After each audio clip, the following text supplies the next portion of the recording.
Hi, welcome back guys. This is your friend, the fanfiction guy. Back with another fanfiction. This is the first part of What If Deku Had Black Fire Powers? Now before starting, please give this video a like and subscribe to the channel if you want more videos like this. Now let's get into the fanfic. Lucifer, this is madness. You can't start a war with the humans. You know what God will do to you, not to mention us demons. I made you a knight of hell to do my bidding, not to talk back, Cain. Lucifer began to approach Cain, his voice filled with disappointment. I had great hopes for you, Cain, but you've shattered them for the sake of humans. I'm not doing it for humans, I'm doing it for us demons. If you unleash chaos, God will send angels down to destroy you, and then us. I can't let you do that. We all know God isn't watching, Cain. Without him, the angels are powerless. Now get out of my way.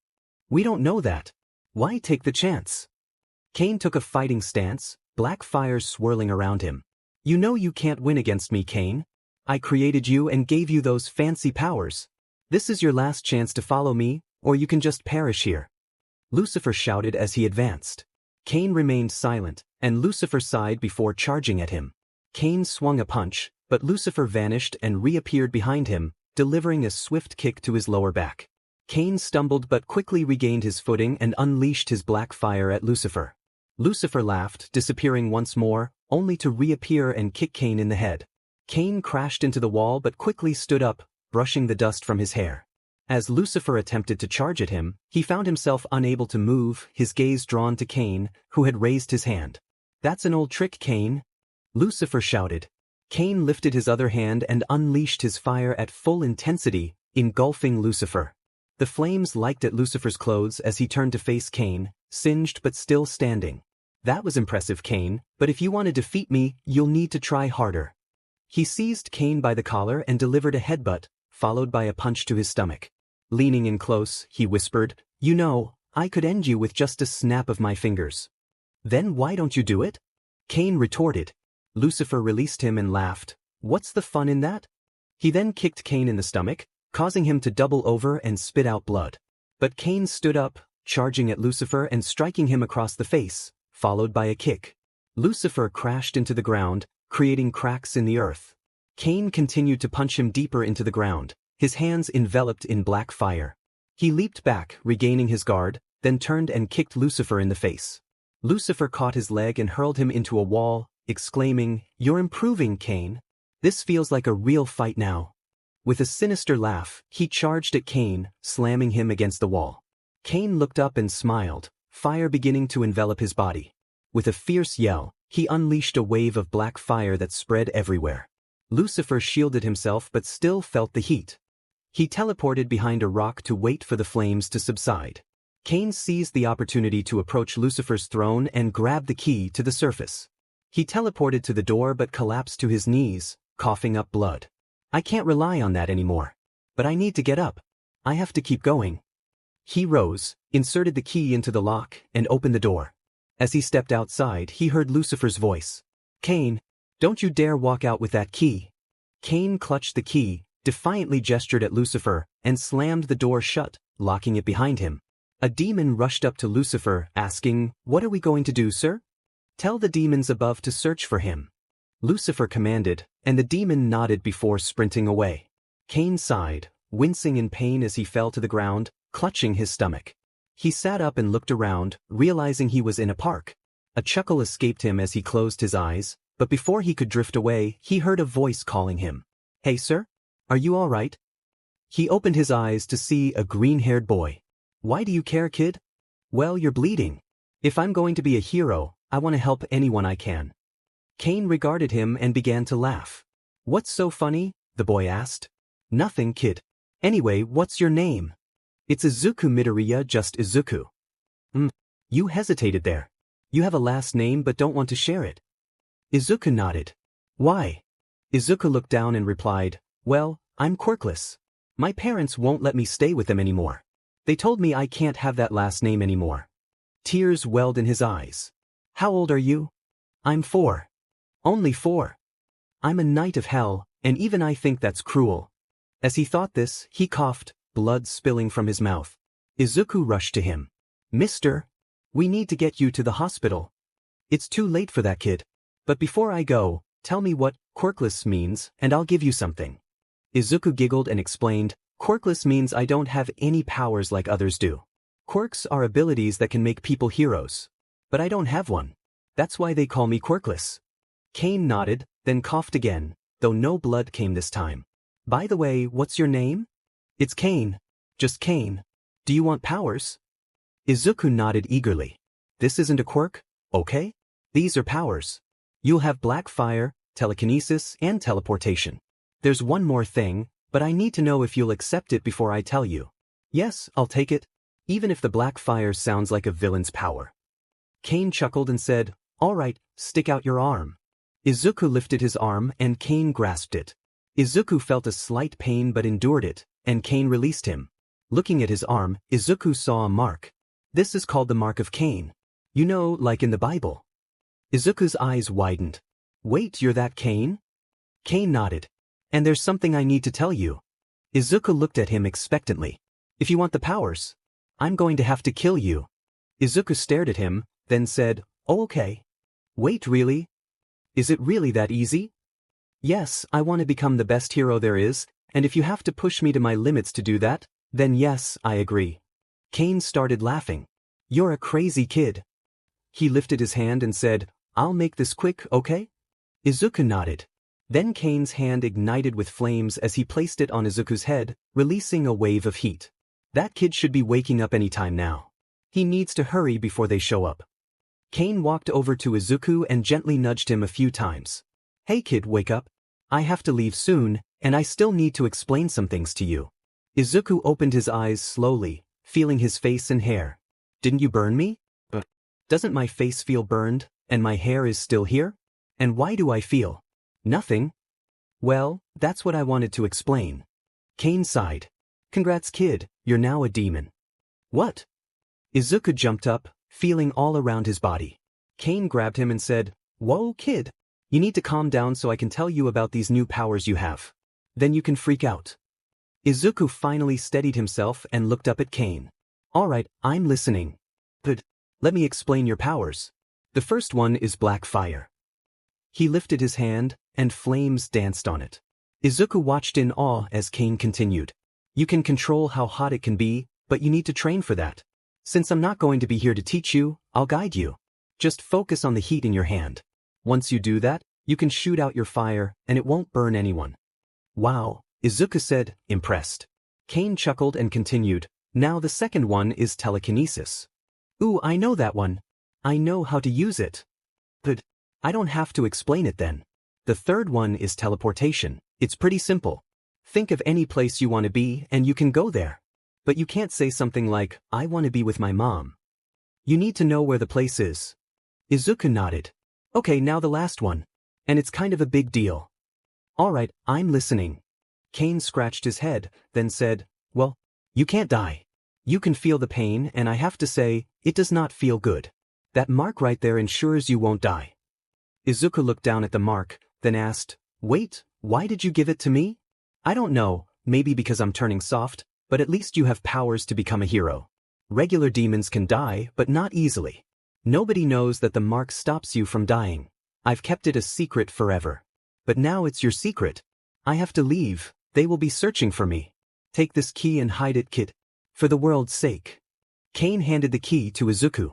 Take care, kid. And with that he vanished. Bye, Cain. Izuku closed his eyes and thought, okay, let's test out teleportation first. He envisioned a place and opened his eyes to find himself in front of his old apartment. A smile spread across his face as he began knocking. Mom, Dad, I finally got a quirk. So I can come back, right? Right.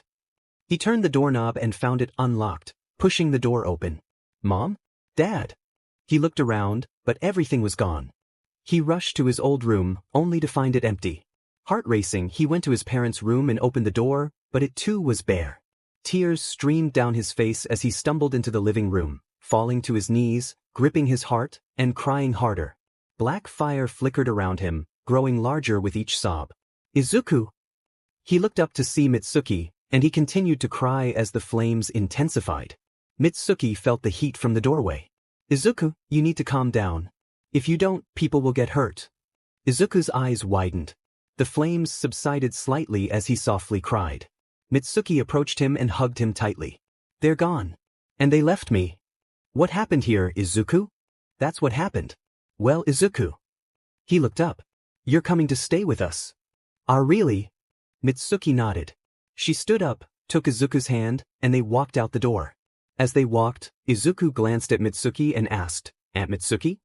Yes, Izuku? Do you think I have a villain quirk? Mitsuki looked down at him, then replied, Well, if I'm being honest, yes. That black fire seems like it, but if you can control it, it doesn't have to be. Izuku smiled. I guess you're right. That's not the only one. Mitsuki looked confused. How many do you have?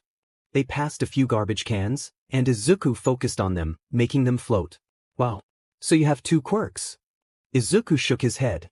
He took Mitsuki's hand and closed his eyes. Wait, what are you doing? She asked just before they teleported into her house. Masaru looked over and nearly spilled his drink, while Mitsuki stared at Izuku in amazement. She picked him up and started swinging him around. That was so cool, Izuku. The doctors were wrong about you being quirkless. Masaru looked terrified. He glanced at them and said, Mitsuki? What's Izuku doing here, and how did you guys get here? Mitsuki set Izuku down and said, Go find Katsuki and tell him the news. Izuku nodded and left. She turned to Masaru and sat down beside him. Where do I even start? As Izuku walked to Katsuki's room, he was lost in thought. I'm glad I left out the part about Cain and me turning into a demon. I'm glad they just think these are quirks. He reached Katsuki's room and knocked. Katsuki opened the door and said, Deku? What are you doing here, you nerd? Hey, Kaken. I guess I'm living with you now. What? Katsuki pushed Izuku aside and rushed to the living room where his parents were. Izuku stayed in the hallway, sliding down the wall until he sat with his head on his knees. He covered his head with his arms and sat there. Izuku. Izuku looked up at Katsuki. I'm sorry. I didn't know that happened. They sat in silence for a moment before Katsuki spoke again. So, I hear you have quirks now. Can I see them? Izuku smiled, stood up and closed his eyes. Come on. Focus. Focus. When he opened his eyes, he saw Katsuki looking at him with amazement. They both rushed into Katsuki's room, and he looked in the mirror. He saw the upper part of his body covered in flames, which then concentrated in his right hand before disappearing when he closed his fist. Wow. That's so cool. What else can you do? Izuku met Katsuki's gaze and then lifted him off the ground with his telekinesis. Katsuki burst into laughter as he floated, then exclaimed, Hey Izuku! Can you make it look like I'm flying? Izuku laughed and began moving Katsuki around the room. While they were playing, they heard Masaru call for them. Izuku gently set Katsuki down, and they both rushed to the door. Katsuki dashed out, shouting, I'm gonna beat you there. He leaped onto the couch and declared, First. He glanced over and saw Izuku right beside him. Try again, Kaken. Masaru cleared his throat and said, So, Izuku, given your situation, we've decided to adopt you. Katsuki looked at Izuku, excitement shining in his eyes. So that means your last name will change to Bakugo. Are you okay with that? Izuku looked at Masaru and nodded. Okay, so it's settled. Welcome to the family, Izuku. Mitsuki and Masaru embraced Izuku, and he felt tears welling up. They stepped back and Mitsuki said, Now. It's time for bed. Go get ready. Izuku and Katsuki nodded and headed for the bathroom. Izuku paused, turned around and asked, Uncle Masaru? Yes, Izuku?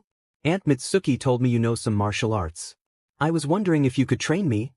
Masaru exchanged a glance with Mitsuki, who looked apologetic. He sighed and replied, It's really hard. I've been doing it since I was your age. Do you think you can handle it? Yes, I can. Izuku exclaimed. Masaru chuckled and said, Okay then. Be prepared to wake up at 4:30 a.m. every day. Okay. Izuku shouted, racing to the bathroom. Masaru smiled, thinking, Well, this could be fun. Izuku sat up, breathing heavily, and rubbed his head. They are getting worse. Thanks, Cain, for warning me about this, he thought sarcastically. He jumped out of bed, walked over to his phone, and saw it was 4:30 a.m. Time to wake Katsuki up. He put on his shirt and shorts, then quietly opened his door and shut it behind him. Izuku tiptoed to Katsuki's room. As he reached the door, he heard a noise and turned just in time to see a fist coming toward him. He ducked and the fist went through the door. He quickly tripped the attacker and pinned him down, bringing his fist close to his face. "Ha, Mom's gonna be mad at us," Katsuki chuckled. Suddenly, another hand emerged from the dark hallway, grabbed Izuku, and kicked Katsuki off the ground, catching him by the collar of his shirt. "Oh, hey Uncle Masaru. Don't see me. You guys are 15 now, don't you think you should have learned not to fight in the house? We should leave now before Mitsuki wakes up." He set them down, and they headed to their training spot. In the woods, Izuku and Katsuki removed their shirts and tossed them aside, stretching as Masaru approached. "Okay, you guys ready?" They nodded, and Masaru continued, "Great. Now both of you come at me." "Are you sure, old man?" Katsuki asked. Yes, I'm sure," Masaru replied. Izuku and Katsuki exchanged glances and shrugged. Izuku vanished, reappearing behind Masaru and attempting a kick, but Masaru blocked it. Katsuki rushed in, throwing punches, but Masaru defended against all of them. Izuku dashed past Katsuki, joining the attack, but Masaru continued to block their efforts. Masaru bent down and struck Katsuki in the stomach, sending him backward into a tree. Katsuki fell to the ground, unable to get up. Izuku looked at him, then back at Masaru. "Now that he's out of the way, I can go all out." "Oh, so you're going to give it your all?" Masaru said, raising an eyebrow. "Really? You're making fun of me? I've been doing extra training and I want to see if it helps." Masaru smirked. Izuku charged at him, and just before Masaru's punch could land, Izuku sidestepped and landed a blow to Masaru's stomach. Masaru staggered back a few inches and laughed. "Finally, after 11 years, you hit me. Let's go again." Masaru charged at Izuku, and they exchanged blows. Masaru struck Izuku in the stomach, sending him tumbling to the ground, where he landed beside Katsuki. Katsuki got up, determined. "I'm not done yet." He charged at Masaru, throwing a right hook. Masaru blocked it and countered with a punch to Katsuki's face. Katsuki grinned, then hit Masaru on the left side of his ribs. Masaru laughed. "Both of you have improved splendidly. But it's still not enough to take me down." He kicked Katsuki on the side of the head, sending him back to his original spot next to Izuku. They groaned in pain while Masaru looked pleased. He walked over to them and said, "Okay, you know the rules." They exchanged weary glances and groaned again. They stood up, found their own trees, and began punching them as hard as they could. Izuku yelled, "How many do we have to hit this time?" while striking his tree. Masaru sat down on a rock and replied, "Let's say 30 this time, since you both hit me today." "Ugh." They both groaned as they continued their workout. Later, Katsuki yelled, "My hands hurt." As they walked to school, their ties barely fastened and the top buttons of their shirts undone. "We should be used to this by now, right?" Izuku said while rubbing his hands together. As they walked through the school gates, they felt the stares of their classmates. Izuku had grown accustomed to it, but Katsuki's temper flared at anyone who dared to look their way. "What are you all staring at?" he shouted, causing the onlookers to jump and quickly avert their gazes. Izuku grabbed Katsuki's arm and said, "Hey, calm down a little, will you? It's a bit early for yelling." Katsuki had distanced himself from his old friends because they mocked and avoided Izuku due to his unusual quirk, the black fire. They would taunt him, saying things like, "You're going to become a villain," or, "That's a villain quirk, stay away from us." So it was just him and Izuku, spending time together while other kids often challenged them to fights. Whenever someone dared to confront them, they would easily defeat their opponents. They became known as the Demon Brothers. Izuku kept the details of his powers a secret. Everyone thought he only had black fire.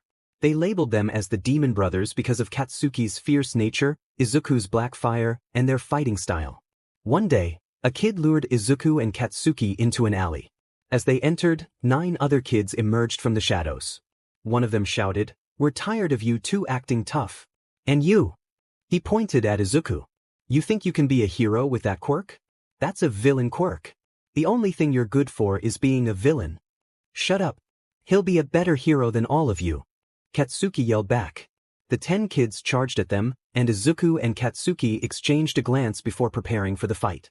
Izuku grabbed one kid's arm and delivered a swift punch to his stomach, causing him to double over. Katsuki leaped over Izuku and struck another kid in the face, throwing him against the wall. As the kid slid down, Izuku turned to Katsuki and asked, "Can I finish this? I want to go train." "Do what you want, Izuku," Katsuki replied. The remaining kids looked at Izuku in fear. He raised his hand and said, This should be quick. Then he unleashed his black fire, engulfing the alleyway. When the flames subsided, the kids stood frozen, terrified. Katsuki burst into laughter. "Izuku, you scared them so much they ran off," he said, still chuckling as the kids fled. Back in the present, Izuku sat at his desk, gazing out the window and wishing for the day to end.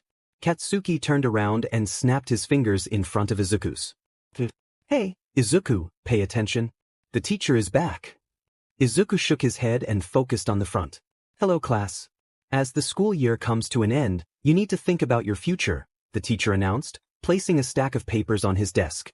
"I could give you these papers about career choices outside of being a hero, but I assume you all want to be heroes, right?" The class cheered, but Katsuki and Izuku merely yawned. "Oh yeah, Izuku and Katsuki, you two want to go to UA, right?" The room fell silent. "If you have a problem with that, come meet me and Izuku outside," Katsuki shouted, jumping onto his desk. Izuku stood on his desk and said, "Woo," with a blank expression. "Katsuki, Izuku, get off the desks," the teacher yelled. When the day finally ended, Katsuki and Izuku walked home. "So, we have 10 months, right?" Izuku said. Katsuki nodded. "We should train extra." "More than we already do?" Katsuki chuckled. "Let's get home first before we discuss anything, Izuku." "Ow ow ow. Aunt Mitsuki, that hurts," Katsuki exclaimed.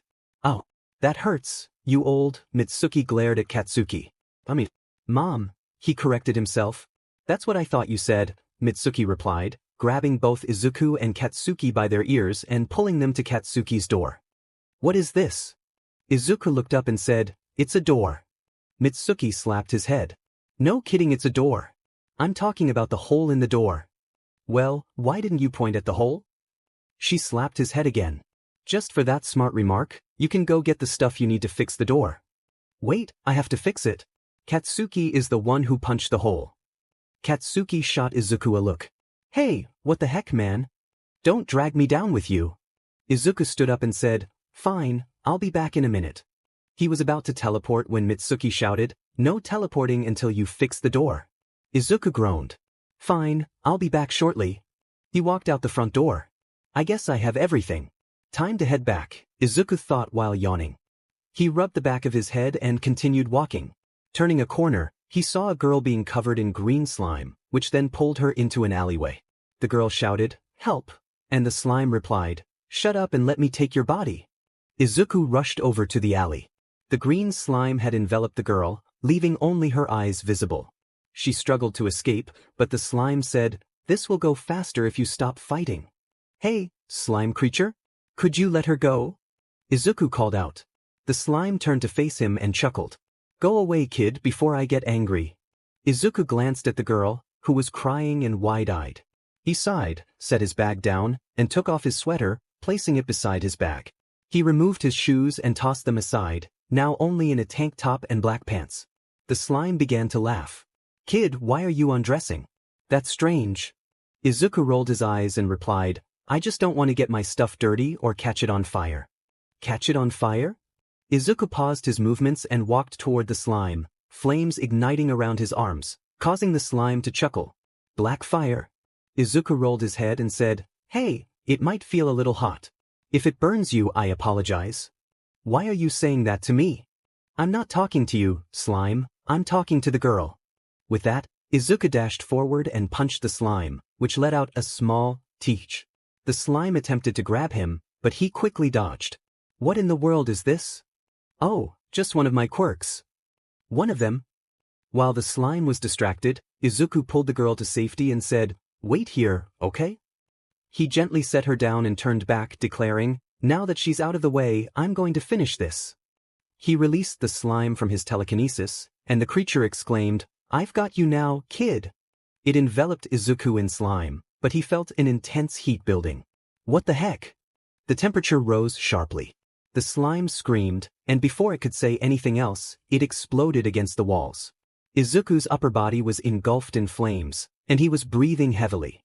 Fire surrounded the slime and the walls. With a snap of his fingers, the flames gradually extinguished, including those on his body. He removed the charred remnants of his tank top and tossed it aside, then approached the girl and knelt down. "Hey, are you okay?" She nodded. Izuku sighed, sat down, and called the police. So the cops said they should be here any minute, Izuku said. The girl nodded. He noticed her shivering and sighed. Here. He tossed his sweater over her shoulders. Are you sure? Yeah, I want to make sure you're okay. It's 8:15 p.m. and it's cold out here. What about you? Aren't you cold? Izuku chuckled. I'm fine. She smiled and put on the sweater. After a few more minutes, Izuku said, I'm Izuku Bakugo, nice to meet you. He extended his hand. The girl giggled and shook his hand. I'm Kyoka Jairu. Alright, we called your parents, Joth? Yes.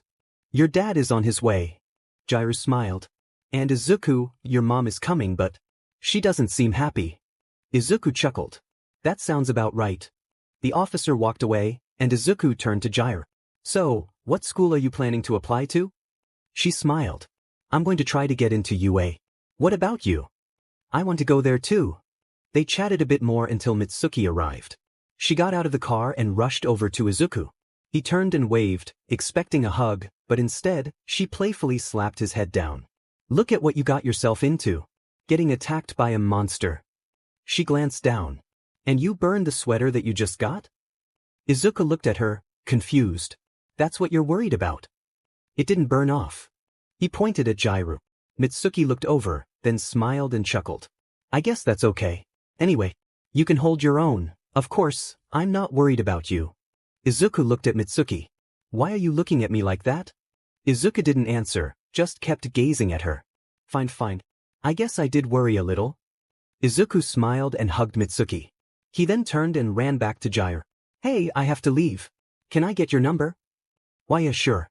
Totally, that'd be cool. I'm cool. That'd be all. Through was cut off when Izuku placed a finger over her lips.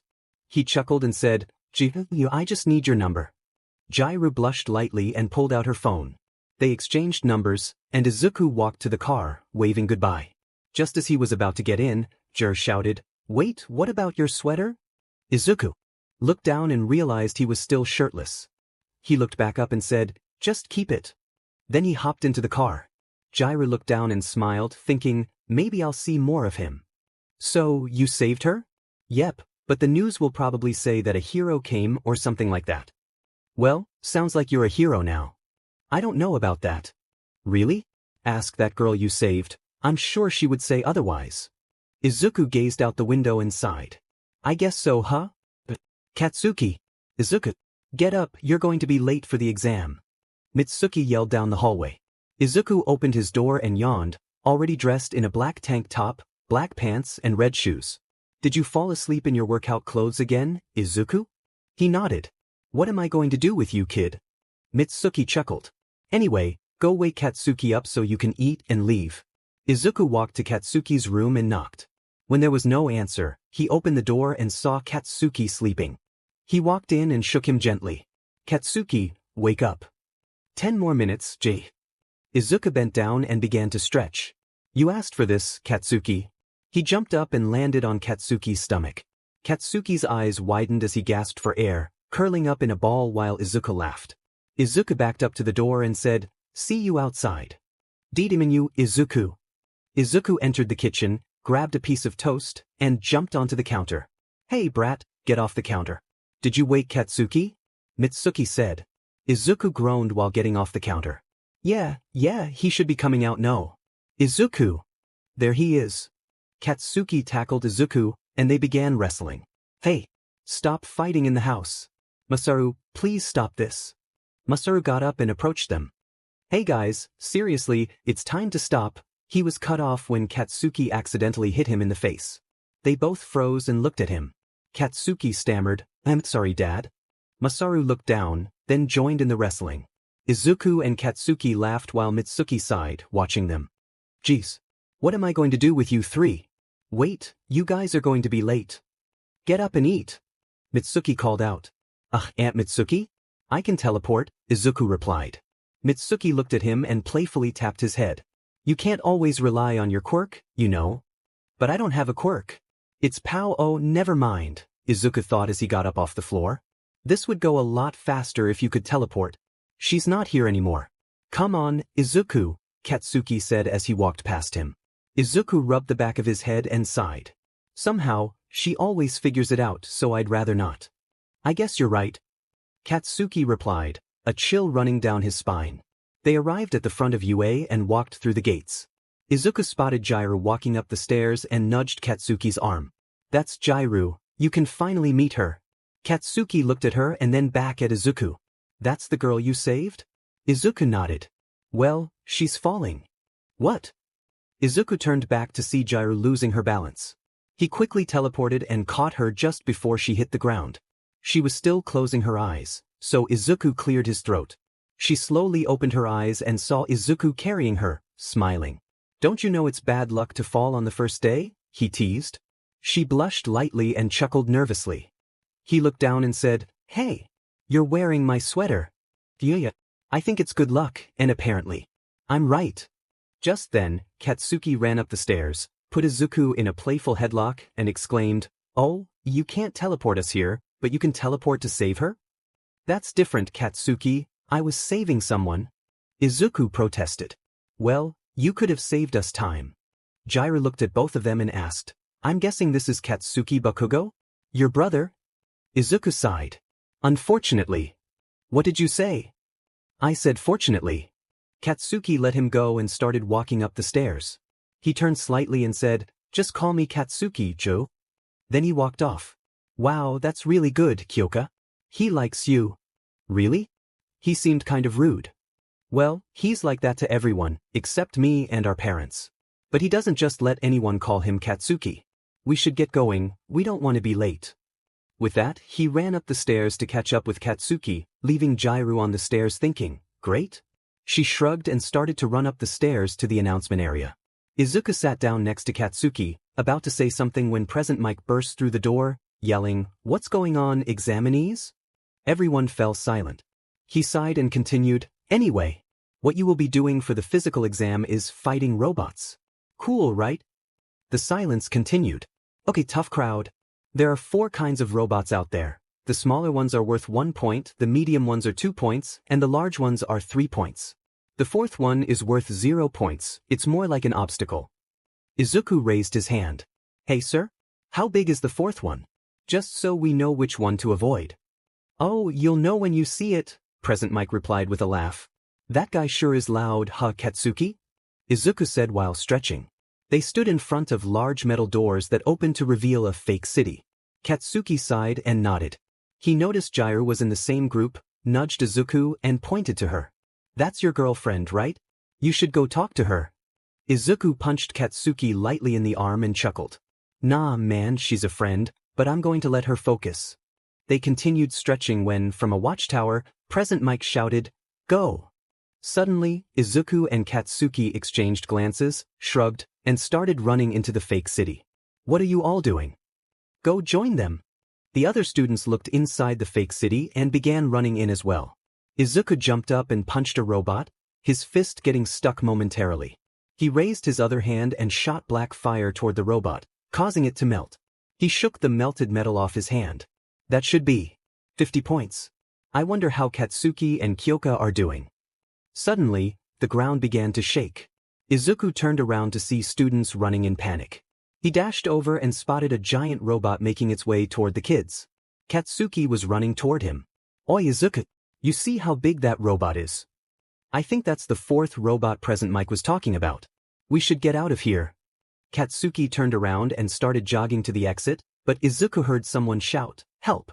He turned to Katsuki and shouted, Wait, Katsuki! Did you hear that? Katsuki looked closer and shouted, That's your girlfriend. Izuku squinted and saw Jairu's foot trapped under some rubble, the robot's foot looming above her. Okay, number 1. She's not my girlfriend. Number 2. Meet me over there. He teleported to her side, threw the rock off with his telekinesis, and picked her up, sitting her down in his arms. Didn't I say it was bad to fall? Jairu looked up into his eyes but then shook her head, glancing behind him. Not to alarm you, but the foot is still coming down. Izuku quickly teleported out of the way just as the foot dropped, sending dust everywhere. As the dust settled, Katsuki ran up beside Izuku and playfully hit him on the side of the head. What the hell, man? Mom would have killed me if you died there. Izuku chuckled. Well, let's take care of the robot before we say anything. He set Jairu down. Can you walk, Kyoka? Jairu stood up but wobbled slightly. I think my ankle is sprained. Izuku glanced at the robot and cracked his knuckles. Hey, Katsuki, you want to do that move? Katsuki looked over and laughed. We only practiced that once, but I'm down. Izuku bent down, and Katsuki positioned himself a few inches behind him. Ready? Katsuki called. Izuku jumped up, and the bottom of his feet met Katsuki's hands. Katsuki unleashed two powerful explosions, sending Izuku flying into the air. Drew watched, concerned. Is it safe to do that? Ha! No, Katsuki replied. Izuku soared toward the robot's head, raising his hand as black fire erupted and engulfed it. He stopped and saw that the head was completely melted. He teleported down beside Katsuki and Jairu, who looked over at him. Show off. You okay, Kyoka? Izuku asked, offering his hand to Jairu. She took it, and they began walking toward the exit when Katsuki rushed up to them, exclaiming, Hey, don't leave me behind, you JRK. Izuku chuckled and glanced back at Jairu, who was lagging behind. He approached her, crouched down, and said, Here, just hop on. I know your ankle is bothering you. Jairu hesitated but eventually climbed onto his back, and Izuku resumed walking. Izuku lay on the floor, breathing heavily after a workout when his phone buzzed. He picked it up to see a message from Jairu. Jairu, hey Izuku, just wanted to say thanks again for saving me twice. Haha. Izuku, no problem. You should be more careful, Kyoka, then maybe I wouldn't have to save you. Winky face. Jairu, shut up. Anyway, I have to go. Text me later, okay? Izuku, sure, Kyoka. He set his phone down with a chuckle just as Mitsuki called out, Izuku, time for dinner. He dashed out, replying, coming. A week later, Izuku sprinted toward Masaru and threw a punch at his face, but Masaru caught his fist and tossed him over his shoulder. Katsuki leaped up with a shout and attempted to kick Masaru, who blocked it with his forearms. Masaru then countered with a swift hit to Katsuki's stomach, sending him tumbling a few feet away. Izuku sat up and sighed, You guys are improving. I'm glad I stopped going easy on you. Katsuki jumped to his feet, staring at Masaru in disbelief. Wait, for 12 years, you were going easy? Masaru chuckled, scratching the back of his head. Izuku stood and walked over to Katsuki, offering his hand. You didn't know? Katsuki took it and stood up. How did you know? I could tell, it wasn't that hard. Katsuki playfully pushed Izuku while chuckling. Well, we should get going. The letters should be arriving soon. Katsuki nodded, and they began gathering their things. As they walked back, Masaru cleared his throat. They turned to see him pointing at two trees. Katsuki glanced at Izuku, who was already heading toward his tree. Katsuki cracked his knuckles and approached his own tree, starting to hit it.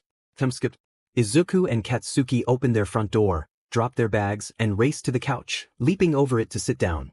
Mitsuki poked her head out from the kitchen, saying, Hey, your letters arrived. The boys exchanged excited glances and jumped over the couch again, only to trip over each other. I know you're excited, but seriously? Mitsuki said, trying to suppress a laugh as she dropped the envelopes in front of them. They scrambled to get up, and Izuku pushed Katsuki aside to grab his envelope, then dashed back to the couch. He sat there hesitantly, anxiety creeping in. Mitsuki came up behind him, rubbing his head. Hey, don't worry about it. I'm sure you passed. He looked up at her. That's not it. It's just, can I really be a hero? Will they accept me? Or will they see my quirk and be scared, kicking me out? I don't want. He was interrupted by Mitsuki playfully tapping his head. Stop thinking like that. You will become a great hero, and if they don't see that, we'll find another school that will accept you. She hugged him tightly. Why, you're right. He turned back to the envelope and opened it. A disc fell out and landed on the coffee table, revealing All Might on the screen. All Might? Izuku asked, surprised. All Might cleared his throat. Hello, young Bakugo. We were impressed by how you handled the robots, especially your ability to keep the damage to a minimum and your fighting style. The screen showed footage of Izuku battling the robots. Mitsuki smiled at him, ruffling his hair, then the video continued. There were two hidden ways to earn points, keeping the damage to a minimum and hero points. Hero points are awarded for saving someone, which you did. The video displayed Izuku saving Jairu and teaming up with Katsuki to take down the large robot. Mitsuki looked at Izuku, then said, That's great that you saved her, but... She playfully tapped his head. You could have been hurt, you know. Izuku chuckled, then focused back on the disc. If only you knew. All Might reappeared on screen. Originally, you had 50 points, but thanks to those extra points, you now have 140 points. You scored higher than anyone who tried out this year. You passed. Welcome to UA High School. Izuku stared at it in disbelief. I passed. I actually passed. He jumped off the couch, beaming, just as Katsuki entered the room with a big smile. I passed too. Mitsuki rushed over to Katsuki, grabbing him by his shirt and pulling him close to Izuku. She hugged them both and exclaimed, I'm so proud of you guys. But now we celebrate. We'll wait for your dad to get home, but until then, I'll start cooking. Katsuki looked at Mitsuki and said, Oh no, I'll cook? Mitsuki and Katsuki began playfully arguing over who would cook while Izuku chuckled, running his hand through his hair. He picked up the small disc and headed to his room, closing the door behind him.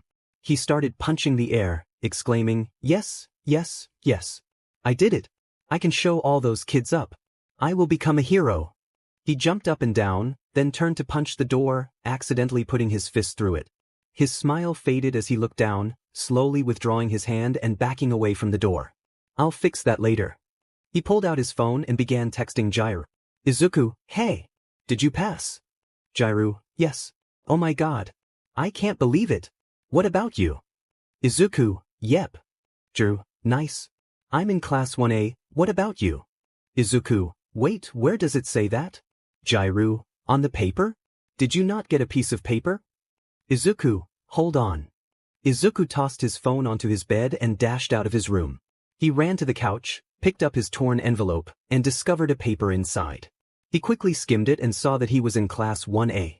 He looked over at Katsuki and asked, What class did you get into? Class 1A, Katsuki replied. Why? Looks like we're in the same class again. What score did you get? Katsuki let out a laugh. Of course we are. Anyway, I got what did you get? Oh, not much, just 140. Katsuki turned to Izuku.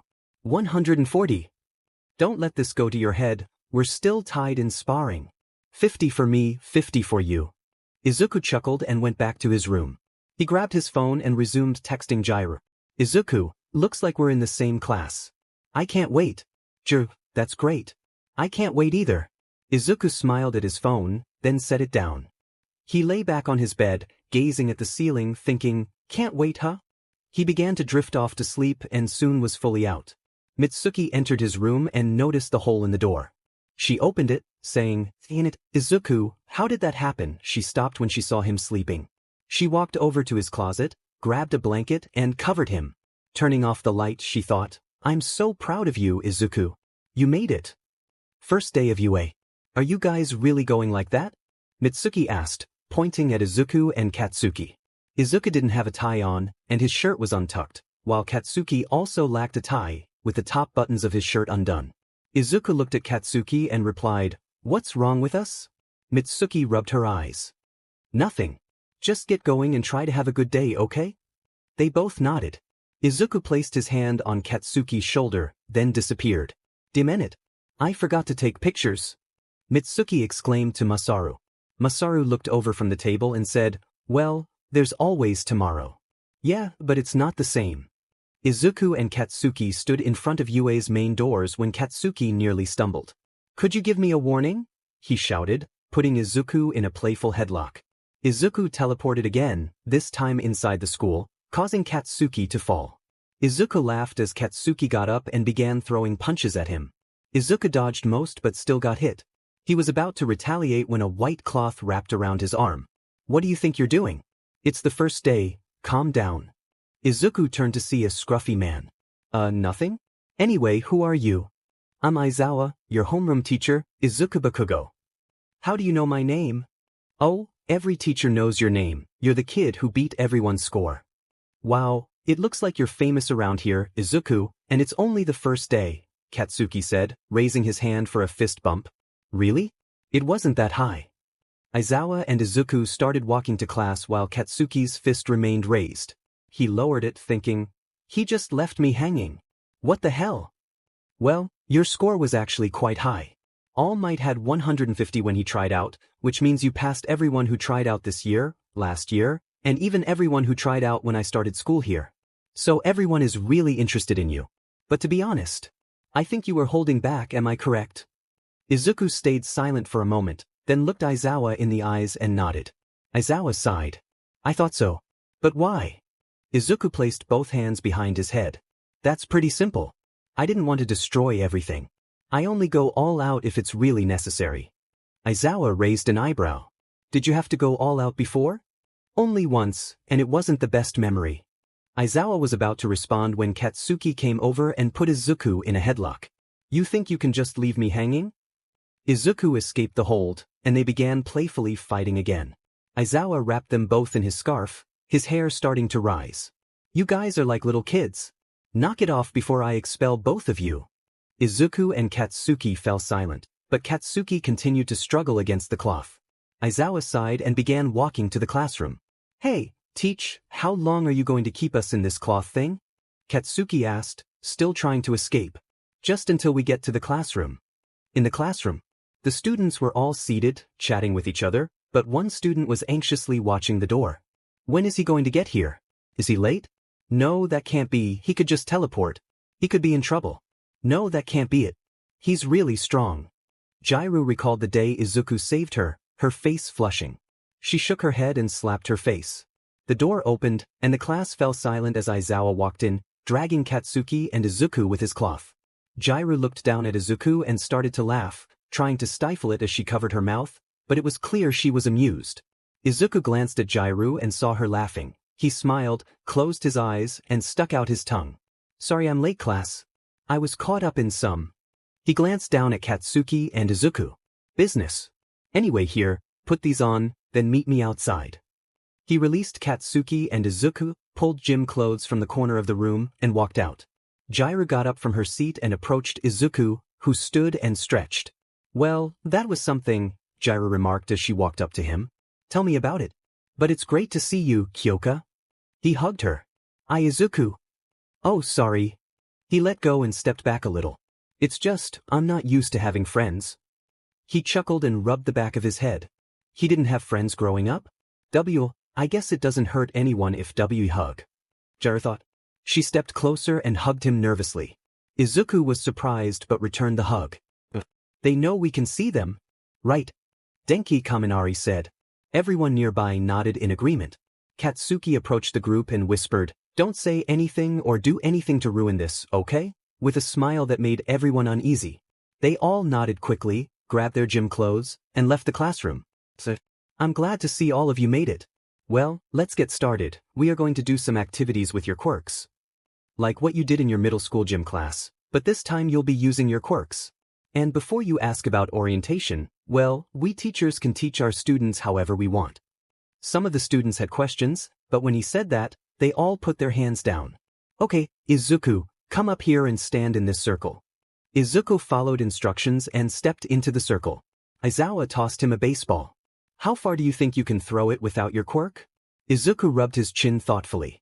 I think about 48 meters. Well, use your quirk. Izuku nodded, getting into a stance and closing his eyes. He thought. Let's see how far I can use my telekinesis. These powers are really handy, they even give me a bit of super strength. Wait, Izuku. Focus. He took a deep breath and let it out, then opened his eyes. He pulled his arm back and threw the ball as far as he could. A gust of wind followed his throw as he lifted his hand, using his telekinesis to push the ball, making it go faster.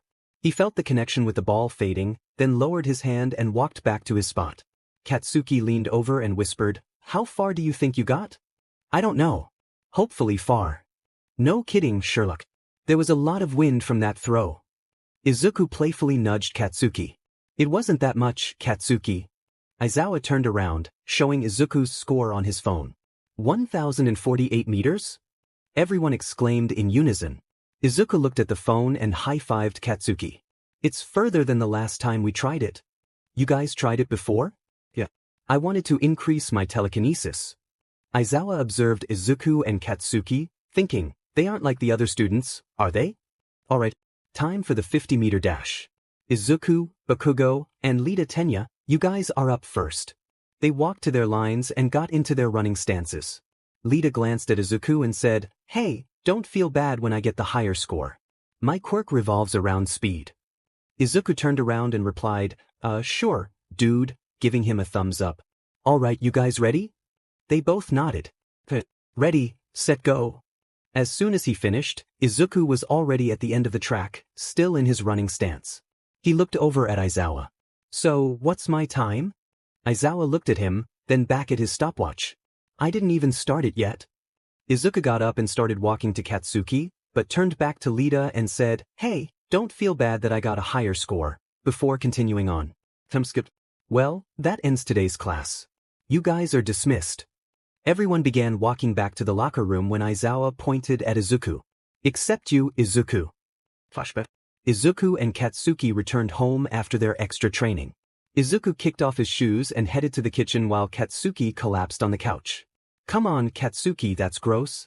At least change your clothes before you lay down. You're a sweaty mess, Mitsuki said, shooing him off the couch. Fine. Katsuki groaned, getting up and heading to the bathroom. Wait, before you go, Izuku, can you hear me?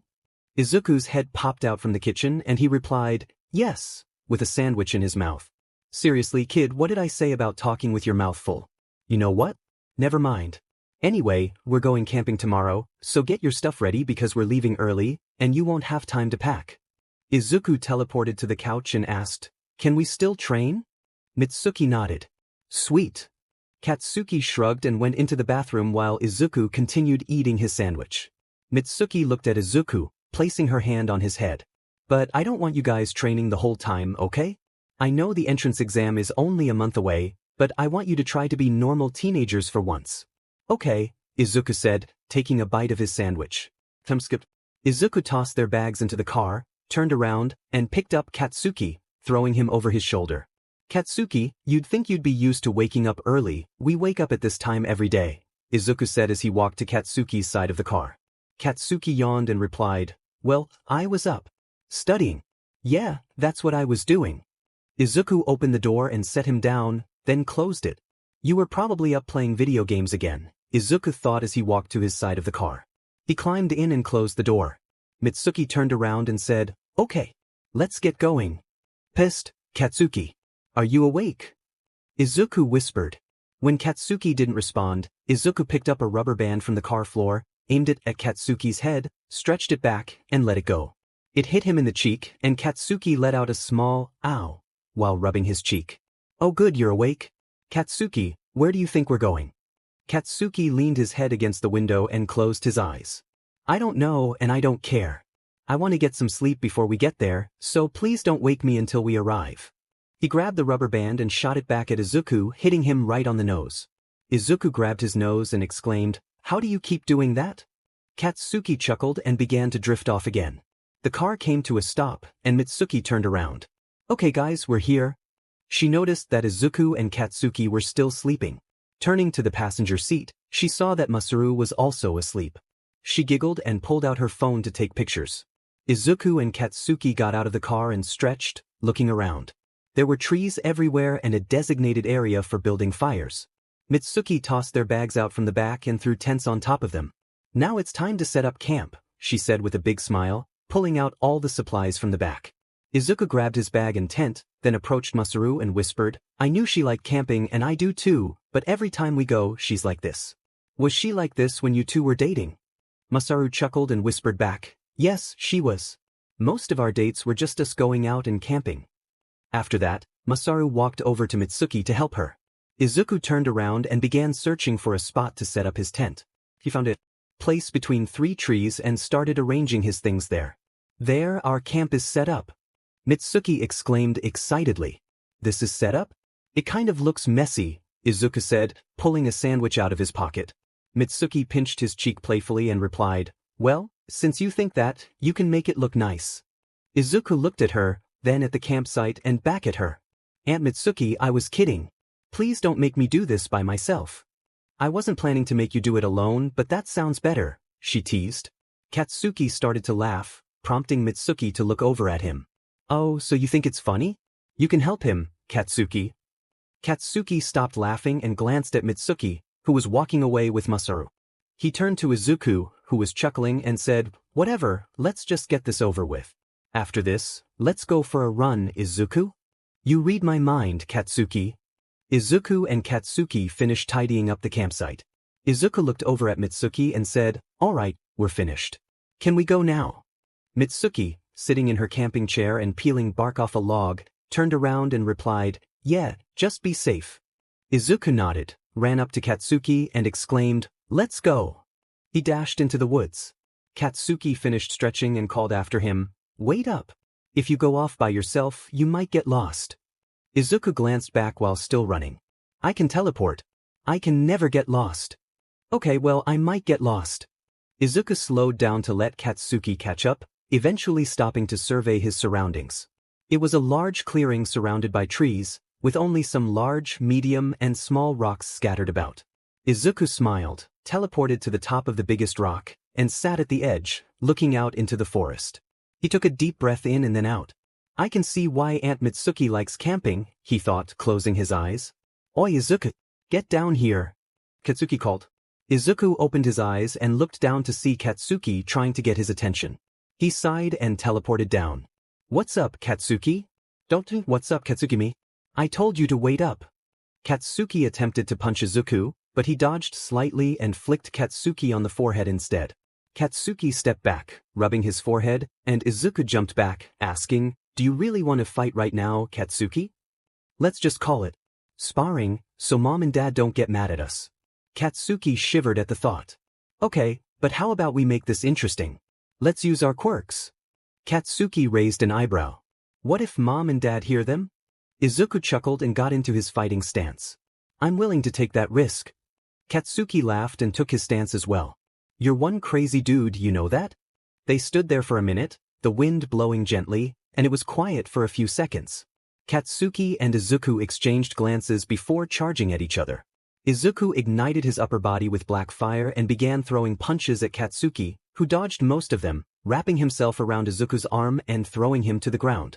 Izuku quickly tripped Katsuki, who landed on the ground. Izuku raised his hand and pointed it at Katsuki but hesitated.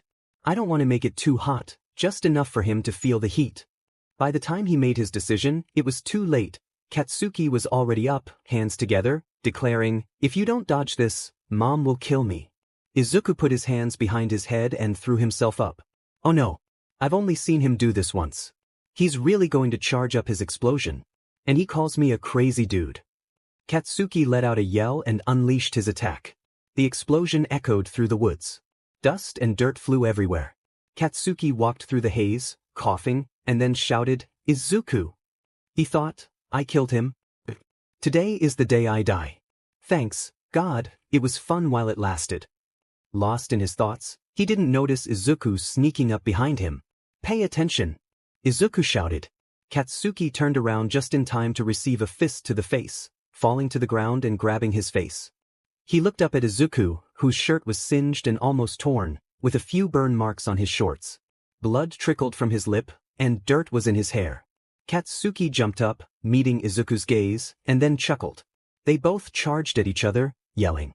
"Hey, Mitsuki, did you hear that explosion earlier?" Masaru asked while stacking firewood by the fire pit. Mitsuki looked up from her chair. "Yeah, I did, but I didn't think."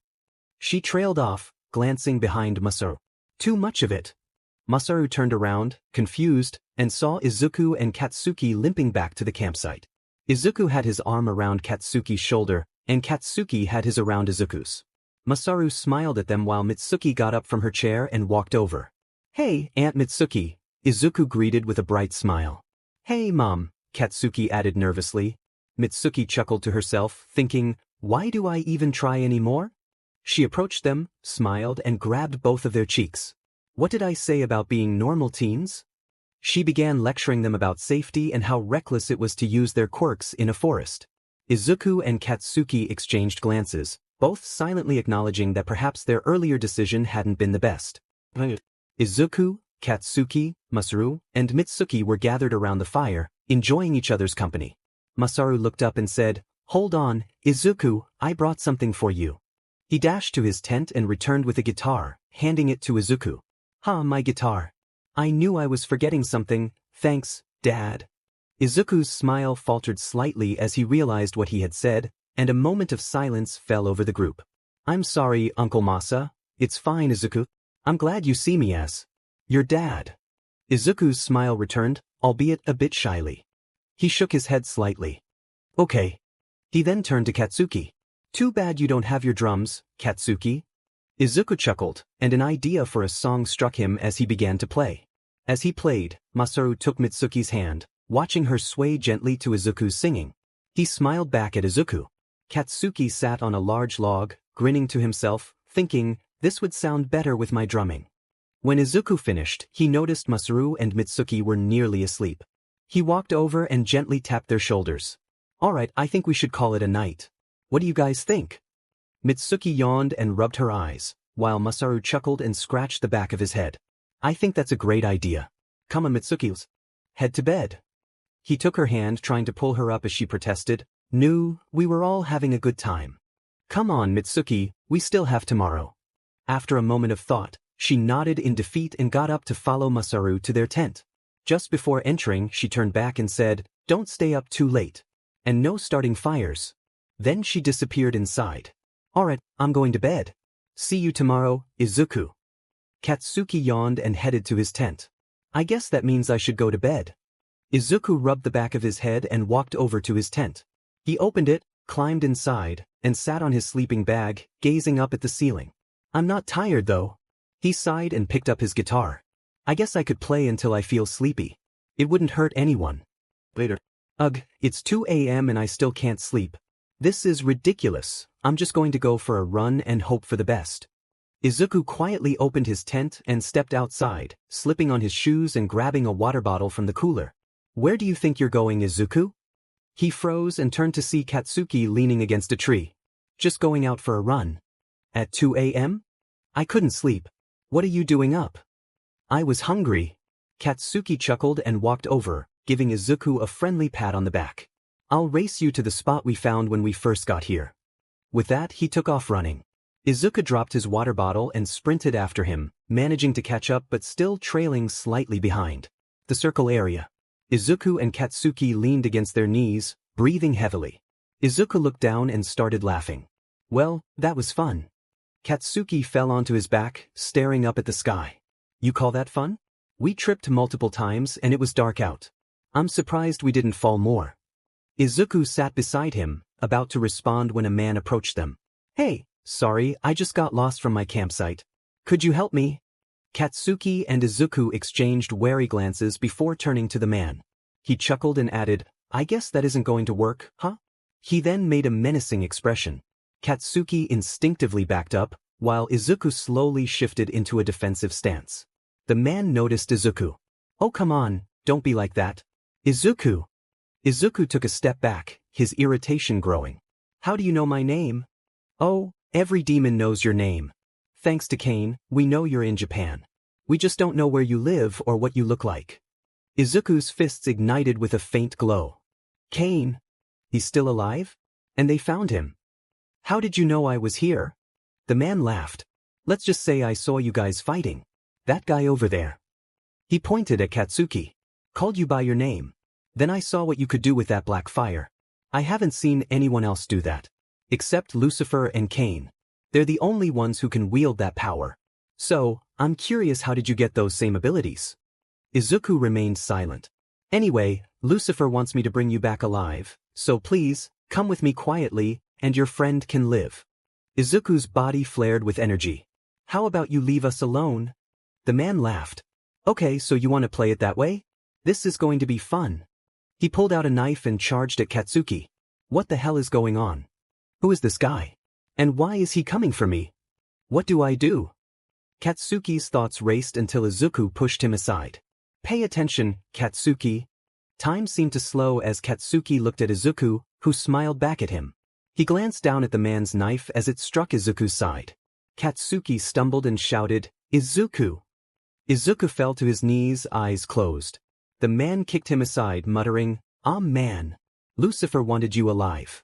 I needed the key. Oh well. He pulled the knife free and swung it down, blood splattering onto the ground. The man picked up Izuku and began to walk away. Katsuki struggled to rise, falling back to his knees. Come on, legs. Work. You can't let Izuku get taken away. Get up. Come on. With determination, Katsuki stood and clenched his fists.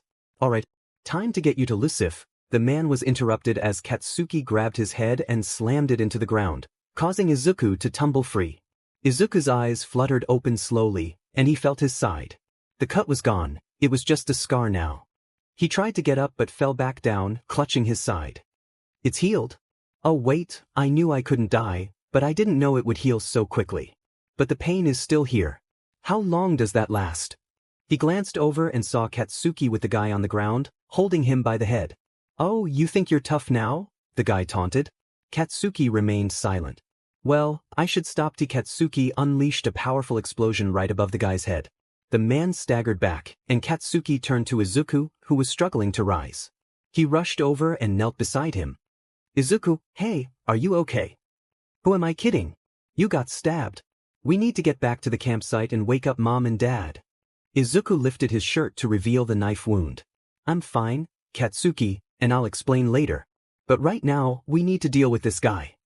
Katsuki looked at the scar, puzzled, then back at Izuku. What do you mean?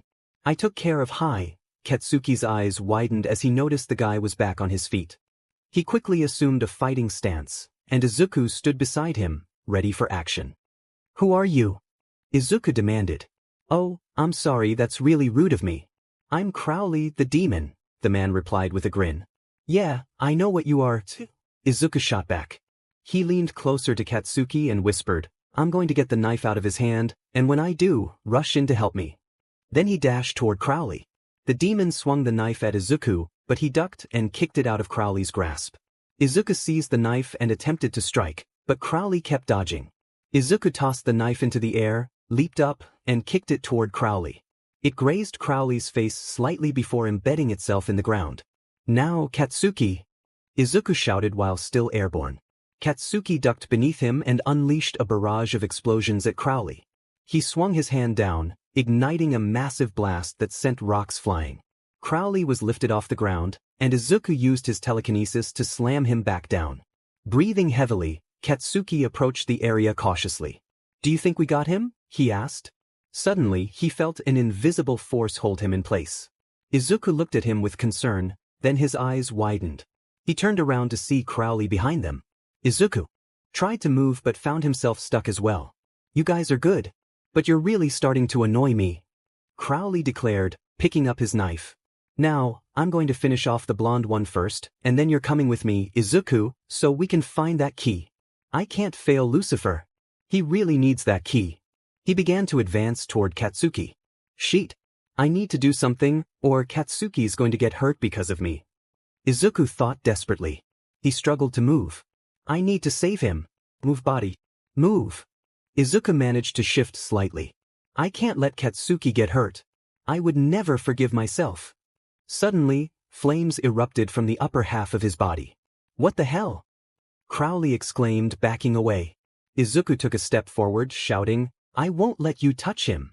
He charged at Crowley. What's with this heat? Crowley thought, retreating. Izuku leaped and kicked Crowley into a rock, then grabbed him, channeling the heat from the flames into his hands. He lifted Crowley with one hand and struck him with the other, then released him and hit him in the stomach. Crowley crashed to the ground, creating a crater. Izuku approached him, leaned down and whispered, When you get back to hell, tell Lucifer to leave me alone. Or else. He unleashed his flames at their hottest. Izuku walked over to Katsuki, who was sitting on a rock, and sat beside him. They remained silent for a few minutes until Katsuki finally spoke. So, care to explain all this? Izuku sighed and rubbed the back of his head. I wish it were that simple. He began to explain everything. So that's it, huh? Katsuki said, rubbing his eyes. They sat in silence for a moment before Katsuki continued, Why couldn't you tell us? Izuku stood up, looking at Katsuki. You think it was easy? That I can't die? How could I tell my new family that? Katsuki stared at him. That's something you should have shared with us. It wasn't that simple, Katsuki. How can I tell you guys that I'm a demon? Katsuki stood up, about to respond, but he noticed Izuku was on the verge of tears. And a special one at that. He pointed at the mark on Izuku's right forearm. This is the mark of Cain, the mark of Cain. And I don't know what to do. I'm trying to become a hero, but how can I do that with everyone judging me or telling me I can't because of my powers? People are afraid of me. You guys were the first not to be afraid and to believe in me. I just needed you to believe in me. Just you guys. But I'm still thinking I can't do this anymore. Izuku covered his face, tears streaming down. Katsuki felt a surge of empathy. I shouldn't have pushed. God damn it.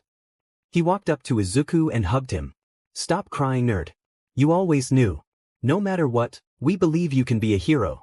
Even with the demon powers, show people there's no reason to be afraid of you. Just please talk to us. Or even just me. Katsuki stepped back and started walking toward their campsite.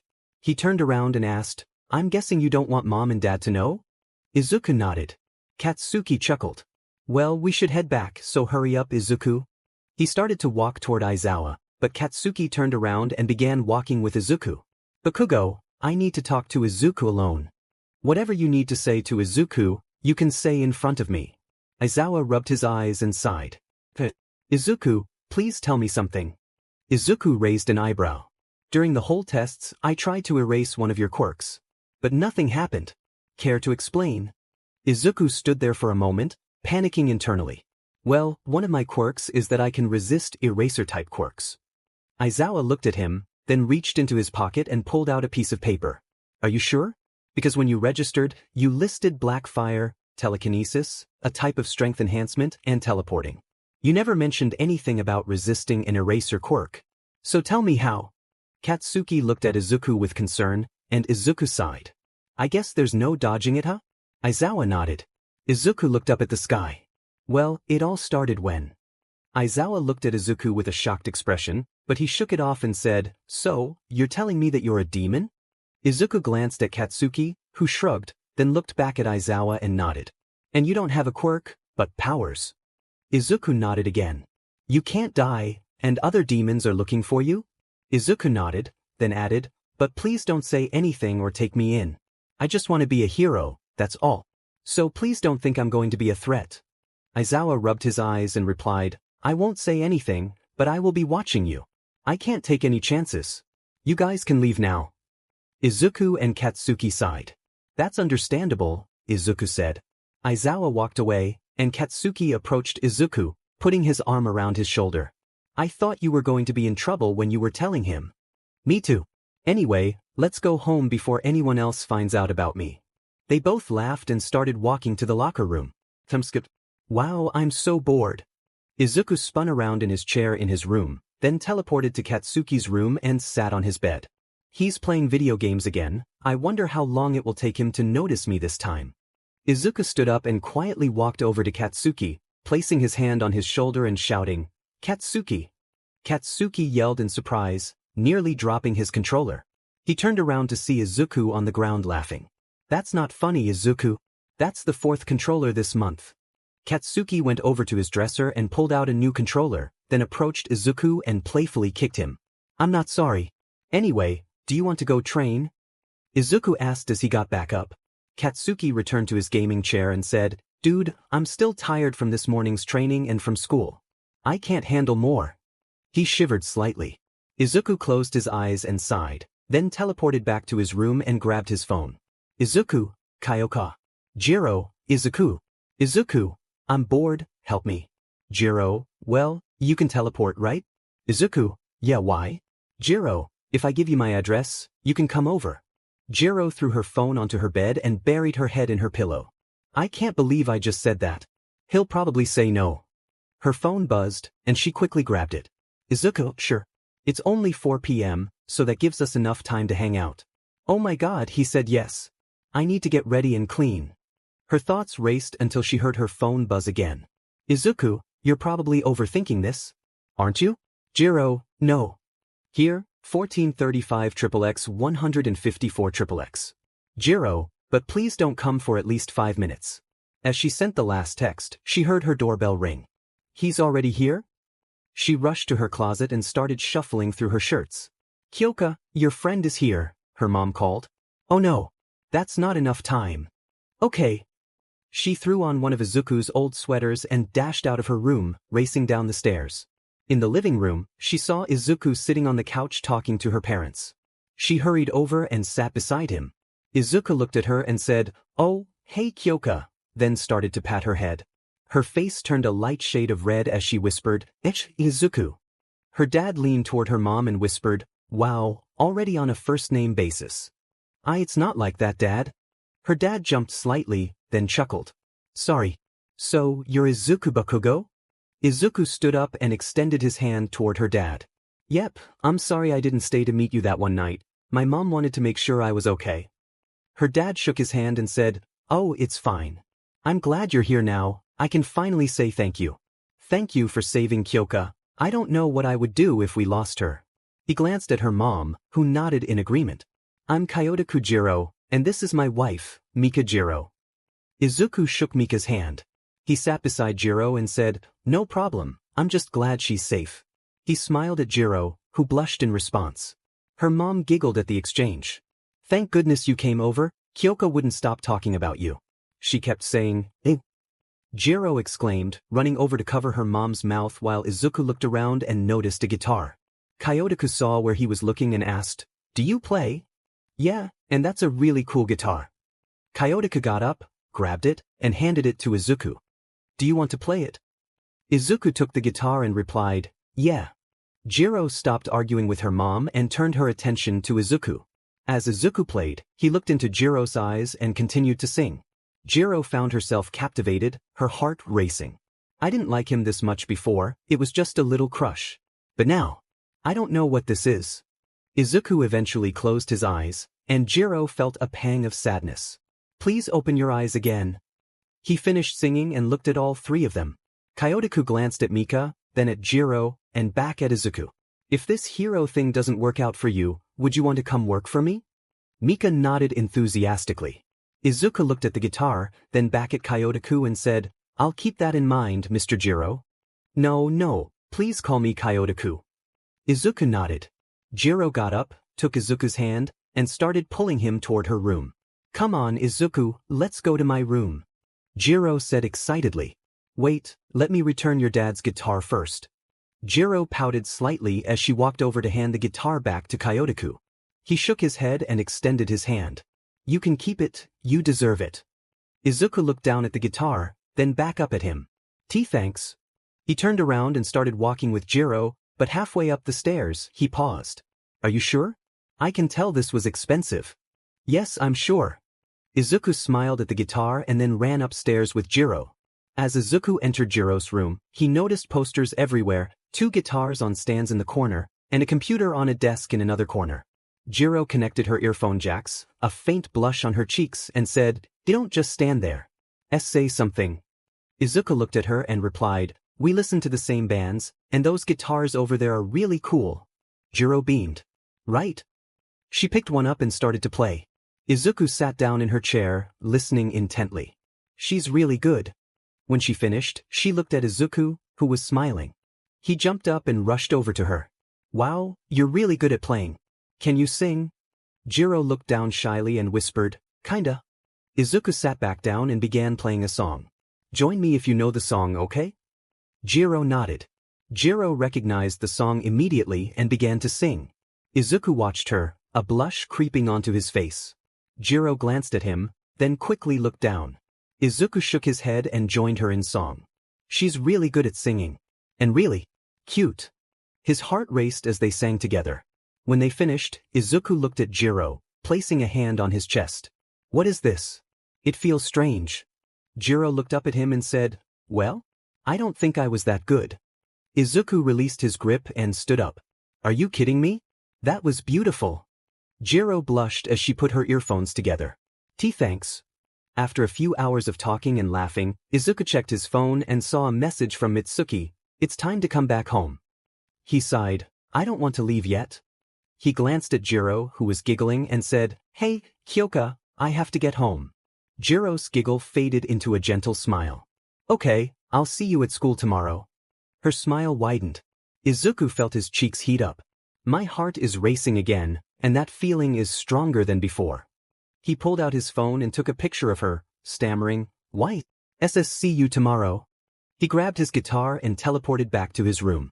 Jiro stopped smiling and hugged her pillow tightly. He was just here, but I miss him already. My heart aches. She squeezed her pillow harder. But I'll see him tomorrow. She smiled and walked out of her room to tell her parents he had left. Izuku sat in his chair, staring at the ceiling as he spun around. Good thing I didn't have the flash on. Anyway, my heart feels heavy. Did I get her to not realize it? He got up and left his room, heading to the kitchen where Mitsuki was preparing food. He hopped up on the counter and said, "I'm back." Mitsuki looked over and replied, "Welcome back. How was hanging out with Jiro?" Izuku paused for a moment, then placed a hand on his chest. "Actually, I need to talk to you about that." "Go ahead. I'm all ears." When she was singing, she was amazing, but throughout it all, I felt this strange sensation. Mitsuki raised an eyebrow. And my heart wouldn't stop pounding. When she smiled before I left, it felt like I was struck by an arrow. I couldn't stop smiling, and I didn't want her to stop smiling. I wanted that moment to last forever. Now I feel sad that I can't see her right now. Mitsuki began to giggle, then burst into laughter. Izuku looked at her, confused. Did I miss something? She wiped a tear from her eye and said, "You fool. You're in love." Izuku fell off the counter, looking up at Mitsuki in shock. Love? Yep, and there's no escaping it, Izuku.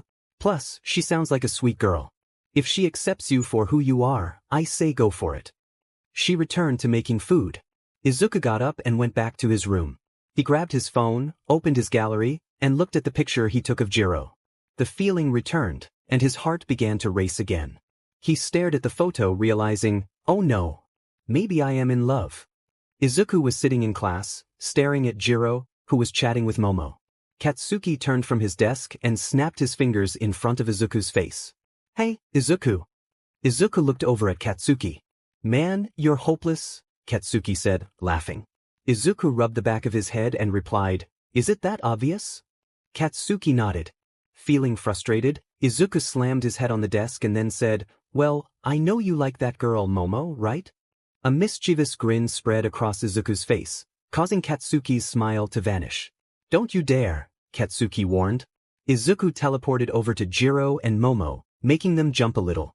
Jiro looked up at Izuku and smiled. Hey Izuku, what's up? She asked, extending her fist for a bump. Izuku returned the gesture and said, hey, I don't have much time, so Jiro, I'll tell you. He bent down and whispered something in her ear. Her eyes widened, and she shifted slightly, looking at Izuku before bursting into laughter. Really?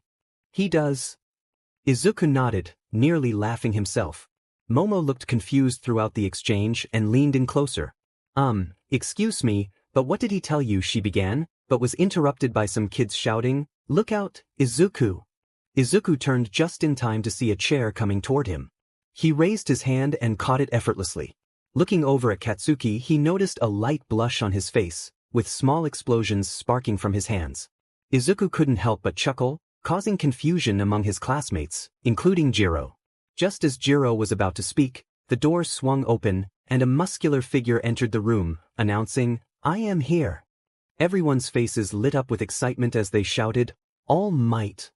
As the cheers erupted, Izuku reached for his backpack, pulled out a sandwich, and smiled before taking a bite. Hello, future heroes. Today I will be teaching. All Might paused, his gaze fixed on Izuku. The room fell silent as everyone turned to see what had caught his attention. They all stared at Izuku, who was munching on his sandwich. Katsuki rubbed his eyes and sighed, while Jiro started giggling. Izuku, noticing the attention, sheepishly said, hey, everyone. All Might stumbled over his words before finally asking, young Izuku? Where did you get that sandwich? Izuku held up his backpack. I got it from my backpack. Did you want one? He began, but was cut off when Katsuki karate chopped his head. Katsuki grabbed the sandwich and tossed it aside, saying, sorry about that, All Might. Please continue. Izuku gasped in shock as his lunch disappeared. Sweat trickled down All Might's face as he thought, is this really the kid who almost beat my score? Shaking his head, he continued, anyways. Today I will be taking over. Do you remember when you had to design your super suits? Everyone cheered, except for Izuku, who was still upset about his sandwich being thrown away. The walls opened up, revealing various briefcases. All Might pointed to them and said, these are your suits. Put them on, then meet me in City C. With that he left. After a brief pause, everyone got up and grabbed their suitcases. Izuku walked out first and scanned the area, spotting All Might. he rushed over calling, "Yo, All Might." All Might turned around and exclaimed, "Young Izuku, that's a cool suit. But isn't one of your quirks fire? If you wear that coat, won't it burn?" All Might asked. Izuku ignited the top half of his cloak, flames dancing around it. "I designed it so everything I'm wearing is resistant to my fire. Even when I stop producing flames, the coat stays intact." All Might laughed and patted Izuku on the back, forgetting about the flames. He quickly pulled his hand back, surprised to find the fire had not burned him. "How come it's not hurting me?" Izuku reached behind his back and pulled out another sandwich, saying, "I have complete control over my flames. I can make them really hot or feel like nothing." He took a bite of his sandwich, and All Might flicked the fire off his hand, chuckling. "This kid. He's interesting." Izuku noticed Katsuki coming out and finished his sandwich in one bite. "Hey there, slowpoke," he called out. "Hey, shut up. Your suit is really simple, it's just a coat." "Mine took a while to design," Katsuki replied, walking up to Izuku and All Might. Izuku chuckled and said, "Whatever you say, man." As they talked, All Might stood back, admiring the two of them. Nothing better than two friends trying to become heroes together. More students began to emerge, complimenting each other's suits. Izuku spotted Jiro and ran over to her. "Hey, you look great. That's a cool hero suit," he said. Was that the right thing to say? She isn't saying anything. Is that bad? He thought nervously. "Thanks, Izuku," Jiro replied, a blush creeping onto her cheeks. Izuku mentally face-bombed. "I swear this love thing is tough." Jiro looked down, then added, "I think your suit is cool too. You look really awesome," with a small chuckle. "Yep, I said it. This is so embarrassing," she thought. Izuku smiled and stammered, "Thanks," feeling his face heat up. Suddenly his eyes widened. "Wait, did you tell Momo?" Jiro giggled. "I was going to, but she came to me in the locker room and told me she had a little crush on him." Izuku burst into laughter. "Even after he threw the chair?"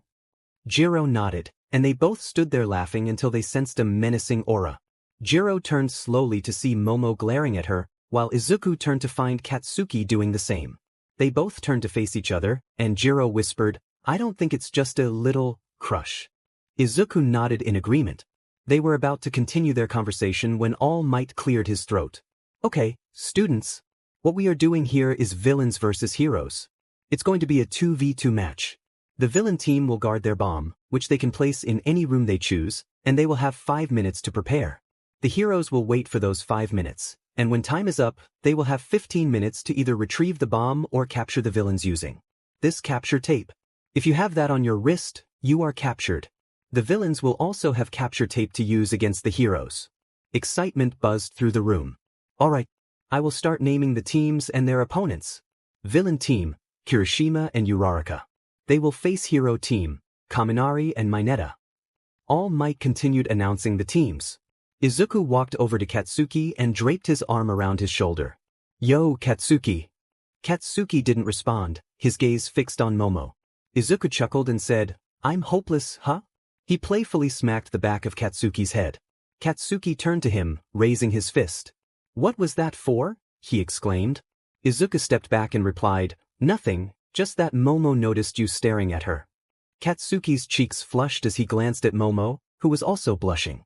They locked eyes for a moment before quickly looking away. I didn't even know she noticed. I was just trying to get something out of Katsuki, but that works too," Izuku thought, throwing up a fist in triumph. Katsuki covered his face, and a mischievous idea crossed his mind. An evil grin spread across his face as he said, "Whoa, somebody is hitting on Jiro." Izuku quickly turned around to see Jiro talking to Momo. He turned back to find Katsuki trying to stifle a laugh. He sighed, thinking, maybe this love thing will be the end of me. Just maybe. Jiro approached Momo, who was focused on All Might. Leaning in, Jiro whispered, "Guess what, Momo?" "Not right now, Jiro. All Might is announcing the teams, and we should pay attention," Momo replied. Jiro chuckled. "Fine, but you might want to know that Katsuki is looking at you right now." Momo's cheeks turned a light shade of pink as she glanced over at Katsuki, who was blushing too. She quickly looked away, covering her face. It worked," Jiro thought, giggling. She was about to tease more when All Might announced, "And the last teams are, The villain team Izuku Bakugo and Kyoka Jiro versus the hero team Katsuki Bakugo and Momo Yaoyorozu. Ha yes. Izuku and Katsuki shouted in unison.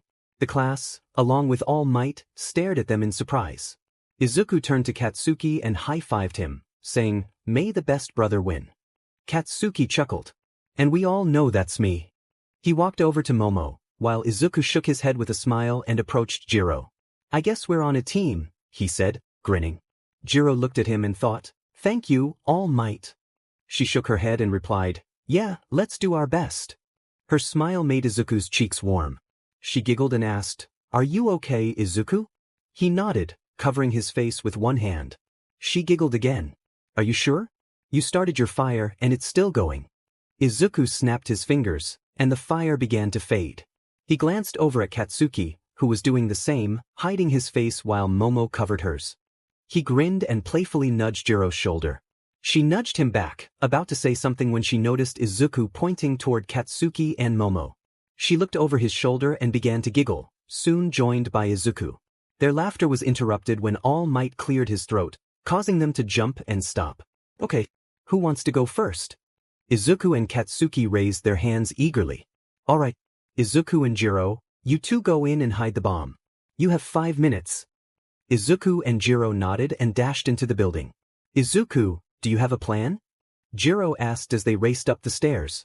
Izuku carried the bomb on his back and looked at her. "Well, how are your fighting skills?" "I don't know," she replied. "Do you think you can take Momo?" Jiro thought for a moment and then nodded. "Then yes, I have a plan." They continued running. With Katsuki. "Well, this isn't awkward. Come on, Katsuki. Say something," he thought while sitting in the waiting room with Momo. "So Bakugo." Momo began, looking at him. "Thank goodness I didn't have to start." "Yeah, Yaoyorozu?" He turned to her as she moved closer. "Since you and Izuku are brothers, do you know his weaknesses or anything we can use against him?" Katsuki sighed. "To be honest, since he was 4, our parents and I still don't know his weaknesses. His fire doesn't hurt him if he keeps it close for a while, his head doesn't hurt when he uses telekinesis, and he can teleport without getting tired. The only potential weaknesses are me and our parents." Momo's eyes widened. Katsuki slammed his hand on the table, startling her. "I hate to say this, but his other weakness is Jiro." Momo giggled, and Katsuki looked at her, confused. "Let's just say Izuku is Jiro's weakness," she explained. Katsuki jumped from his chair, laughing. "Those two nerds like each other." Momo joined in his laughter until they heard All Might announce, "Bakugo and Yaoyorozu, the 5 minutes are up. You can now enter the building." Momo and Katsuki exchanged panicked looks. "We didn't make a plan," they shouted in unison. As they walked toward the door, Katsuki said, "Well, looks like we'll have to wing it." Momo giggled. "What's the worst that could happen?" In the watchroom, All Might was about to start the timer when the door opened.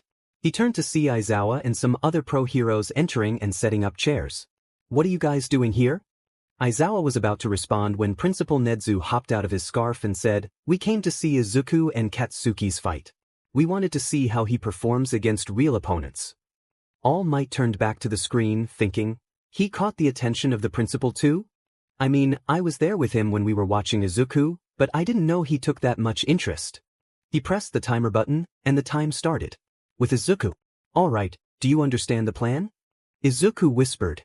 Jiro nodded, and Izuku placed his hand on her shoulder before disappearing into another room. "Just shout my name if you need help," he said with a smile. Jiro blushed and nodded quickly.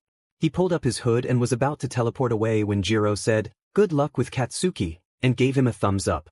"I wish I had my phone on me," Izuku thought while nodding to Jiro. He teleported to one of the rooms by the entrance, planning to wait for Momo and Katsuki to pass by, but they were already there. "All right, time to start the show." As they walked past the door, Izuku slipped out and followed behind them. "This is a well-lit place. Let's change that." Izuku looked up at the lights, jumped, and punched one out. The room darkened, and Momo screamed, clutching Katsuki's arm. "Izuku, come out and fight!" Katsuki shouted. Izuku teleported in front of them, moving down the hall and knocking out more lights until it was almost completely dark. He began to laugh in a way that sent chills down their spines. Momo tightened her grip on Katsuki's arm, who was blushing and thinking, "This is probably the worst time for you to do this." "They Katsuki think." You don't want to seem weak in front of her. Momo, can you make some flashlights? Katsuki asked. Momo released his arm and replied, Oh right. I can make flashlights. She raised her arm, and a flashlight appeared. She tossed it to Katsuki, who caught it, then created another for herself. When she turned it on, Izuku was right in front of her. He shouted, Boo! And she screamed before disappearing. Yaoyorozu! Katsuki shouted, trying to grab her. Izuku teleported Momo into the same room as Jiro. She had her eyes closed, and Izuku looked at Jiro and nodded before disappearing again. Jiro giggled a little but quickly regained her focus. She tiptoed over to Momo and tapped her shoulder with her jack. Momo opened her eyes and was met with a surprise. I'm sorry, Momo, but I don't want to lose. Momo fell to the floor, touching her cheek. Thanks for that, Jiro. I needed it. Well, I don't want to lose either. Jiro exclaimed, jumping up and creating a short pole, swinging it at Jiro. Jiro dodged all the swings, but when Momo jabbed at her, Jiro moved aside and caught the pole. She pulled it hard, making Momo let go, but Momo was pulled along with it. Jiro then punched Momo again. Momo staggered back, and Jiro rushed her, landing a punch to her stomach and then to her face. Momo fell down, and Jiro approached her, about to pull out her capture tape, when Momo tripped her. Jiro hit the ground, and Momo got on top of her, throwing punches. Momo aimed for another punch, but Jiro caught her fist, lifted her other hand, and pushed Momo off. Jiro got up and wiped her mouth, which had a small cut, and Momo stood as well. They began circling each other with their fists up. Momo made the first move, running toward Jiro with her fist out. Jiro sidestepped, grabbed Momo's arm, and flipped her over her shoulder, slamming her to the ground. Momo gasped for air, and while she was recovering, Jiro quickly grabbed her capture tape and secured Momo. Sorry, Momo, Jiro said as she ran out of the room. Katsuki was running down a hallway, searching for anyone. As he ran, Izuku teleported in front of him and landed a punch. Hey, Katsuki! Katsuki fell back and looked up at Izuku. He rolled backward and landed on his feet, getting into his fighting stance. They stood there for a moment until Katsuki said, Well, what are you waiting for? Are we just going to stand here, or are we going to fight? Izuku chuckled and they charged at each other. Katsuki threw a punch toward Izuku's face, but Izuku dodged and aimed for a gut shot. Katsuki raised his other hand and unleashed an explosion before Izuku could connect. Izuku was hit and tumbled back but quickly regained his footing and ran back at Katsuki. They exchanged blows, neither landing a hit but countering each other's attacks. Katsuki slipped up and slowed down, which Izuku noticed. He grabbed Katsuki's arm, lifted him over his shoulder, and slammed him to the ground. Katsuki gasped for air but quickly shook it off and tripped Izuku. He got on top of Izuku and threw punches, setting off small explosions with each hit. Watch from All Might looked over at the other pros and said, Should I stop them? I mean, he's hitting him with explosions. Some of the pros nodded, but Aizawa said, You should let them finish. Everyone turned to Aizawa. Plus, they won't stop even if you yell at them. Remember, those two are the ones who defeated the zero-pointer together. We shouldn't stop them so soon in their fight. Everyone exchanged glances and nodded.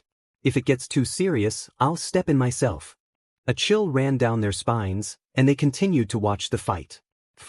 Katsuki attempted to punch Izuku again, but Izuku caught his fist and used his telekinesis to throw Katsuki off him. Katsuki landed on his hands and pushed himself up while Izuku teleported above him. Katsuki charged at Izuku, going for a punch to the face. Izuku prepared to block but noticed Katsuki's other hand near his gut. It connected with an explosion, sending Izuku crashing through a wall, where he sat for a moment, stunned. He jumped up and started running toward Katsuki, aiming for a punch. Katsuki noticed and raised his hands defensively. Just as Izuku got close, he teleported behind him and struck Katsuki's head. Katsuki fell to the ground with a thud. Izuku stepped back, a bit unsteady, and asked, Can you still fight? Katsuki struggled to his feet, wobbling slightly, but managed to get into a weak fighting stance. I'm ready when you're ready, he replied, wiping blood from his mouth. Izuku jumped back toward the door and said, Before anything, I need to check on Jiro. Katsuki clenched his hands together and shouted, Don't think I'll let you leave just like that. Izuku chuckled as he stepped away from the door. I'll just teleport behind you like I did before. You're making this too easy for me, Katsuki. Katsuki's hands began to glow with energy, and Izuku bounced on his feet, preparing to run toward him. Just as the explosions were about to erupt, he heard Jiro call out, "Izuku!" He turned to see her entering the room. Turning back to Katsuki, he shouted, "Stop it now!" Katsuki looked at his hands and then back at Izuku. "I can't. It's too late." With that, the explosions erupted from Katsuki's hands. Izuku quickly teleported in front of Jiro, wrapping his arms around her protectively just as the blast hit them. In the watchroom, All Might glanced at the worried faces of the other pro-heroes before looking at Aizawa, who remained calm. "Do you think we should stop this, Aizawa?" All Might asked, concern in his voice. Aizawa remained silent, focused on the screen. All Might turned back to the display, hoping Aizawa was right. As the explosion subsided, dust filled the air. Once it cleared, Izuku was revealed still holding Jiro, but his coat was tattered, and blood trickled down his back. He loosened his grip on her, and she kept her eyes closed. Clearing his throat, he asked, "Hey, you okay?" Tears welled in her eyes as she nodded. "That's good." He winced in pain as he picked her up slightly before setting her down. Facing Katsuki, he removed his damaged coat and tore off the remnants of his shirt. "You ready to finish this, Katsuki?" he asked weakly, raising his fists. Katsuki shook off his fear and grinned. "Of course I am." Izuku charged at Katsuki and threw a punch, but Katsuki dodged and attempted to counter, only for Izuku to evade that as well. They leaned back and then collided with headbutts, both staggering but remaining on their feet. Breathing heavily, they locked eyes and charged at each other again, throwing punches that landed squarely on their faces. After a moment, they both collapsed, knocked out. Jiro stood up and rushed to Izuku, shaking him gently. "Izuku, wake up, we won. Please wake up." Tears streamed down her face. "I know he's going to be okay. But I can't stop crying." She cradled his head in her lap. Momo entered the room with her hands bound and sat beside Katsuki. Jiro glanced over, then moved her earphone jack to her tape and cut it. Momo removed her tape and did the same for Jiro, saying, "Thank you, Jiro." "No problem."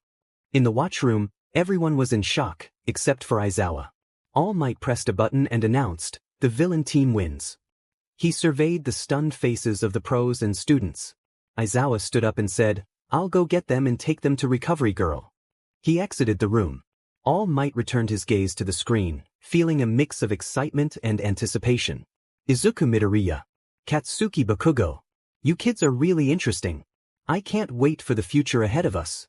Katsuki and Izuku were transported to Recovery Girl's office on stretchers. Aizawa placed them on separate beds, and Recovery Girl approached, asking, "What happened here?" Aizawa sighed and replied, "I'll show you the video in a minute, but can you please heal them both?" She sighed as well and moved to Izuku. Just as she was about to place a gentle kiss on his forehead, Aizawa grabbed her arm. She was about to ask why when Aizawa pointed at Izuku's chest. She looked down and saw cuts and burn marks healing on their own. The cuts remained as small scars while the burns faded. Confused, she looked at Aizawa, who shrugged. "You're going to have to ask him that question. Now, if you'll excuse me, I have to deal with 2 teenage girls." Recovery Girl laughed. "Let me guess, they are for these 2? Aizawa nodded. "Tell them they can come in here in 5 minutes." He nodded again and left the room. "You have a lot to deal with when you wake up, Izuku Midoriya." Izuku slowly opened his eyes and sat up, looking around at the blurry surroundings. "Damn, my contacts must have fallen out or been damaged during the fight." He rubbed his eyes and swung his feet over the bed, carefully feeling around to avoid tripping. He felt a curtain, grabbed it and opened it, spotting a figure sitting down. "Hello." Recovery Girl turned in her chair and said, "Oh, Izuku, you're awake. Why are you feeling around the curtain and squinting?" He looked over at her. "I need glasses, I wear contacts, but they must have fallen out." She reached into a drawer, pulled out a pair of glasses and handed them to him. "Here you go, kid." He handed them over, and Izuku put them on, looking around the room with a smile. "I just need to borrow these until I get to my backpack. I have my own pair in there. You can keep those, but come here and take a seat. We have some things to discuss before the girls arrive," RG said, pulling a chair from the corner and gesturing to it. Izuku smiled and followed her instructions, sitting down. "So, what do you need to talk about?" "Well, I was curious. How did your cuts and burns heal themselves?" "I was about to heal you, but Aizawa stopped me. He pointed to your chest and arms, and they started healing on their own." Izuku sighed and rubbed the back of his head. "I didn't think I'd have this much trouble after getting into this school." Oh well, I might as well tell her the truth, she'll find out eventually. Alright, if I tell you, can I trust you not to mention it to anyone except Katsuki and Aizawa? She considered it for a moment and then nodded. He took a deep breath and began to share his story. I hope they are both alright, Momo said, pacing back and forth outside the watchroom. Jiro sat in a chair, tapping her foot on the ground. I'm sure they're fine, Momo. The school has recovery girl for a reason, Jiro reassured her. Momo continued to pace until Aizawa appeared around the corner with Izuku and Bakugo's clothes and backpacks. He approached them and said, Alright, here's the deal. They aren't doing well. Izuku has 3 broken ribs and is unconscious, while Bakugo's arms are both broken and he's also unconscious.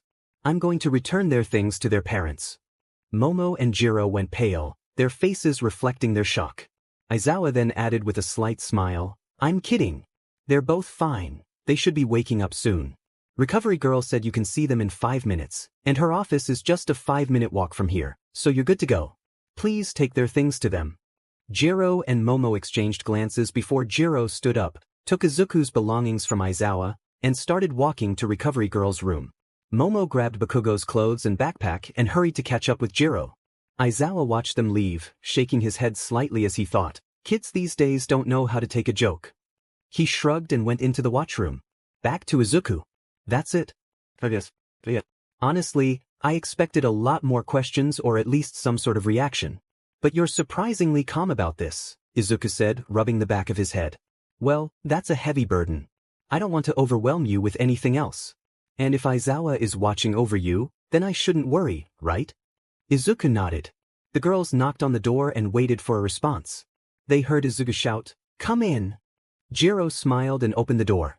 Izuku was stretching his arms above his head and turned around to face Jiro, smiling. Hey there, Kyoka. You brought my stuff, thanks. Jiro's face turned bright red as she looked Izuku up and down, then back to his face.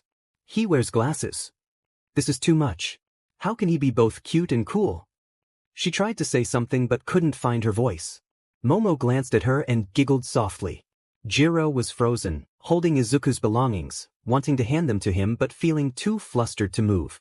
Izuku walked over to Jiro, placed the back of his hand on her forehead, and said, Are you all right, Kyoka? You're burning up. He smiled gently. Jiro looked up and chuckled, but then began to sway. Whoa! Izuku exclaimed, catching her. He glanced at Momo and Arnie asking, Did I do something? RG and Momo exchanged amused looks and started laughing. Izuku looked confused but didn't ask any more questions. He picked up Jiro and gently placed her on the bed he had been in.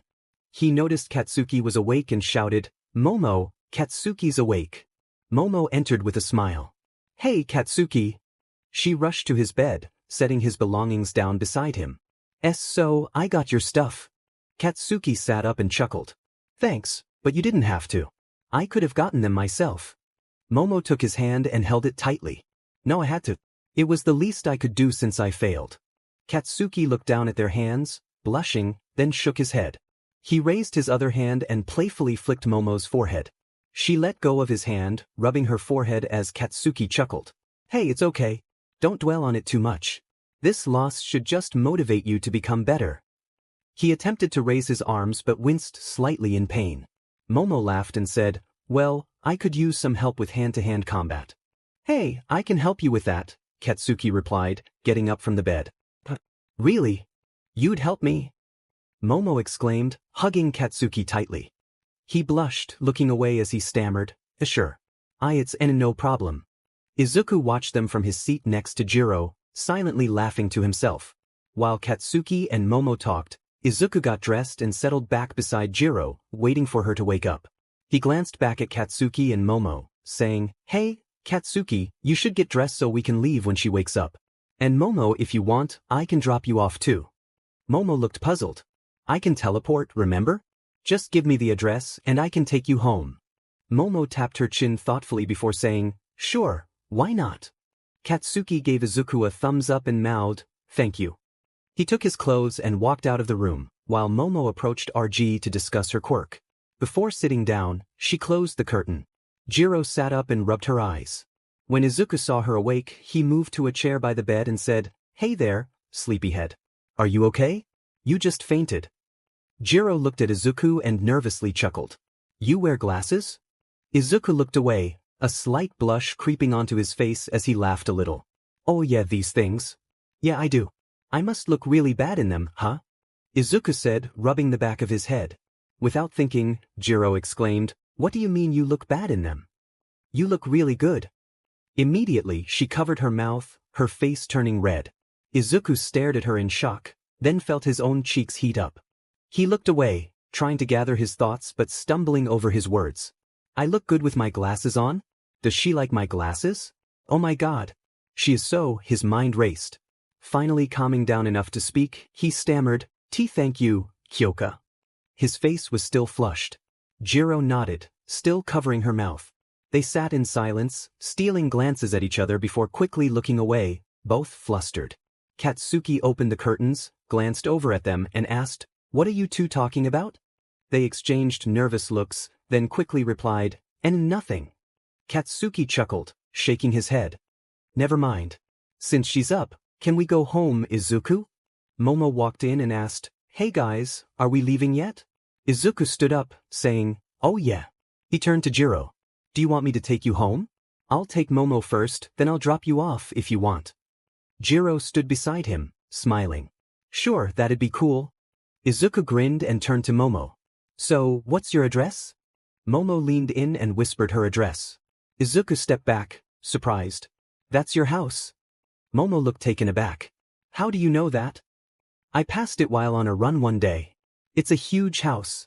Jiro and Katsuki exchanged glances, then looked back at Momo and Izuku. Katsuki clapped a hand on Izuku's shoulder. This is cool and all, but can we leave? Izuku and Momo finally calmed down. He nodded and said, Sure. Everyone hold on to me. Katsuki kept his hand on Izuku's shoulder, Momo grabbed onto his bag, and Jiro searched for a place to hold on that wouldn't feel awkward. This shouldn't be hard to choose. Maybe I just put my hand on. She was interrupted by Izuku raising his hand. Here, Kyoka, he offered, his face turning red. Jiro's face flushed as well. She slowly raised her hand and took his. Ready? Izuku asked, looking at everyone. They were about to respond when he suddenly teleported to her house. Katsuki stumbled backward, landing on the ground, while Momo fell on top of him. Jiro, still holding onto Izuku's arm, kept her eyes closed. Izuku looked down at Katsuki and Momo, then burst out laughing. They both shouted in unison, It's not funny. Izuku nudged Jiro gently, and she opened her eyes, glancing down at the scene. She joined in the laughter. Momo got up, brushing herself off and said to Jiro, Oh, you're right. That is funny, but not as funny as what you're doing right now. Jiro looked confused, then realized she was still clinging to Izuku's arm. She quickly let go, stepping back while covering her face. Izuku's cheeks flushed slightly as Katsuki jumped up, high-fiving Momo. Well, today has been fun, but it's time for me to go, Momo said. Sorry I couldn't get you inside the gates, Momo, Izuku replied. Momo waved dismissively. Oh no, it's fine. This is good enough. The walk isn't that bad, and I'm not worried. This whole place is guarded, so I'll be fine. She waved goodbye and walked to the gate, entering a code to open it. Before she went in, Katsuki called out, Wait. He approached her, pulling out his phone. CC, can I get your number? So we can set up hangouts where I can help you with hand-to-hand combat. Momo blushed slightly, nodded, and entered her number into his phone. She handed it back and walked through the gates, which closed behind her. Katsuki returned to Izuku with a smile. Izuku placed a hand on his shoulder, chuckling. Let's go, lover boy. He turned to Jiro, taking her hand. She looked down, blushing as he teleported them in front of her house.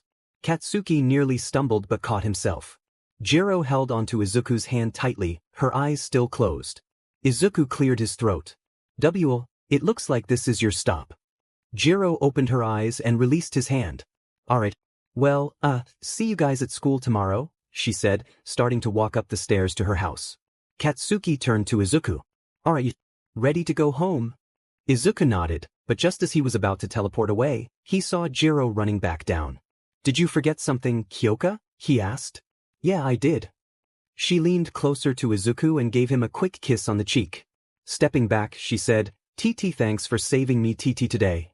Then she turned and hurried up the stairs, closing the door behind her. Izuku touched his cheek, his face burning. Katsuki nudged him. Hey, can you snap out of it at home?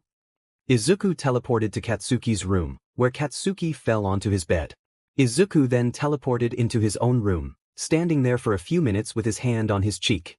He walked over to his bed and flopped down, staring at the ceiling, blushing furiously. Thoughts raced through his mind. As she kissed my cheek. My heart is beating so fast. Or is it? I don't know, I'm so lost right now. Or am I? He grabbed his head, shaking it in disbelief. He stood up and checked the time. It read 5:25 p.m. He changed into a tank top and black shorts, then headed into the living room. I'm going on a run, he announced. Mitsuki turned her head from the couch. Wait, when did you get here? You guys are late. About 5 minutes ago. Katsuki is in his room. Ask him where we've been. I'm going on a run. Okay. Just be safe. Izuku nodded and went to the front door. He opened it, stepped outside, and closed the door behind him. He jumped off the stairs and rolled onto the ground, quickly getting back on his feet. After adjusting his glasses, he started running. Jiro was sitting on her bed, wearing Izuku's sweater and some shorts. She held her phone, staring at Izuku's contact. Why did I do that? He probably thinks I'm weird now. She got up and began pacing around her room. Stopping in front of her mirror, she glanced down at the sweater, her face turning red. Well, he did give me his sweater. But that doesn't mean anything. Should I text him? I don't know what to do. She grabbed her head and shook it, then resumed pacing. Suddenly, she heard something hit her window. Walking over, she looked outside and saw Izuku, breathing heavily. She opened the window and whispered, Izuku? What are you doing here at 7 p.m.?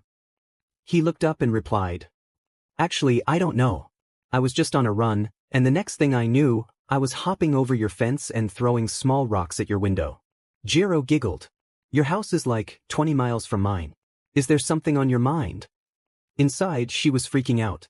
He ran 20 miles to my house? It's great to see him, especially in that tank top. Wait, Kyoka, focus. Izuku is here and probably needs your help, so just try not to pay attention to his glasses. And his tank top. You should be fine, right? Izuku rubbed the back of his head and said, Well, yes, there is. When you kissed my cheek. I just wanted to know what it meant to you. I don't know. I just need to figure this out. It's been on my mind. It's because of the kiss on the cheek. I knew it. I shouldn't have done that. He's weirded out now. Jiro thought, mentally facepalming herself. Oh, that. Well, I wanted to thank you for saving me somehow. A light blush spread across her face. Izuku rubbed his eyes and replied, Yeah, that's what it was. He chuckled nervously. Actually, I need to get something off my chest. His heart raced, and his face turned red as he ran a hand through his hair. I think I love you, Kyoka. Jiro's blush deepened, covering her entire face. She tried to respond but could only stammer, W. Izuku continued, Yeah. My heart pounds whenever I see you. It feels like I've been hit by a bus filled with cupids shooting love arrows at me. When you smile, it just makes it worse. Sometimes I can't even sleep because I'm thinking about how beautiful and funny you are. When I talked to my mom about it, she said it was love. So, when you kissed my cheek, I lost it. I couldn't think straight. And that was just a few hours ago. I love you, Kyoka. Jiro was speechless. And I get it, you probably don't like me back. It's probably because of my villainous quirk, and honestly, I don't understand why you hung out with me at all. Most people stay away from me because of my quirk. But you didn't, and I don't get it. Jiro shook her head at that comment and shouted, It's because I thought you were cool, you idiot. I don't care about your quirk. When you saved me that day, I thought you were the coolest person in the world because of it. And when we started talking after the incident, I thought you were even cooler. When you came over that one day and we played and sang together, I realized that I love you too. Those people who stayed away from you and said you have a villainous quirk are just idiots. I think you and your quirk are the coolest. Jiro's voice softened as she finished. Izuku looked at her in disbelief, then fell back onto the ground, holding his knees and resting his head on them. Jiro closed her window and dashed out of her room, practically leaping down the stairs. Her parents watched her with confused expressions. She ran to the back door, opened it, and rushed outside, closing the door behind her. She knelt beside Izuku and asked, Hey, you okay? Izuku looked up from his knees, taking a deep breath before letting it out. I think? I wasn't expecting that response. Well, what were you expecting? Jiro inquired. Izuku met her gaze and replied, honestly, I was expecting you to tell me to go away or that you didn't want to see me anymore. Jiro pulled him close and hugged him tightly. You idiot. Jiro's parents were watching from the window. Her dad turned to her mom and said, that's why she was running down the stairs. Her mom replied, well, we don't want to disturb them, do we? I guess you're right. But if he hurts her, I'll get really upset, he said, trying to sound tough. She laughed and said, whatever you say, honey. Now, let's go back to the couch and work on that new song, okay? He crossed his arms and nodded, and they both returned to the couch. Izuku hugged her back, and they stayed like that for a few minutes before breaking apart. Izuku looked down and asked, so, you love me too? Jiro sat beside him. Why, I guess I do. Izuku started to laugh. I guess? What does that mean? Jiro playfully hit his shoulder.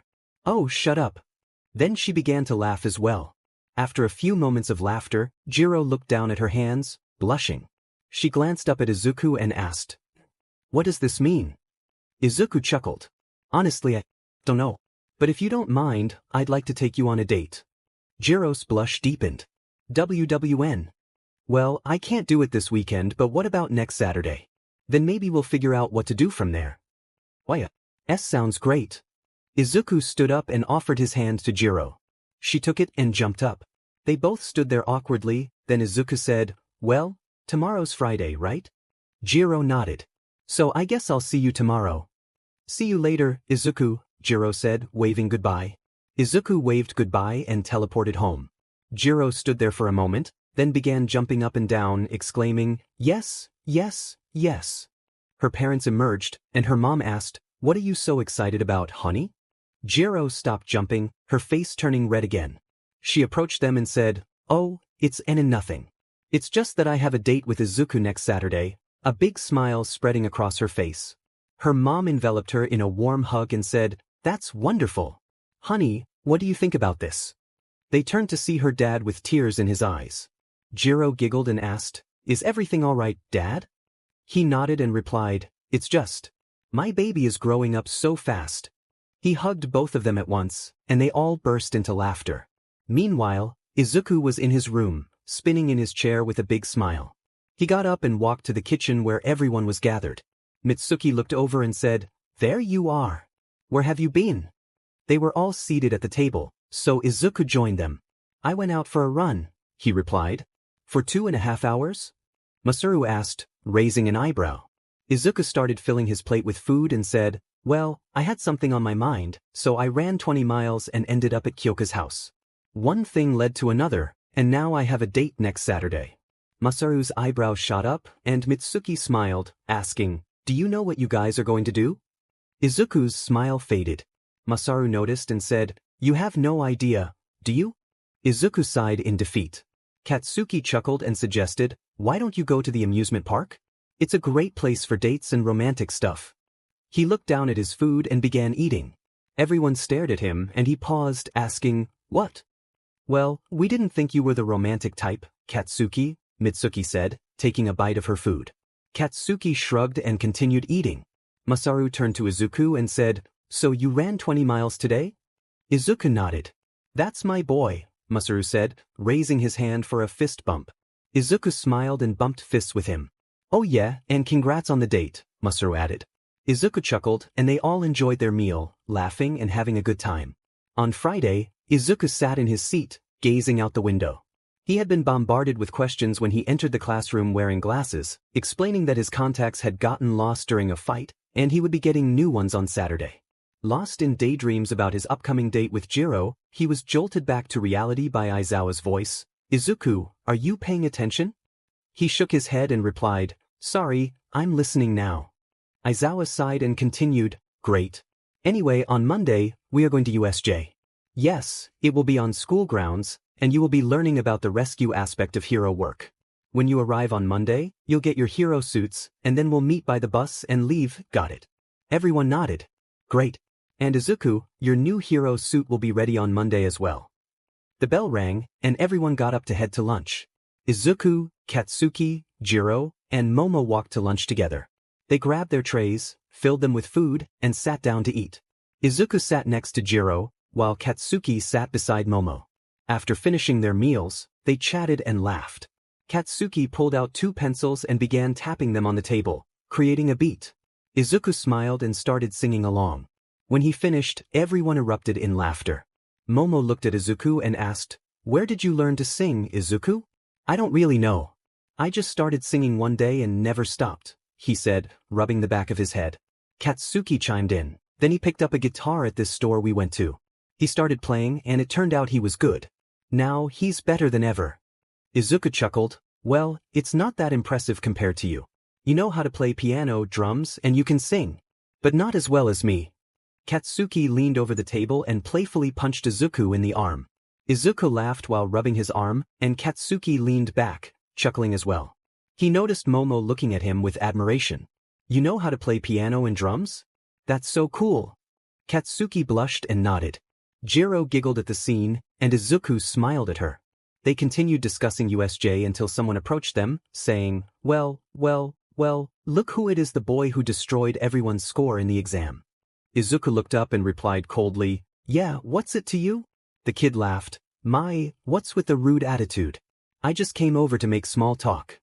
Katsuki glared at the kid and said, "Okay, and you did. Now leave, we were having a good time until you showed up."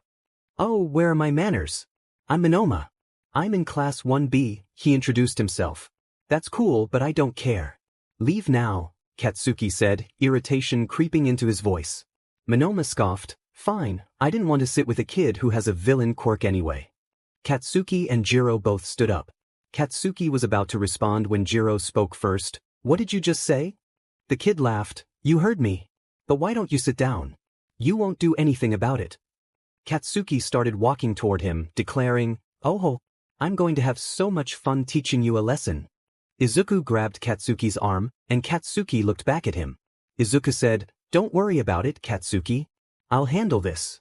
Katsuki nodded and sat back down next to Momo. Izuku stood up and said, "Look, I don't care what you say about me, but if you talk about my friends like that, it will really upset me. Apologize now." Minoma laughed, looking at Jiro and then back at Izuku. "Or what?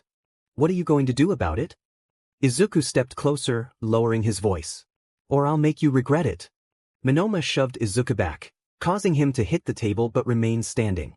Jiro shouted, "Hey, what's your problem?" Minoma glanced at her and replied, "Oh, just be quiet. You won't do anything and neither will he." Izuku turned to Katsuki, who nodded in response. He grabbed his tray and swung it at Minoma's. Katsuki exclaimed, "Whoa," while chuckling. Izuku placed his tray back on the table, approached Minoma, and grabbed him by the collar. "Apologize to Kyoka now." Minoma met Izuku's gaze and laughed. "I've got your quirks now." He attempted to use them, but nothing happened. "What?" he started, but Izuku interrupted him with a punch. A crowd began to gather, watching the confrontation. Minoma pushed Izuku away and jumped up, raising his fists. Izuku mirrored him, and Minoma charged forward, trying to strike. Izuku deflected his punch and landed a few hits to Minoma's stomach and face. Minoma staggered back, but Izuku pressed on, delivering more punches before grabbing Minoma's head and kneeing him lightly. Minoma fell back, landing on the floor. Izuku pulled him up by his hair, still on his knees, and punched him again. "Apologize, now." Minoma looked at Jiro and said, "I'm sorry. I'm really sorry." Izuku released his grip, and as he looked around, he noticed the shocked expressions on everyone's faces. Jiro stood there, mouth slightly open in disbelief. Feeling overwhelmed, Izuku began to back away slowly before turning and rushing out of the lunchroom. Izuku leaned against the wall, one knee up with his hand resting on it, thinking, "Great, now I'm going to get kicked out of school. And I bet Jiro doesn't want to go on that date anymore. She's probably scared of me." Just then, Aizawa approached him. "Are you going to sit there all day, or are you heading to class?" Izuku looked up and asked, "I went too far, didn't I?" Aizawa sighed and sat beside him. Izuku continued, "I'm probably going to get expelled, aren't I?" Aizawa looked down at him. "You're not. I saw the video and spoke with Katsuki about the whole situation. You were just standing up for your friend, but yes, you went a bit far. Still, I think you were in the right." Izuku felt tears welling up. Aizawa raised an eyebrow and said, "What's wrong? I said you won't be expelled." Izuku wiped his eyes and replied, "It's just, I had a good reputation here. No one thought I was bad or that I would become a villain.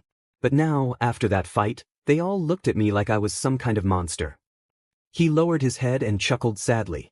Aizawa placed a hand on Izuku's head. Look, kids can be foolish. They judge others based on quirks and try to categorize them. They don't care about the person, they only see the quirk. Anyone with a quirk can become a villain. But you, Izuku, even with a villainous quirk, I know you can become a hero. Your family believes in you, and so does Jiro. Izuku looked up at Aizawa, managing a small smile. Thanks, Aizawa. But I think I scared her because of the fight. I doubt she wants to see me now. Aizawa replied, I wouldn't be too sure about that. When I left the classroom to find you, she was sitting outside waiting for you to return. Izuku's head shot up. Really? Yeah, so let's head back, shall we? Aizawa said, standing up and offering his hand. Izuku took it, stood up, and they both walked back to the classroom. Man, I'm such an idiot. I should have followed him or said something. He's probably feeling terrible and I could have at least talked to him about it. Instead, I just stood there looking foolish. Jiro facepalmed. Hearing some footsteps, she looked up and saw Aizawa and Izuku approaching the classroom. She stood up and walked over to Izuku, stopping in front of him. Aizawa glanced at them and said, You both have 5 minutes, then come in and join the class, before heading inside. Jiro turned to the door and then back to Izuku, looking down and clasping her hands. So. Izuku met her gaze and said, I'm sorry. Jiro looked up, surprised. Wait, why are you sorry? I should be the one apologizing. Well, because I went too far. I was just angry when he insulted you. I wanted to do more than I did. But then I saw everyone's reactions, especially yours. I thought I scared you. Izuku looked down. Jiro lifted his chin gently and said, Why would you think that?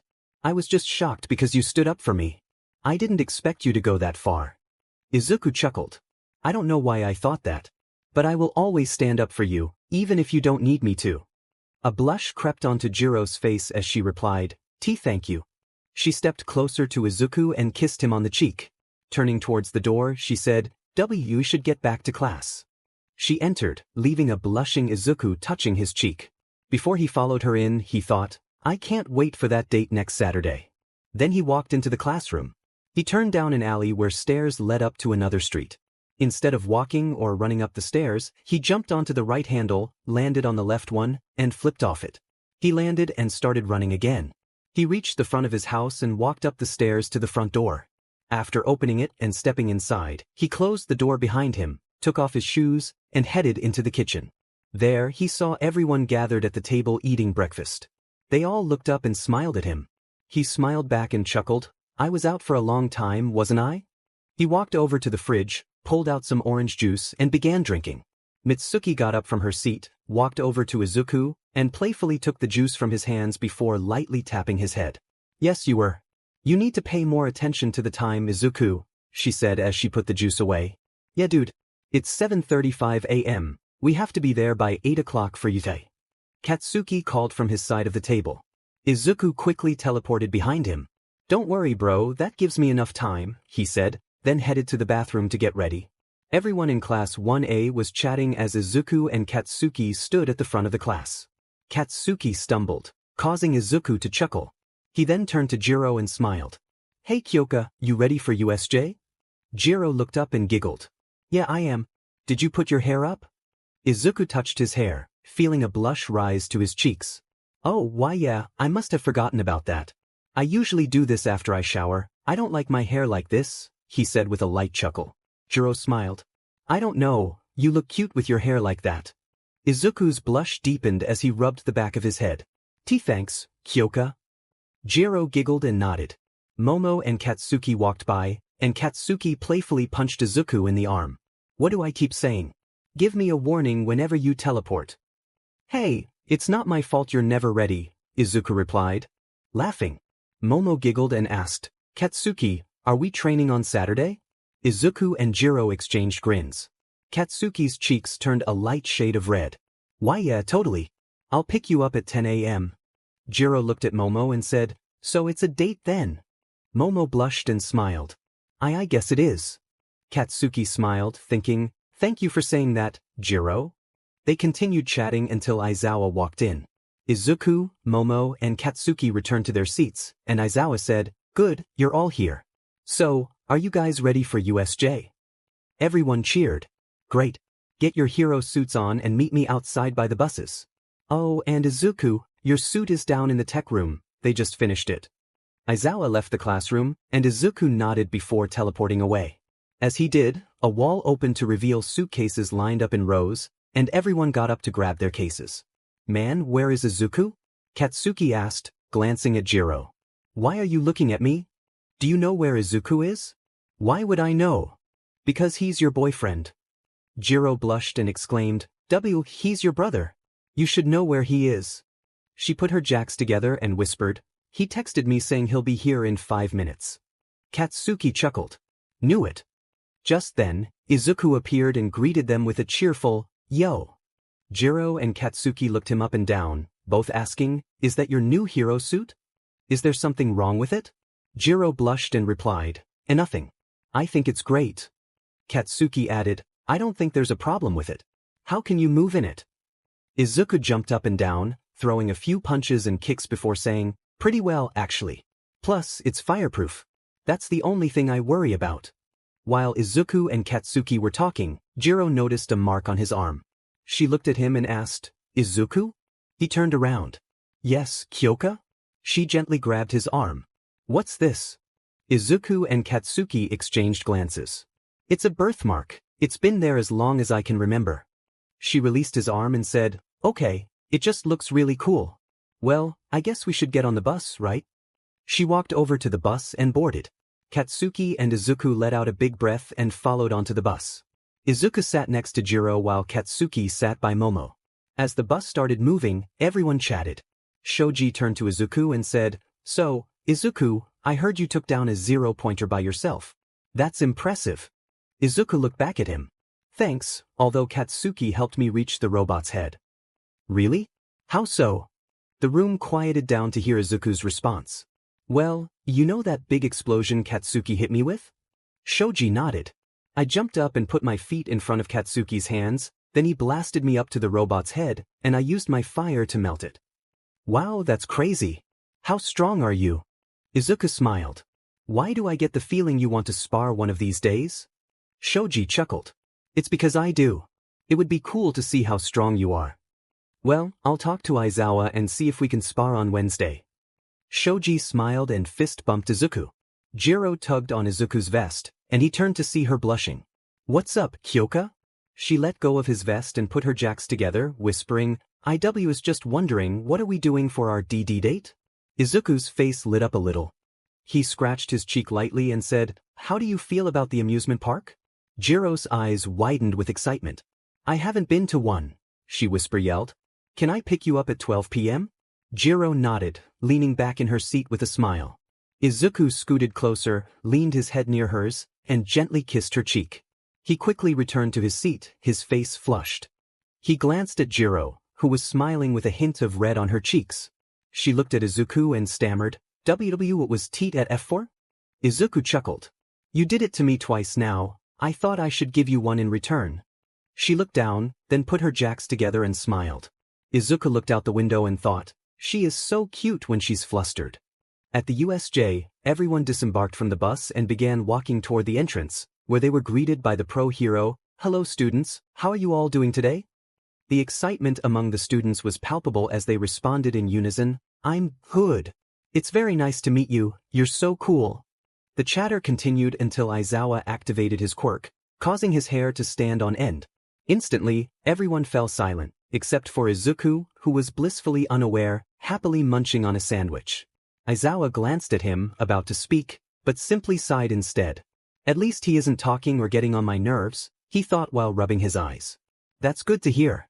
Now let's go inside, and I'll explain what we're doing today," 13 said, turning to lead the way. As they entered, many students exclaimed, "Wow! This place is huge." Meanwhile, Katsuki was determined to snatch Izuku's sandwich. "Izuku! Give me the sandwich and pay attention!" Katsuki shouted as he chased after him. "I can still pay attention while eating." Izuku replied, a smile on his face. Momo and Jiro laughed at their antics from the sidelines. 13 approached Aizawa and asked, Are they always like this? Aizawa rubbed his eyes and replied, yes. Yes, they are. He then wrapped his scarf around Izuku and Katsuki, saying, you two better knock it off before I expel you both. Aizawa began lecturing them, while 13 thought, I can't believe those two are the strongest in the entire freshman class. Aizawa walked over to 13 with Izuku and Katsuki still wrapped up behind him. 13 turned to the students and announced, alright, are you ready to learn how to rescue people from dangerous situations? Oh, I think they would have enjoyed that, someone said. Aizawa and 13 turned to see a man in a black suit descending the stairs. Aizawa released Katsuki and Izuku, then asked, who are you, and how did you get in here? He was on high alert. The man flashed a disconcerting smile and replied, oh, I'm Gabriel. How I got in here is none of your business. I'm just looking for someone. Aizawa turned to 13 and instructed, get the students out of here and call the other heroes. 13 nodded and began guiding the students toward the exit. Aizawa faced Gabriel and asked, who are you looking for? Gabriel started walking up the stairs. Oh, no one special, just a kid named Izuku. I heard he was here. Well, I heard that a kid with an evil quirk goes here. Who did you hear that from? Aizawa asked, preparing for a confrontation. Gabriel paused. Oh, I heard that from some people called the Villain League, or something like that. They were planning to attack today with a lot of people. I asked if I could handle it, and while they weren't thrilled, they agreed after I showed them what I could do. But they insisted on sending some of their men with me. As he spoke, a purple mist materialized, and several low-level villains emerged, grinning and laughing. Aizawa shouted, 13, get the kids out of here right now. He was about to leap down when Izuku grabbed his shoulder. Aizawa turned and said, Izuku, what are you doing? Go with the others, he's looking for you. I know, but you won't be able to handle this alone. Aizawa looked at the thugs, then back at Izuku. Aizawa chuckled and said, alright, let's do this. And when we're down there fighting, call me by my hero name, Eraserhead. Izuku nodded. Jiro, watching nervously, thought, there are so many villains down there, and the main one needs Izuku? Why does he need him? Jiro called out, Izuku. Izuku turned and smiled. Titi, try not to get hurt. Izuku gave a thumbs up and replied, I won't, Kyoka. He then looked at Katsuki and said, keep Kyoka safe. Katsuki nodded in agreement. Izuku turned to Gabriel and said, so, I hear you wanted me? So you're the kid who got rid of Crowley? Gabriel said, barely containing his laughter. He looked at Izuku and began to chuckle. Alright, before we get this party started, we should stop the audience from leaving. Both Izuku and Aizawa turned to see a portal of purple mist open in front of 13 and the students, with some thugs stepping out. Izuku looked at Aizawa and said, Katsuki can handle it. Aizawa nodded. They both turned back around and jumped down the stairs, fists raised and ready to strike. Gabriel attempted to stop Aizawa with his telekinesis, but was interrupted when Izuku's fist connected with Gabriel's face. Gabriel was sent flying down the stairs, crashing into a few thugs before continuing onward. Aizawa landed gracefully and asked, do you think he'll get up? Izuku began walking down the stairs, saying, they always do. Katsuki glanced at Momo and Jiro, then instructed, you guys stay here. He turned back to the villains, cracked his knuckles and grinned. Yo, for arms, half and half, shitty hair. Come with me, we're taking on these thugs, then we're going to help Aizawa and Izuku. Got it? Katsuki said, preparing for battle. 13 waved their hands in the air, exclaiming, wait, wait, wait. You guys are students, you can't go fight them. Kirishima, Shoji, and Todoroki joined Katsuki, raising their fists. We're with you, Bakugo. Kirishima declared. Katsuki smiled at them and then charged toward the thugs, with Kirishima, Todoroki, and Shoji following suit. 13 sighed, thinking, he doesn't listen, but he's a good leader. Aizawa put on his glasses, and Izuku ignited flames around himself as they raced down the stairs. Izuku looked at Aizawa and asked, can I ask you for a favor? Aizawa nodded. If things go south and I have to stay behind, please make sure Katsuki or Kyoka get out and try not to stay. Aizawa looked back at him and nodded, then jumped off the stairs, kicking a thug in the face. Gabriel, recovering, thought, how did he get past that? I'm sure I stopped them both. It doesn't matter now, he's just a kid. I'll stop him and bring him to Lucifer. Izuku spotted Gabriel and approached him. What's wrong, Gabriel? Getting tired already? Gabriel chuckled. You're getting really annoying, kid. They both started running toward each other. They reached each other and hit their forearms together, sending a gust of wind swirling around them. Izuku pulled his arm back and moved Gabriel's arm aside before playfully headbutting him. Gabriel stumbled backward as Izuku charged at him, landing a punch to his stomach followed by a quick jab to his face. "Come on, Gabriel, Crowley was tougher than this," Izuku said, stretching his arms. Gabriel growled, "You little brat." He sprang back up and rushed at Izuku, throwing a punch aimed at his face, but Izuku dodged just in time. Gabriel unleashed a flurry of punches, landing only one solid hit to Izuku's face, causing him to fall and roll on the ground. Once he stopped, Izuku sprang back up and leaped, delivering a kick to Gabriel's face before landing on his feet. He attempted to punch Gabriel's stomach, but Gabriel caught his fist. With a swift motion, Gabriel lifted Izuku and slammed him onto the ground, cracking the surface beneath them.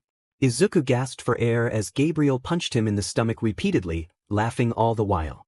"Where's all that talk now, huh?" Gabriel taunted. He paused to grab Izuku by the hair and delivered a punch to his face.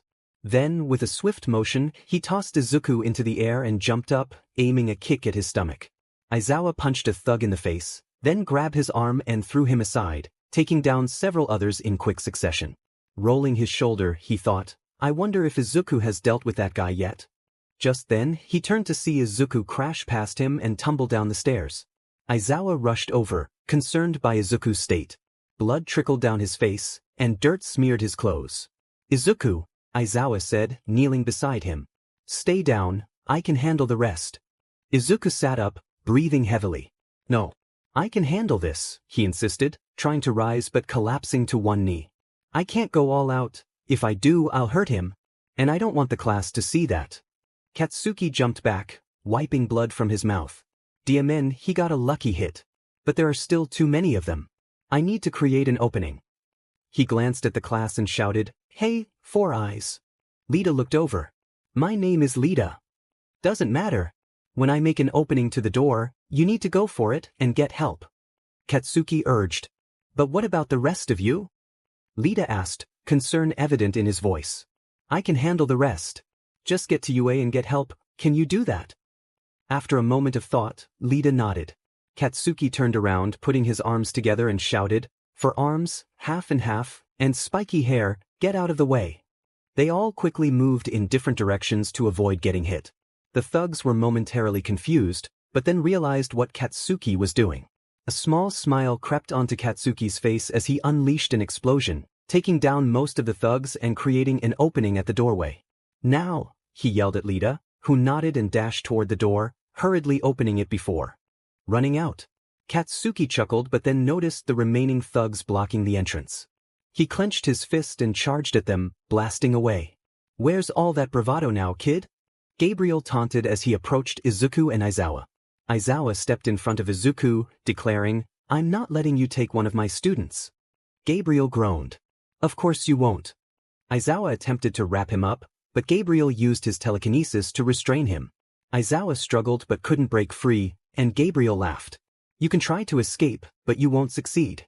I'm just going to finish you off now and then take care of the rest of your students. It'll be fun. For me at least."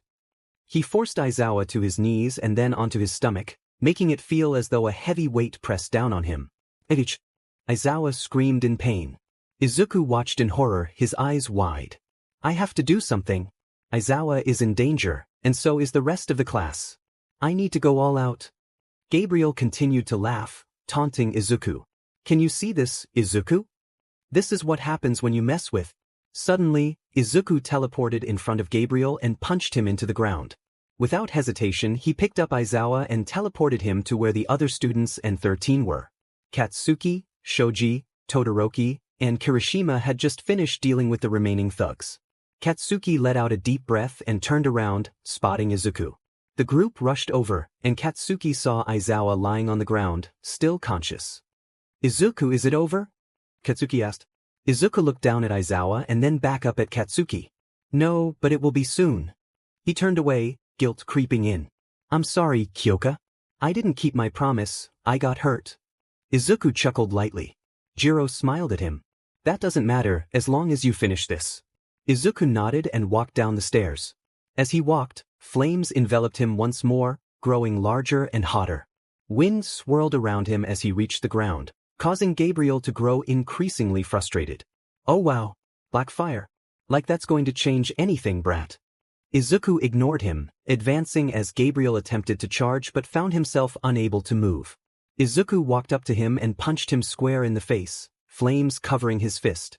Gabriel let out a small teach as the fire scorched his skin.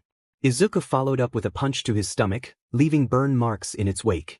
As Izuku stepped back, Gabriel was released from the telekinetic grip and fell to his knees, laughing softly. I can't believe it came down to this. Izuku was puzzled but remained silent. He began to approach Gabriel again when a portal of purple mist opened up in front of him. A bird-like creature with its brain exposed emerged from the portal, standing ominously before Gabriel, who stood up and grasped its arm. Well, this has been fun. I'll get you next time, Izuku. A portal opened, and Gabriel attempted to step through it. He paused to glance at the creature beside him and commanded, Nomu, take care of them. With that, he disappeared into the portal. Izuku rushed to stop Gabriel, but Nomu swung a massive fist toward him. Izuku caught it, but the ground cracked beneath him. Determined, he raised his other hand and unleashed a torrent of flames at Nomu. The fire engulfed the creature, causing it to recoil and emit a piercing screech. Izuku thought, that should take care of that monster. As the flames dissipated, he saw a charred Nomu, but to his shock, it began to heal. What the heck? Izuku stumbled back and reignited his flames, aiming them at Nomu once more. After extinguishing the flames on his body, he teleported above the stairs where the students and two pro-heroes were watching. The students were captivated by the battle, feeling a mix of hope and fear. Except for Jiro, who gazed at Izuku with admiration. When he reappeared in front of them, he urged, "You all need to leave now." Katsuki stepped forward. "Wait, more pros are on the way. I can help." "No, you can't." Izuku interrupted, his voice firm. "I need you to get Kyoka and the rest out of here. I can handle him." Hearing Nomu charging up the stairs, Izuku turned and caught its fist. Nomu raised its other hand to strike, but Izuku caught that one too. The ground beneath them cracked and trembled from the force. Izuku shouted, his voice shaky, "Hurry and get everyone out of here." Aizawa stood up, guiding the students toward the exit while 13 opened the door. Nomu pulled back its fist and then grabbed Izuku's arm, slamming him to the ground. Izuku looked up, ready to rush toward the students, but he felt Nomu's weight pressing down on him. With determination, he wrapped his arms around Nomu's waist and lifted it, slamming it behind him. As he stood back, he thought, "He's too strong. I can't use my telekinesis on him." Nomu quickly regained its footing and screeched in anger. Izuku attempted to lift his right arm but winced in pain. "My arm is injured, but I have to push through." He raised his arm, letting out a strained cry. Nomu charged at him again, but Izuku ducked and wrapped his arms around its waist once more. Nomu tried to advance toward the students, but Izuku stomped his feet into the ground, holding firm. He glanced back at Katsuki and Jiro standing in the doorway. "Please hurry and leave. I can't hold this thing for much longer." "No, I can't leave you. Let me help." Katsuki shouted, trying to break free. Aizawa restrained him with his quirk, wrapping up Jiro as well. "What are you doing, Aizawa? Let me go. I need to help him." Katsuki protested, struggling against the bindings. Jiro echoed his plea, "Aizawa, please let us go." Aizawa glanced between them and Izuku, who was straining against Nomu. Suddenly, Nomu brought its fists together and slammed them down on Izuku's back. "F!" Izuku cried out, but he held on. Aizawa winced at the sight but continued to pull the students out of Yugi. Izuku sighed, reigniting his fire in hopes it would help, but it didn't seem to affect Nomu.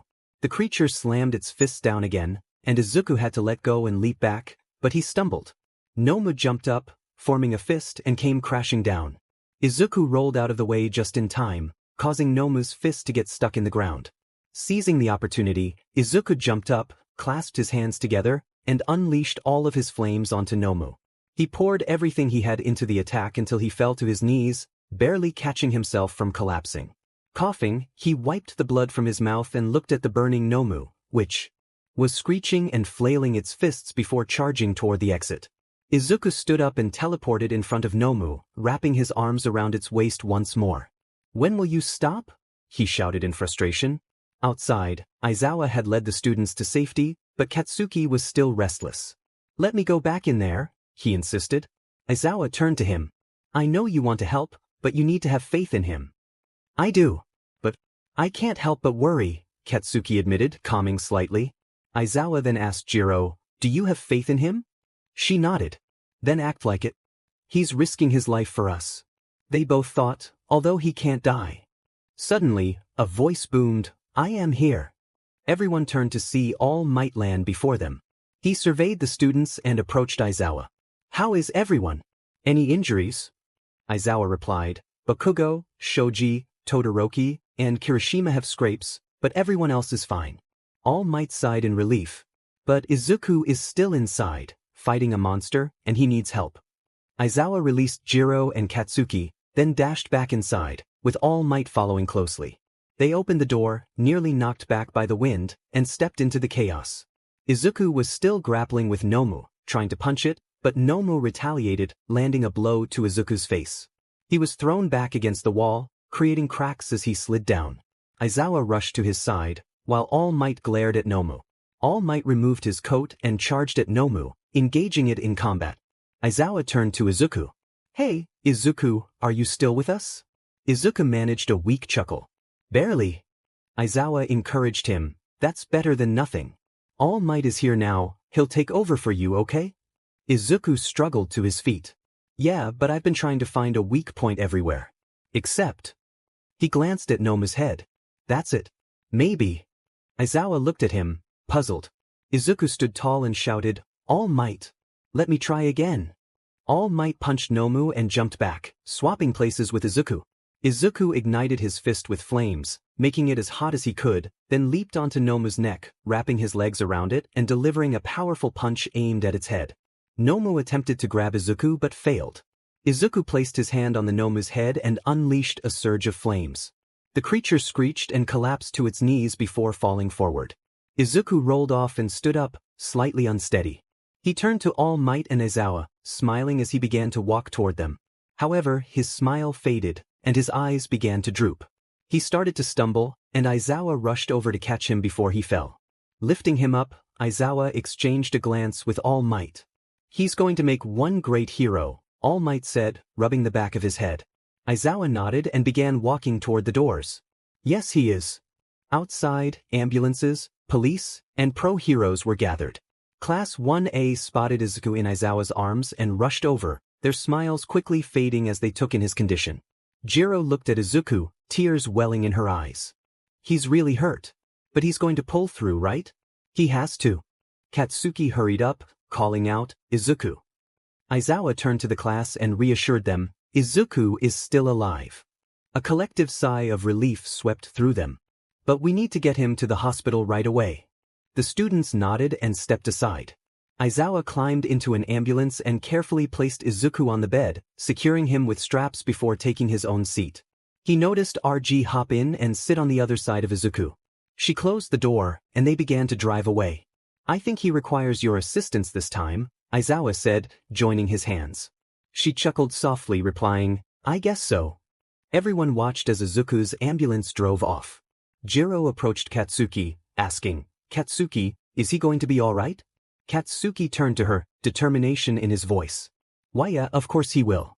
He has to be. His hands trembled slightly. Jiro noticed his unease and pressed, Do you really believe that? Of course.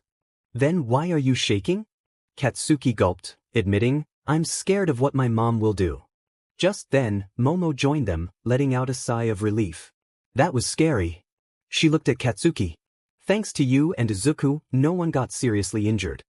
Katsuki and Jiro exchanged glances. Momo blinked a few times before adding, Oh yeah, except for Izuku. I'm sorry. She clasped her hands together, looking down. Katsuki chuckled, placing a reassuring hand on her head. Hey, don't feel bad. He's going to be okay, I just know it. Momo smiled up at him, while Jiro thought, Man, Izuku would have loved to see this. Excuse me, can I have all the students come over here? Principal Nedzu called from All Might's shoulder.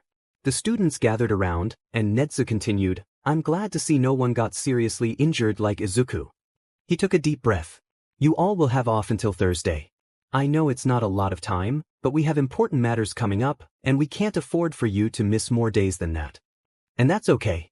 We're all here to become heroes. We'll have to deal with worse situations than this and still go to work the next day, Katsuki said, rolling his shoulder. Everyone nodded in agreement. Netsu chuckled, I like your attitudes. Now, go on the bus and get dressed. We've already called your parents to pick you up.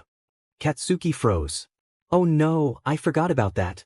Jiro and Momo giggled as they boarded the bus, which then headed back to Yanedzu. Looked down at All Might. It looks like I'm going to have to gather all the teachers for a meeting. All Might nodded, and they began discussing matters with the police and other pro-heroes. Katsuki waited outside UA with his and Izuku's belongings, chatting with Jiro and Momo when Mitsuki and Masaru arrived. Mitsuki jumped out of the car and hugged Katsuki tightly. Thank goodness you're okay. They held the embrace for a moment before she pulled back, smiling down at him before playfully smacking his head. What were you thinking? Letting Izuku get so hurt that he had to go to the hospital. He told me to go. I tried to stay with him. And ow. Katsuki protested, rubbing the back of his head. Jiro and Momo exchanged knowing glances, thinking, yep, that's Katsuki's mom all right. Mitsuki turned to Jiro. So, you're Kyoka? Jiro nodded, her cheeks flushing slightly. You're the girl that Izuku loves. Oh, loves? Jiro exclaimed, her face turning bright red. Yeah. You should have seen him. He was so happy about your date. Bet he still is, but he doesn't show it as much anymore.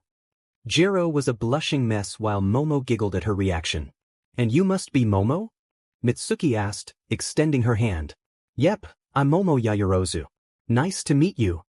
Mitsuki shook her hand. Wow, you're polite and super pretty.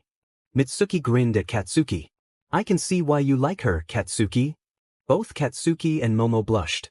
Katsuki walked over to the car to load their belongings, calling out, I think that's enough revealing secrets for one day. Let's get to the hospital. Jiro shook her head, looking at Katsuki. Hey, will you let me know if he wakes up? Katsuki nodded. Mitsuki got into the car and glanced at Masaru, who was smiling. What? She asked. Oh, nothing. You're just revealing the boy's secrets, and I think it's funny, Masaru replied, adjusting his glasses. Mitsuki sighed, looking out at the three of them. Well, I'm their mother. I'm allowed to do this. Besides, I couldn't when they were younger. They scared everyone off.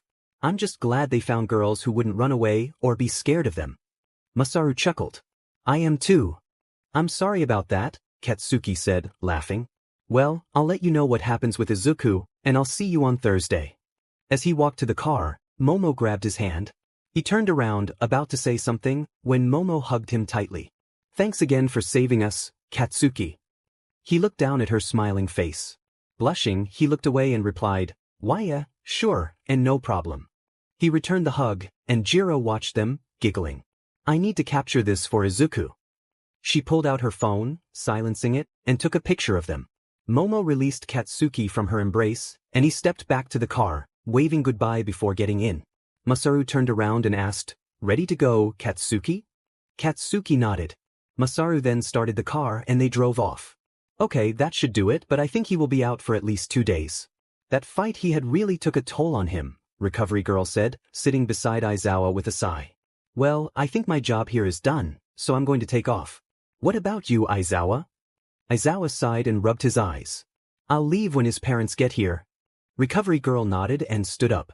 As she walked to the door, she paused and looked back at Aizawa. I'll see you at the meeting then? Aizawa nodded in response. She exited the room, leaving Aizawa with a sleeping Izuku. Aizawa leaned his head back and closed his eyes, nearly dozing off when Mitsuki burst into the room. He nearly fell off his chair, but Mitsuki didn't notice him. She rushed to Izuku and exclaimed, Oh my god, Izuku. Well, aside from the bandages. Masaru and Katsuki entered, both breathing heavily. Friend. The stairs. For nothing. Katsuki said, plopping down in a chair. He then noticed Aizawa. Oh my god. Katsuki shouted, tumbling off his chair. Mitsuki turned to him and asked, Who are you? Aizawa stood up. I'm Aizawa Shoyuda, Katsuki and Izuku's teacher. Mitsuki calmed down a bit and said, You were here with Izuku the whole time? Yes, I was hoping to thank him for saving my life, but he's going to be asleep for 2 days. He's fine, it's just that after the fight and with Recovery Girl, his body is really tired. Mitsuki's expression turned somber, and Aizawa bowed slightly. I'm sorry I let Izuku get this hurt. The room fell silent. But if it weren't for Izuku and Katsuki, things could have been a lot worse, Aizawa added, still bowing. Mitsuki chuckled nervously, easing the tension. It's fine, you don't have to bow. It's how their dad raised them. If you can fight, do it. Keep going until you can't anymore. She sighed. Huh, I guess Izuku took those words to heart, Masaru said with a chuckle.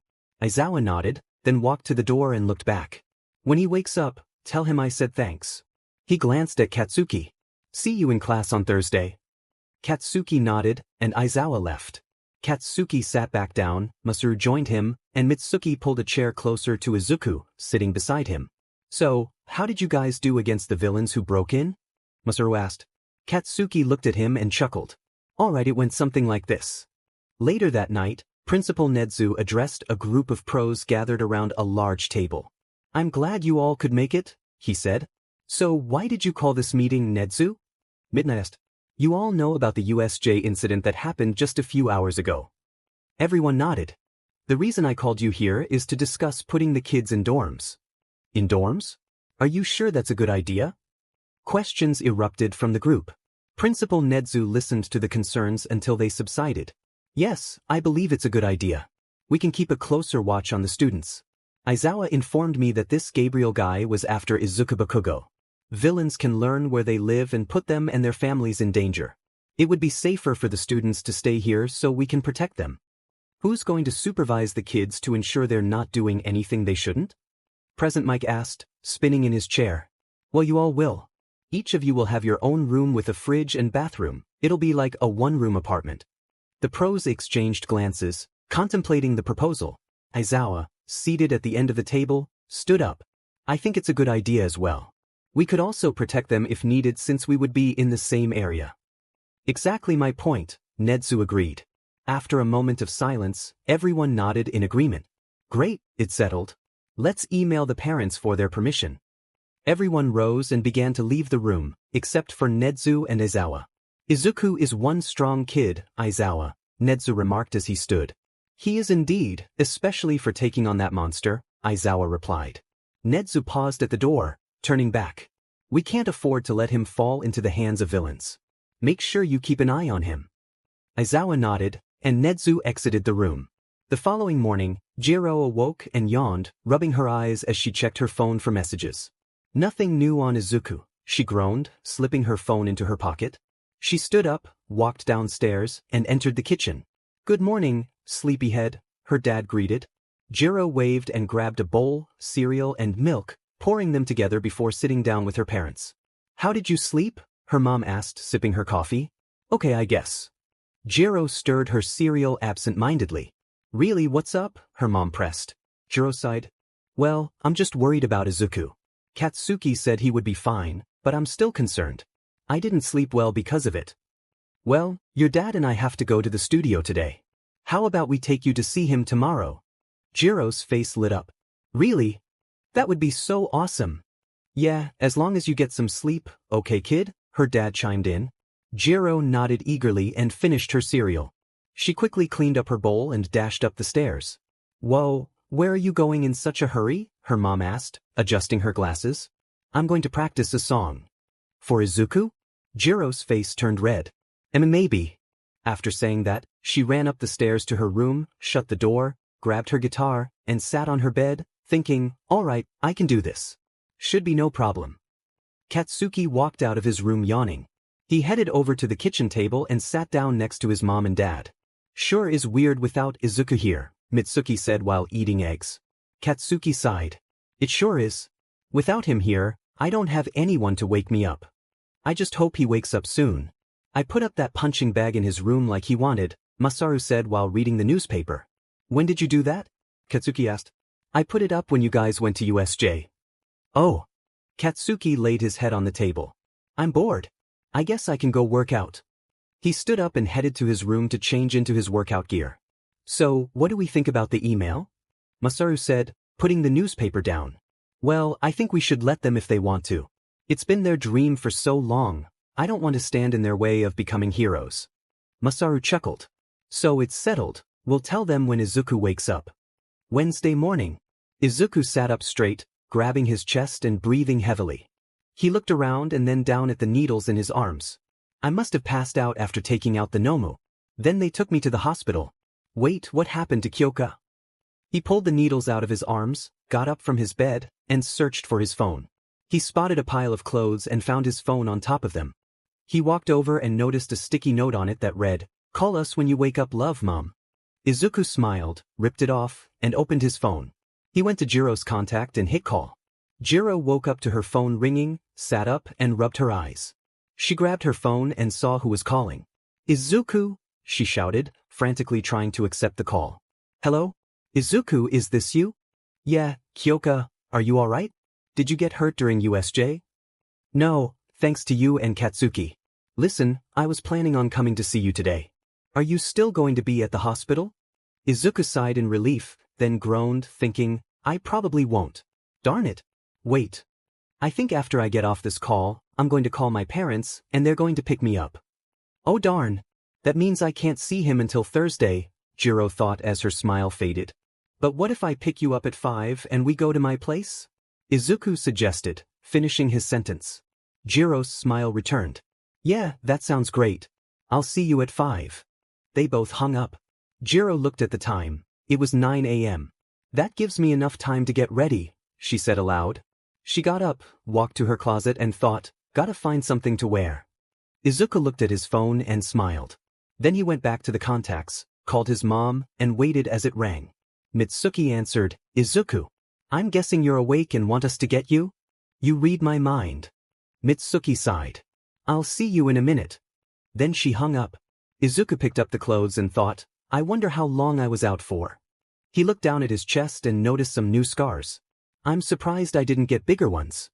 He shrugged and went into the bathroom to change. Izuku was sitting on his bed texting Kyoka when Mitsuki, Masaru, and Katsuki walked in. Izuku! Mitsuki shouted, running to him. She hugged him, then pulled back and smiled. It's good to see you. Izuku was cut off by Mitsuki playfully hitting him in the back of the head. Don't you ever scare me like that again. Izuku rubbed the back of his head. Oh, I'm sorry, Mom. She hugged him again, squeezing tight. He hugged back just as tightly. They both let go and Mitsuki said, Well, let's go home. Wait, what happened to your bandages? Izuku chuckled. I took them off, I didn't think they were needed anymore. Mitsuki wore a worried expression as she glanced at Masaru, who just shrugged. She looked back at Izuku and sighed. Well, if you say so. But I'm watching you, mister. Go easy if you're going to train, okay? Izuku nodded. Good. Now let's get home. They all laughed a little and started to leave. Oh yeah, is it alright if Jiro comes over? Izuku asked. I don't have a problem with it. What about you, Mitsuki? I don't either. She looked really worried when I met her. Izuku's eyes widened a little. You met her already? Yeah, she did, and she also revealed all our secrets, Katsuki said. Not really, I just said you loved her. Oh really? I thought it was worse. I already told her that. Mitsuki looked back at Izuku. Really? You couldn't even save it for the date, she said while chuckling. Masaru chuckled and added, Hey Izuku, I put up that punching bag and some weights in your room. I was hoping to show you then, but you already know what happened. Izuku smiled. Thanks, Dad. Masaru chuckled and nodded. They reached their car and all got in. Katsuki looked over at Izuku and said, Just because you fought that Nomu doesn't mean you're stronger. We're still tied. Izuku chuckled. I've missed you too, Katsuki. For PM.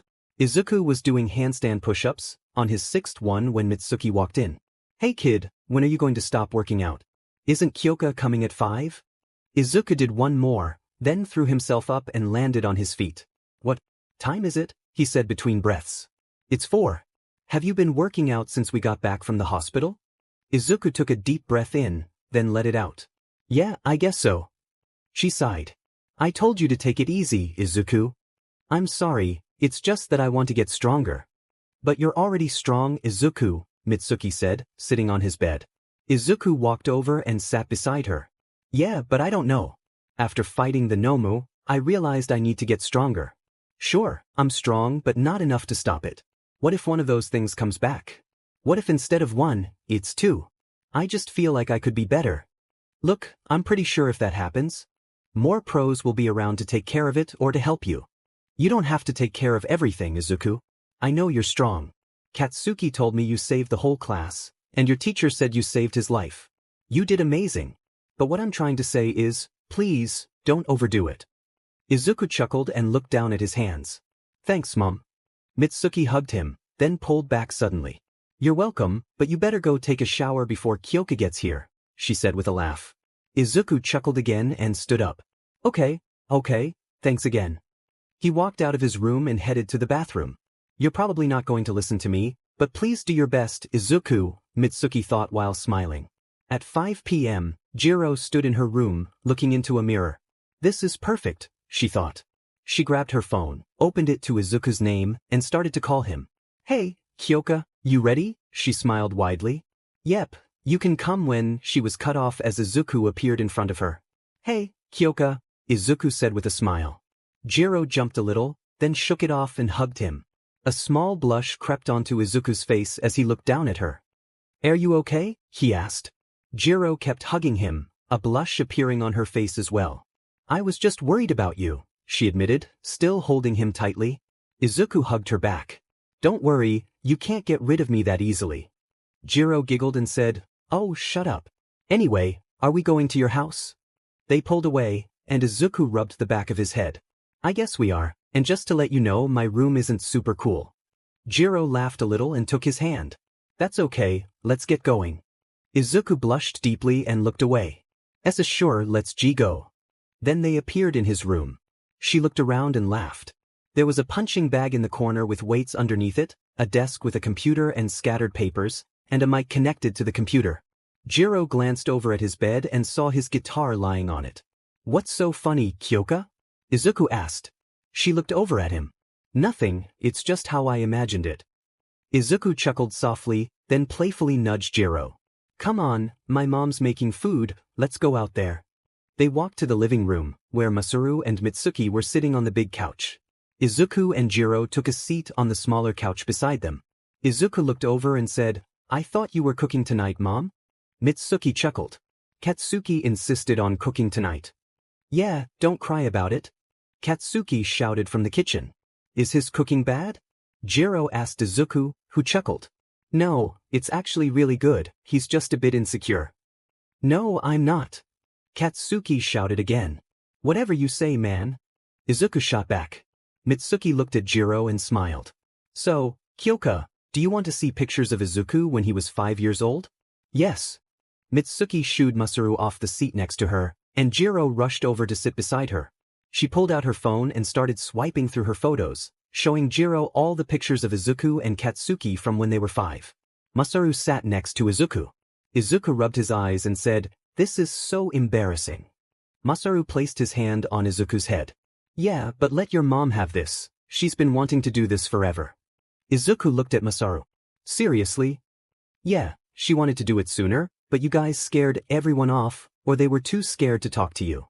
Izuku glanced back at Mitsuki and Jiro, focusing on Jiro.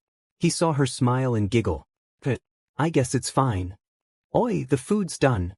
Everyone stood up and walked to the kitchen table, where all the food was set up. It's homemade Chinese food. Jiro looked at all the dishes in amazement and asked Katsuki, You made all this? Yes, I did. Is it a big shock? Jiro nodded rapidly. They all sat down after filling their plates, and as they took their first bites, Jiro's eyes lit up. This is what heaven tastes like, she thought. She looked up at Katsuki and said, You made this? This is amazing. Katsuki sat down and started putting food on his plate. Really? I feel like it could have been better with the skis and stuff, but if you like it, I'm glad. After dinner, Izuku and Jiro went into his room. He sat on his chair by the desk while Jiro settled on his bed. She looked at the papers on the desk and then at the mic. Are you writing a song, Izuku? He chuckled as he gathered the papers. I think I finished it, actually. Do you want to hear it? Jiro nodded. Izuku turned around in his chair, typed in his password, and found his song, then pressed play. Izuku spun around in his chair while Jiro listened to him sing. When the song ended, he stopped spinning. Yeah, I don't know though.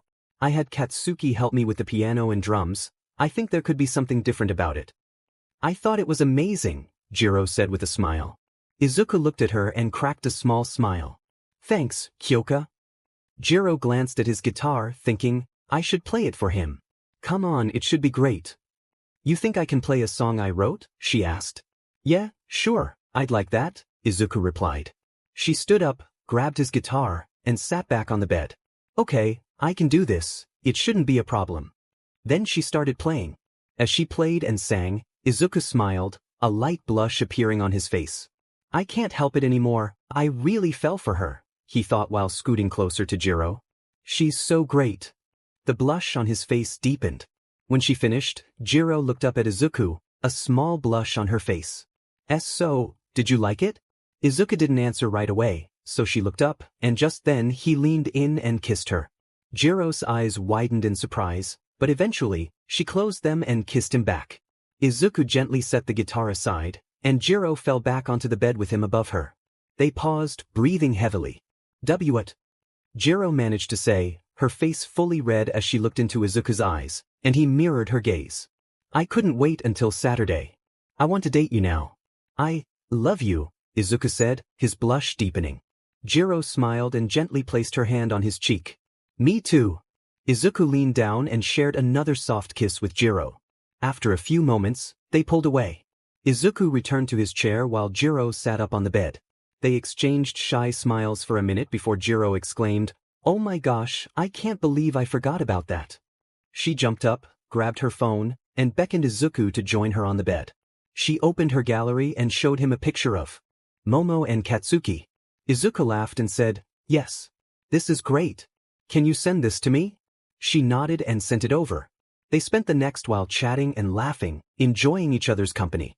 Thursday morning, Izuku and Katsuki approached the classroom door. Izuku glanced at Katsuki and asked, "Do you think it will be like middle school again?" "Why do you say that?" Katsuki replied, "Well, everyone was scared of me back then. Do you think they'll still be scared?" Katsuki playfully punched Izuku's arm. "Well, we won't know until we find out, right?"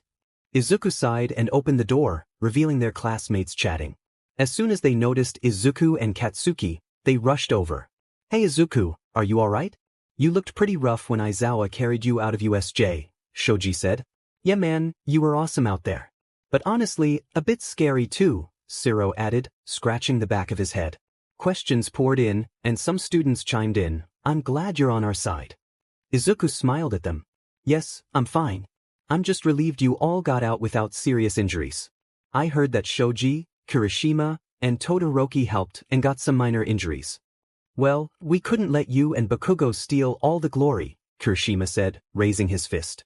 Shoji and Todoroki nodded in agreement. "Thank you all for worrying about me. It means a lot."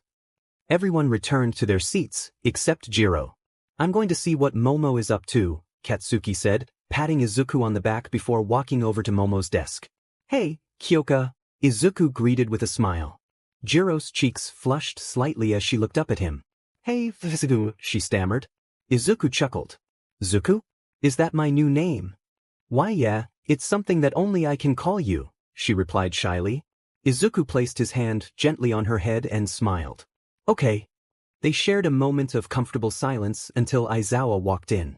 Izuku turned and said, "Hey Aizawa, it's good to see you're all right. I can say the same for you." "Thanks for, saving me," Aizawa replied with a chuckle. "No problem." After that, everyone took their seats, and Aizawa began the lesson. Izuku rested his head on his desk, sighing. "I can't believe I didn't blush or act weird when Jiro called me Zuku." He glanced over at her. "She's so cute." "Izuku, are you listening?" Aizawa's voice broke through his thoughts. Izuku raised his head and nodded. "But now, have you guys heard about the sports festival?" Mina raised her hand. "Isn't that where the students compete against each other in 3 different events?" "You're actually spot on, but you're missing one thing. It's also a chance for pros to see you in action. If they like you, you might get to train under them for 2 weeks. You can have multiple pros interested in training you, but choose wisely. It's happening on Tuesday." "This is perfect. I can finally show that I can use my powers for good." Izuku beamed. "Isn't it too soon for this?" "I mean, we just got attacked a few days ago," Denki said while charging his phone. "Well, we can't stop it. It's the biggest event in Japan, and it will be filled with pro heroes.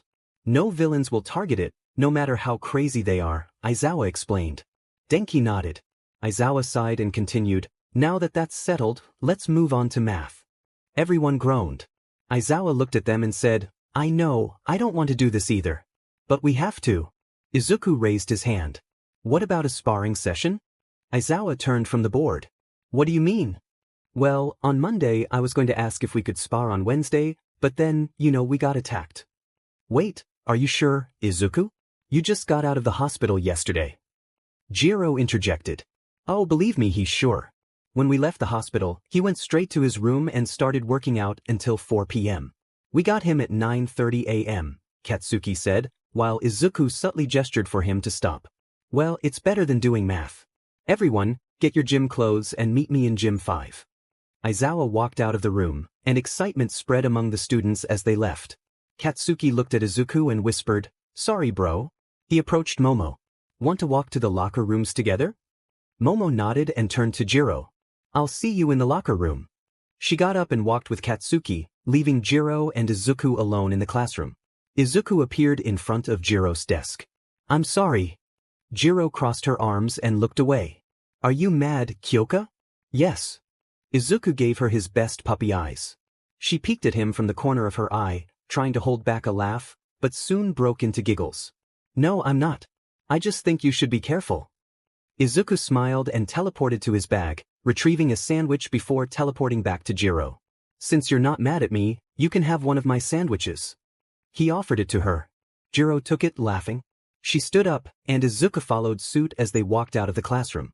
She looked at him and smiled, calling him an idiot. Izuku chuckled and placed his hand on her head. Yeah, but I'm your idiot. In Gym 5, Aizawa stood in the middle of the mat. Alright, Izuku, since this was your idea, you can go up first. Who do you want to spar? Izuku stepped onto the mat and pointed at Shoji. Let's go, Shoji. You wanted to see how strong I am, now's your chance.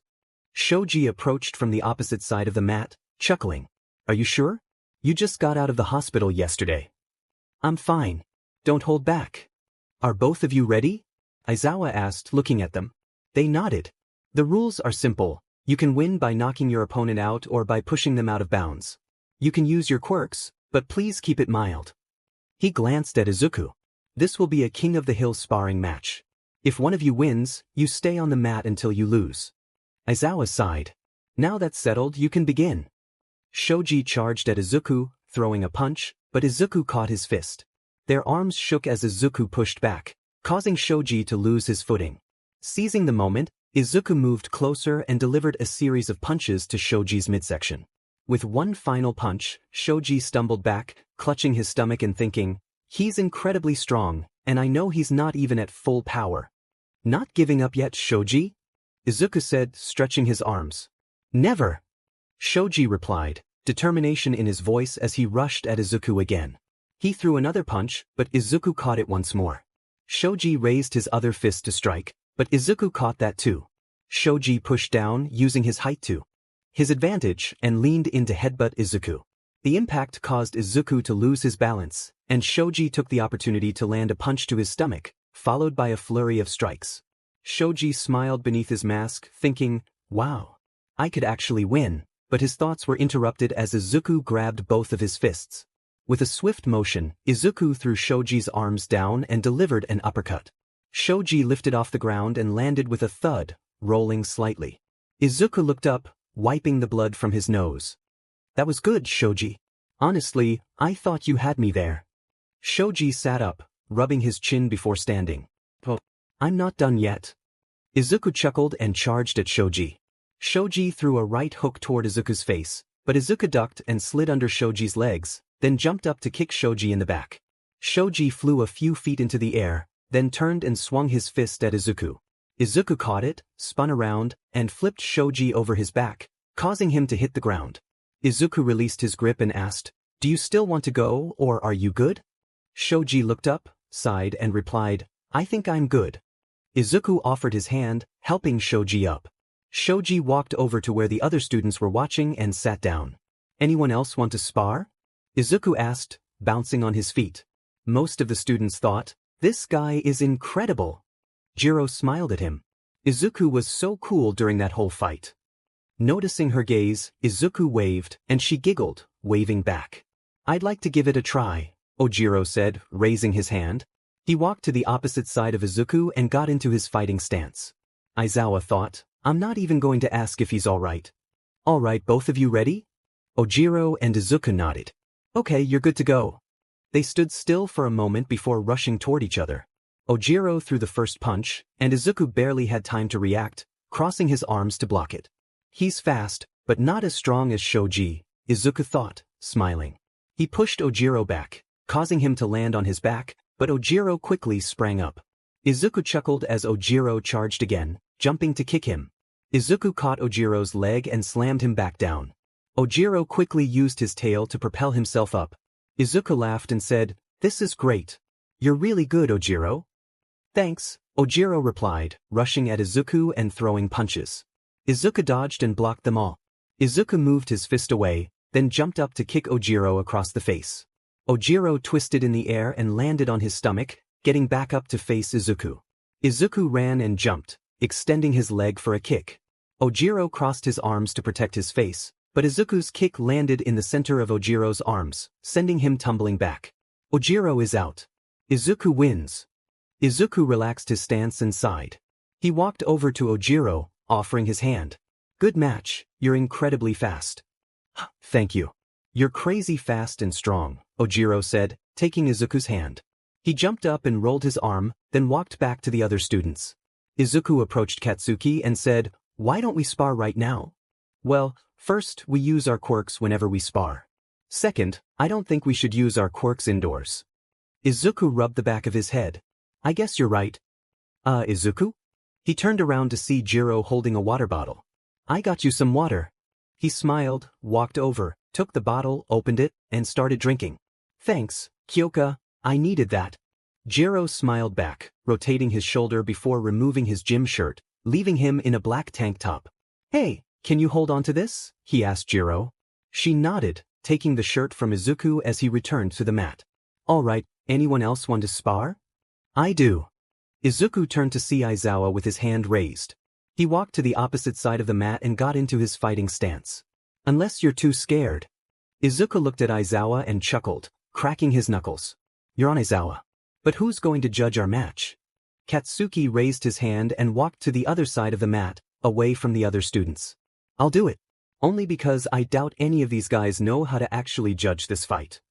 Everyone nodded in agreement with Katsuki. Hey, who do you think is going to win? Momo whispered to Jiro. Jiro rubbed the back of her head. I want to believe that Izuku can win. I mean, he did defeat that monster, but I think he's still tired from that and now he's facing a pro. Momo nodded in agreement and turned her attention to the upcoming fight. Alright, are both of you ready? Aizawa asked, and both Izuku and Aizawa nodded. Well, you're good to go. Aizawa's hair and scarf began to rise, and he shot part of the scarf down by Izuku's feet. Izuku jumped up and looked down, thinking, why is he aiming for my feet? Wait. He looked up just in time to see Aizawa charging at him. Aizawa extended his fist and struck Izuku in the stomach. Izuku fell to the ground but quickly rolled back to his feet. Okay, Aizawa, you've got some tricks. But so do I. Aizawa retrieved his scarf and aimed it at Izuku's face. Izuku ducked slightly, grabbed the scarf, and wrapped it around his arm, pulling Aizawa closer. As Aizawa reached him, Izuku landed a punch to his face. Hopefully he won't hold that against me. Izuku released the scarf and performed a back handspring to evade Aizawa. He caught my scarf. This kid keeps surprising me, Aizawa thought as he got back up. Izuku dashed toward Aizawa and threw a punch, but Aizawa caught it. They exchanged blows, each catching the other's fist. Aizawa chuckled. Ready to give up, Izuku? Izuku smiled and met Aizawa's gaze. You really think I'm going to give up now? I'm just having fun. Aizawa leaped slightly and kneed Izuku in the face. Izuku staggered back, wincing in pain, and glanced up at Aizawa, who was approaching him. Waiting for the right moment, Izuku tripped Aizawa, and as he fell, Izuku kicked him in the stomach. Aizawa landed on the ground and rolled a few feet away. Izuku jumped up, wiped the blood from his mouth, and noticed a piece of Aizawa's scarf on the ground. He picked it up and pulled it toward him, wrapping it around his neck with a smile. So, how do I work this thing? He looked back at Aizawa, who was getting up, and began to focus on the scarf. To his surprise, it started to float around him, and he chuckled. Aizawa's expression turned to one of shock. How did he make the scarf float like Aizawa?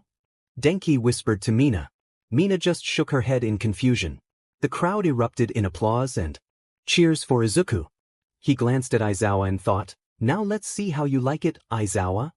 He threw the end of the scarf toward Aizawa, but it fell just short, landing right in front of him. Katsuki face-bombed, and everyone else looked at where it landed. Jiro giggled at Izuku's expression. Well, for a second I thought you had control of it, Aizawa said with a sigh.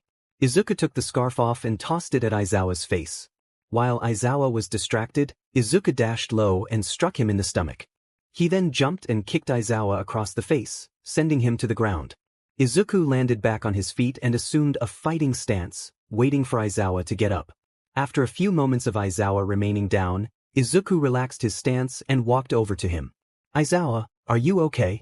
He was cut off as Aizawa tripped him, sending Izuku to the ground. Aizawa grabbed his arm and pulled it behind his back. Tap, Izuku, Aizawa said, slowly raising his arm. Izuku raised his other hand, trying to reach Aizawa. As Aizawa lifted his arm a bit more, Izuku winced in pain and tapped. Izuku tapped, Aizawa wins, Bakugo announced. Aizawa stood up, wrapped his scarf around his neck, and offered Izuku his hand. Izuku rolled onto his back, saw Aizawa's hand, and took it, jumping up with a sigh of defeat. Din, good fight, Aizawa. I thought you were actually hurt. You shouldn't always expect the enemy to be out. Never drop your guard until you're sure, Aizawa advised. Everyone nodded in understanding. Aizawa continued, that was a good fight. Now, everyone go get dressed and head to the classroom. Katsuki wrapped his arm around Izuku's neck and teased, oh man, Aizawa really got you. They walked off the mat toward Jiro and Momo. He didn't get me that bad. If it were you, he would have wiped the floor with you, Izuku said with a chuckle. Katsuki released his grip and folded his arms, whispering, no, he wouldn't. Zuku, you were really good even though you lost, Jiro said, smiling as she handed him his gym shirt. He grabbed it and tossed it over his shoulder. Katsuki and Momo began discussing their favorite activities as Izuku and Jiro followed behind. Izuku lightly grasped Jiro's hand. She looked up at him, blushing, while he smiled with a hint of red on his face.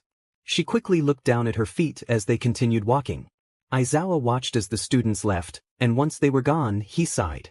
If I had gotten up from that kick, he would have gotten me. I must be getting rusty, or Izuku is just that good. Looks like I'm heading to the gym tonight. Aizawa rubbed the back of his head and left the gym. As the day came to an end, everyone began packing to go home. Aizawa called out, before you all leave, I forgot to mention that the dorms will be ready on Sunday, so hurry and get packing. That's not enough time to pack. Mina exclaimed. Sure it is. You have the rest of today, tomorrow, and the next day. It shouldn't be too hard if you don't have a lot of stuff, Aizawa replied. The students groaned as the bell rang, and they grabbed their bags to leave.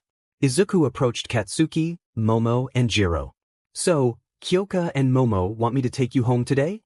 Yeah, sure, that would be cool, Jiro said, putting her notebook in her bag. Yes, that would be fun, Momo added with a grin. Ooh? Is it because you want to spend more time with Katsuki? Jiro teased, and Momo's face turned bright red as she whispered, maybe. Katsuki overheard and blushed as well. Let's hurry up and go, Izuku, he stammered while putting his things away. Izuku chuckled at Jiro, who raised her hand for a high five, and he obliged. He grabbed her hand and looked at Katsuki and Momo. What are you guys waiting for? Alright, sure. Momo stood up and moved beside Katsuki, glancing down at his hand before taking it. Katsuki placed his hand on Izuku's shoulder and said, maybe this time you can give us a countdown? Okay. Are you guys ready? Everyone nodded. As they did, he teleported in front of the gates that led to Momo's house. Momo nearly stumbled, but Katsuki caught her. You all right, Momo? Momo felt a blush creep onto her cheeks as she rested her hand on his shoulder. She looked at him and stammered, wait. Izuku and Jiro exchanged amused glances and started laughing. This looks like a scene from a romance manga, Jiro said, still chuckling. Izuku nodded in agreement. Momo steadied herself and cleared her throat. Well, this was fun. Thanks for taking me home, Izuku. She turned to Katsuki. Thanks for catching me.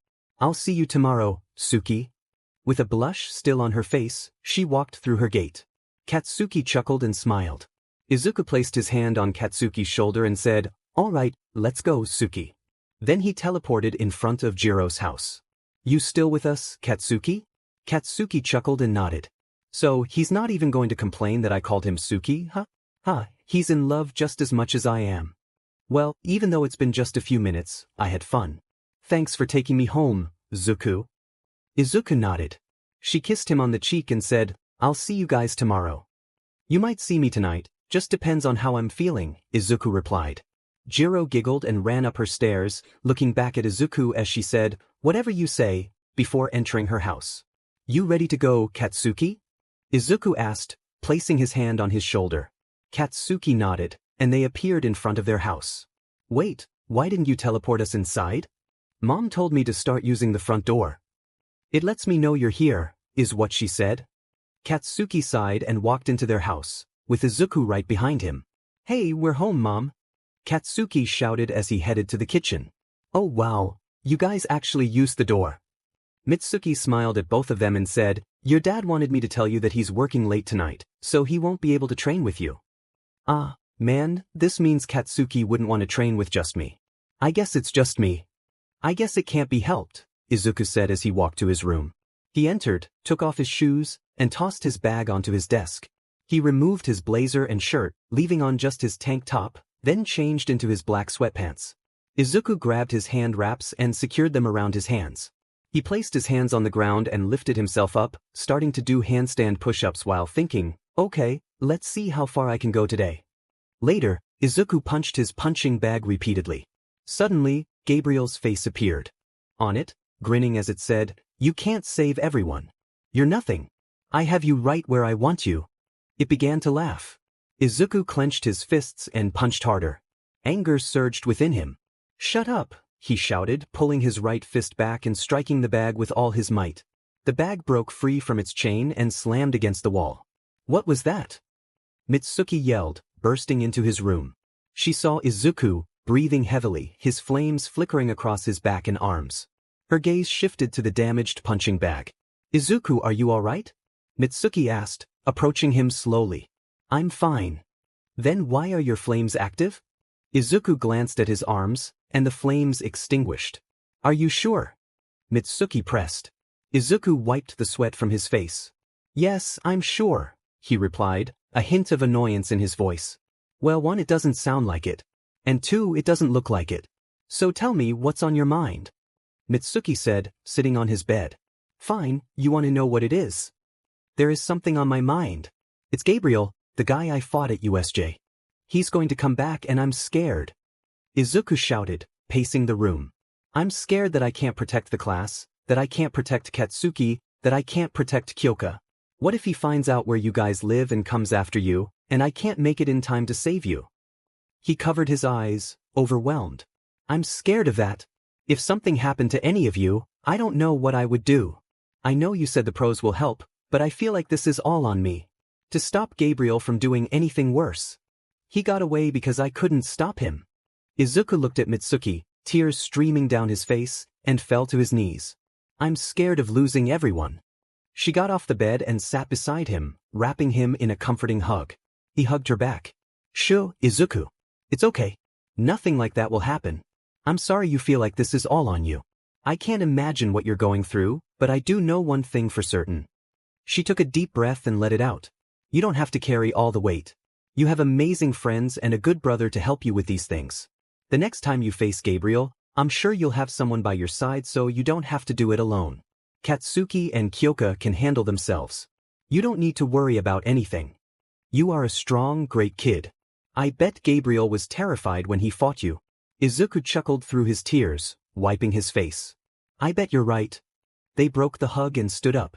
Thanks, Mom, for the talk and sorry for shouting, Izuku said, rubbing the back of his head. It's fine. You were holding it in, I understand. She turned to leave his room. Wait, before you go, can I go over to Kyoka's for a minute? She turned around and smiled. Sure, just be back before midnight. Then she left his room. He grabbed his phone and started texting Jiro. Izuku, hey Kyoka, do you think it would be okay for me to come over right now? Kyoka, yeah, I'll see you in a sec. Izuku saw the text and teleported into Jiro's room. Hey Zuku, Jiro said as she got up from her bed. He looked at her and gave a soft chuckle with a gentle smile. Are you okay, Izuku? Izuku walked over and embraced Jiro, saying, I don't know. I just wanted to see you because every time I do, I feel really happy. Jiro blushed and returned the hug. Well, I'm here for you, Izuku. He pulled back slightly and asked, would you mind if I asked, can we cuddle? A blush crept onto his cheeks. Jiro's face brightened and she replied, sure, I don't mind. Izuku lay down on her bed, and Jiro slowly approached, settling beside him. He wrapped his arms around her, and she snuggled close, smiling. I feel really safe right now. And warm. She let out a soft giggle. Izuku closed his eyes and smiled, whispering, thanks, Kyoka. She nodded and then closed her eyes as well. They both began to drift off into a peaceful sleep. Jiro's alarm clock began to ring, pulling her from sleep. She opened her eyes slowly and yawned, glancing in front of her to see a chest. Looking up, she spotted Izuku's sleeping face, and then noticed his arms wrapped around her. Izuku, Jiro stammered, a blush creeping onto her cheeks. When he didn't respond, she shook him gently. Izuku, wake up. 7:30? School starts in 30 minutes. Jiro jumped up, scrambling to find her school clothes. Izuku sat up, rubbing his eyes and yawning. He looked around the room, his eyes widening. I fell asleep here? Jiro nodded, still blushing. Izuku smiled nervously. My mom is going to kill me. Well then hurry and get home, dummy, Jiro giggled. Izuku stood up, rubbing his head and chuckling. He walked over to Jiro and gave her a quick kiss, then looked her in the eyes. Thanks for last night. Even though we just cuddled and slept, it made me feel better. No problem, Izuku. I'm your girlfriend. I'll always be here for you, Jiro replied with a smile. Izuku smiled back and turned to leave. I'll see you at school, Kyoka, he said before disappearing into his room. Jiro giggled to herself, thinking, Izuku, whatever is on your mind, I'll try to help you, no matter what. Meanwhile, Izuku stood by his desk, lost in thought as flashbacks of his fight with Nomu and Gabriel flooded his mind. Shaking his head, he closed his eyes. Next time, I will get you, Gabriel. He opened his eyes, took off his tank top and sweats, and began getting ready for school. During lunch, Momo and Jiro sat down at a table with their food. Momo broke the silence. What do you think Izuku needed to talk to Katsuki about? Jiro sighed. Who knows? It could be about working out or music. Momo laughed and nodded, a grin spreading across her face. So, Katsuki told me about your date on Saturday. You guys are going to the amusement park. Jiro felt a light blush rise to her cheeks. Why yeah, it's going to be fun. Just then, they noticed Monoma at the end of the table. What do you want? Jiro asked, annoyance creeping into her voice. I just wanted to talk, he replied, sitting down. I think we got off on the wrong foot. Maybe we could be friends. He said this in a way that made both girls uncomfortable. Yeah, fat chance. Now go away, Momo said, her irritation growing. Oh come on, I don't bite, Monoma insisted. Suddenly, Izuku appeared, grabbing Monoma's arm and pulling him off the chair, causing him to fall to the ground. But I do. So go away before I kick your butt again. Izuku shouted, his fists clenched. Katsuki rushed over to Momo and Jiro. Hey guys, sorry we're late. He sighed. What did that JRK do? I think he was trying to hit on us, Jiro replied. But he wasn't doing a very good job, Momo added. Oh really? You want to beat me up in front of people again? I heard people say you're a villain. Everyone is talking about it. So go ahead, beat me up again, you villain. Monoma shouted at Izuku. Izuku grabbed him by the collar, raising his other fist. Shut up. He prepared to strike, but Monoma closed his eyes, bracing for impact. The punch never came. He opened his eyes to see Izuku's arm shaking. Izuku, let him go and come with me, Aizawa said, his scarf wrapped around Izuku's arm. Izuku looked at Aizawa, then back at Monoma. He released Monoma and stood up, following Aizawa. As they walked away, Shoji and most of Class 1A called out, not everyone thinks you're a villain. They all nodded in agreement. Izuku chuckled, feeling grateful. Thanks guys. He turned back and exited the lunchroom with Aizawa. The room fell silent. Katsuki looked down at Monoma. Do you think it's funny that you're hurting him? Well, actually yes, I do, Monoma replied, standing up. Katsuki approached him, ready to punch, but Momo intervened. Wait, Katsuki. What? He snapped. You don't want to get in trouble like Izuku did, so please, don't hit him. Didn't you hear what he said about Izuku? He deserves more than what I was about to do to him. Katsuki argued. Yeah, he does. But you'll have your chance during the sports festival. And if that isn't enough, then do it for me, Momo said, her eyes pleading. Katsuki looked at Monoma, then opened his palm in frustration. He walked back to their table and crossed his arms. Monoma dusted off his pants, walking away proudly. Katsuki watched him go and flipped him off. Momo sat beside Katsuki, kissing his cheek and hugging him. Thanks, Katsuki. WB whatever, he replied, a faint blush on his face. Jiro sat across from them, tapping her fingers on the table. That guy really gets on my nerves, she said, glancing to the side.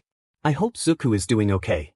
Izuku and Aizawa entered Class 1A, and Aizawa shut the door, turning to Izuku. Izuku walked to the back of the room, stopping in front of a desk.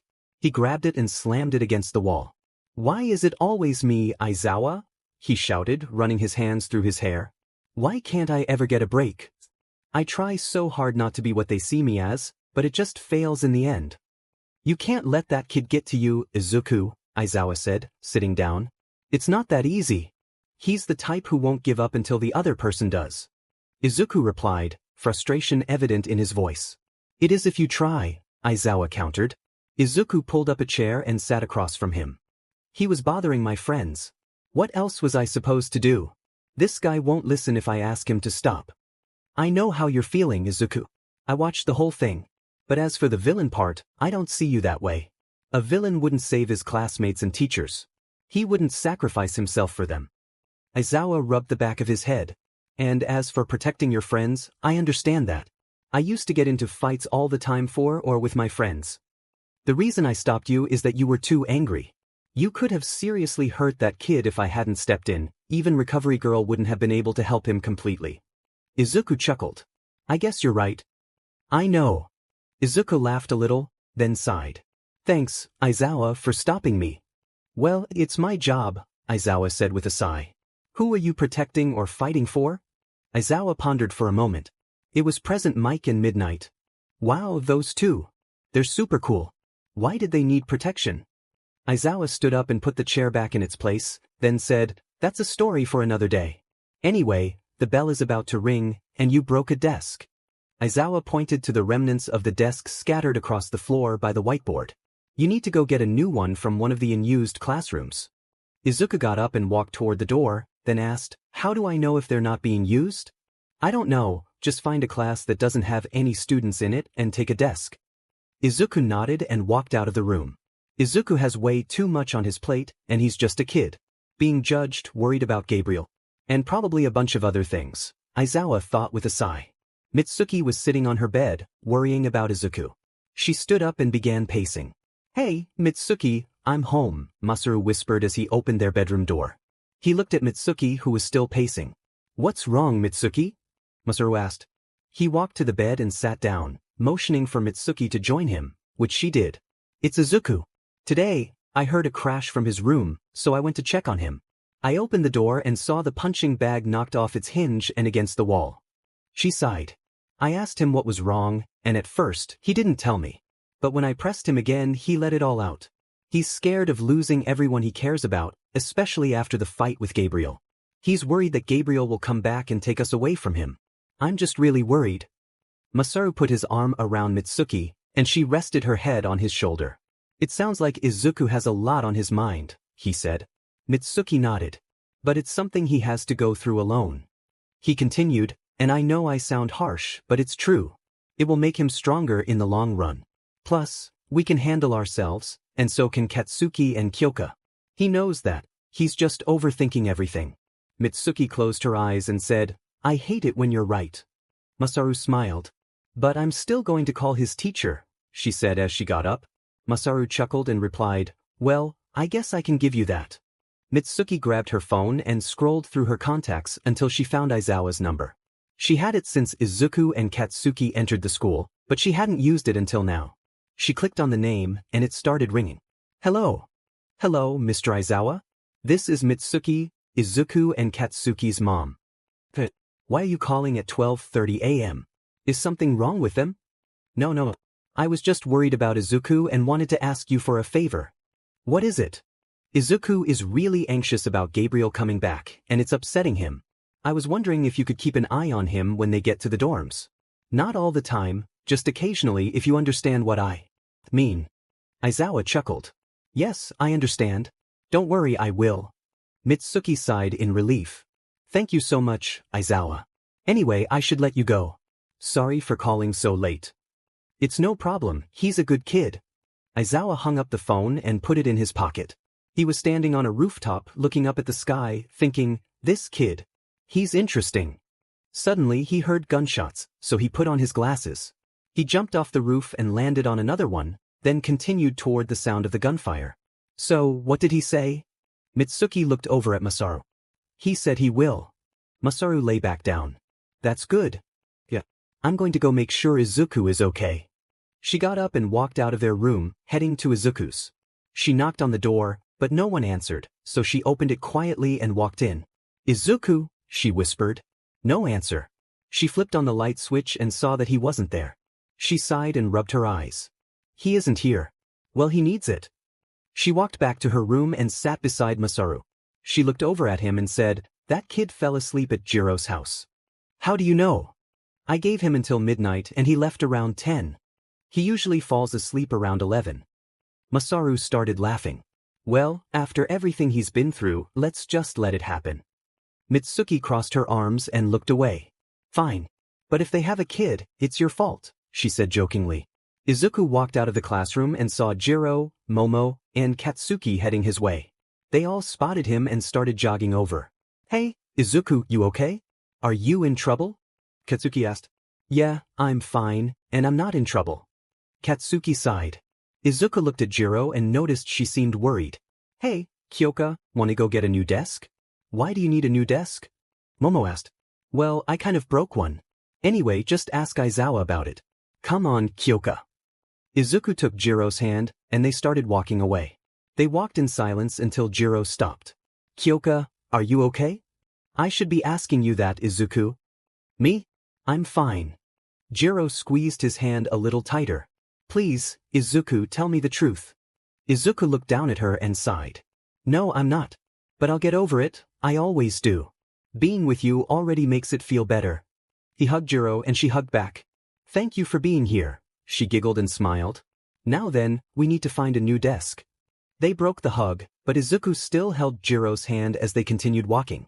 The bell rang, and everyone except Izuku and Jiro walked into the classroom and took their seats.